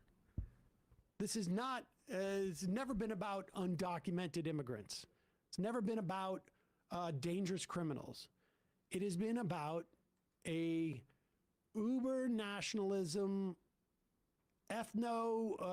uber nationalism to purify the country from and get rid of people that are from what shithole countries, as Donald Trump called them. Yeah, they're rounding up people at their ICE hearings. They are trying to strip people of temporary protected status, meaning they came to the country legally. These So videos it's also, never been about the majority report includes people's lots immigration of status. It's information. about their ethnic character. They're doing an ethnic cleansing with ICE as the Gestapo. The protest stuff is already on the Dreamhaven Wikipedia page. There Awesome. was a older Hmong guy who was.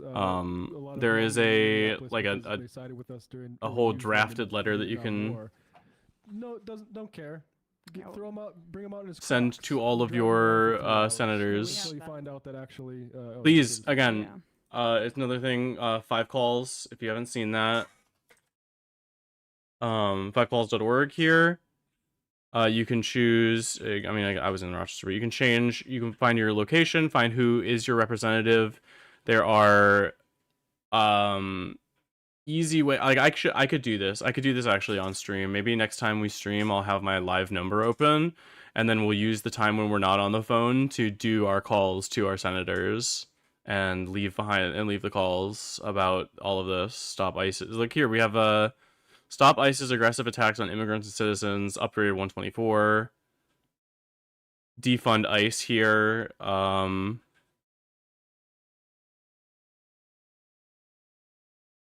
We don't support political posts. Insane.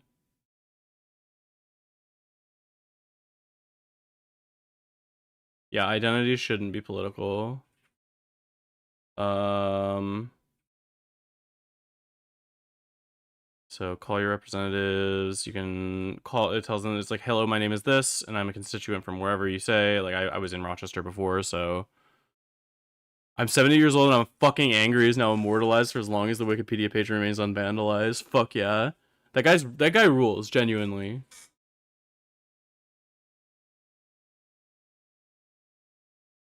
I think, unfortunately, you do have to be careful where you like bring stuff up, just because it's not always the place.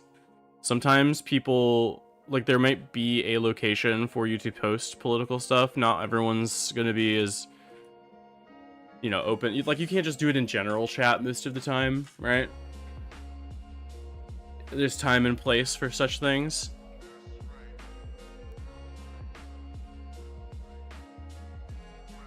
This shit does suck. And it's good that, like, I mean, obviously you've seen longer than I have all this. I'm still just 20 something.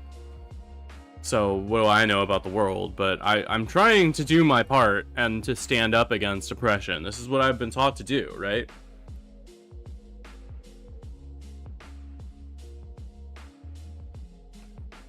Fair enough. I think a lot of the queer community likes to try to hide from the stuff that's going on. Unfortunately, I think we're so like exhausted by it always happening that like we don't want to pay any attention.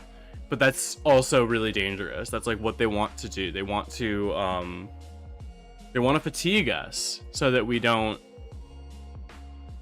you know, keep it up.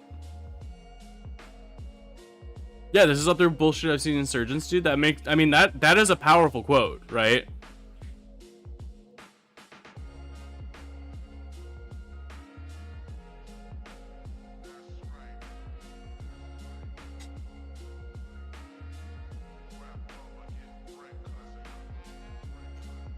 This guy's a fucking hero.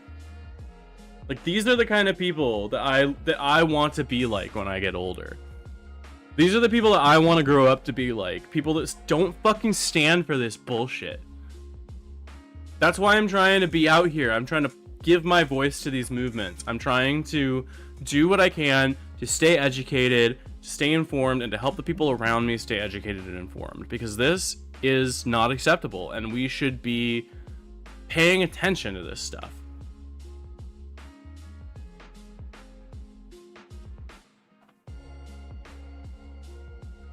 And Goliath, they might be doing that in the prisons. We don't know. We're not allowed to look. We're not allowed to know what's happening in the prisons. Sorry, concentration camps. Internment camps.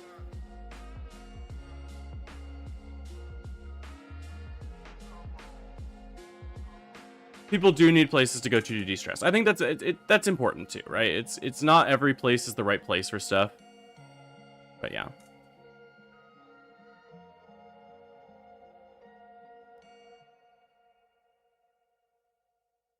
You know, we have to be careful. All right, I have been live for 4 hours. My voice is starting to hurt. So, I think, friends, that is enough coverage of this for today. Thank you for sticking with me on it. I'm going to send you over to something a little less stressful. How about y'all go over to Rabbit Bash? They're playing RuneScape right now. I will be back on Tuesday. Hopefully, unless anything super fucking crazy happens, they use what we don't know as a weapon. Knowledge is power, and they're using everything they have to keep us in the dark. Exactly. I think that's why the internet is so dangerous to this kind of person too, is because it allows for a widespread freedom of information that has never before been like available on that level. We've never seen freedom of information this widespread. It's impossible to control the narrative, which is why they put so many resources into trying.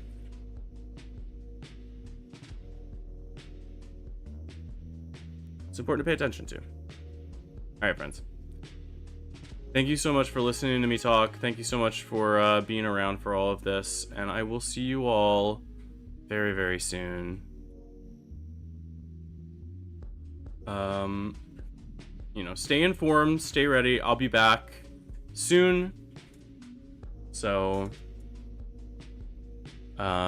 stick around for the raid. Go say hi to Mad Rabbit for me.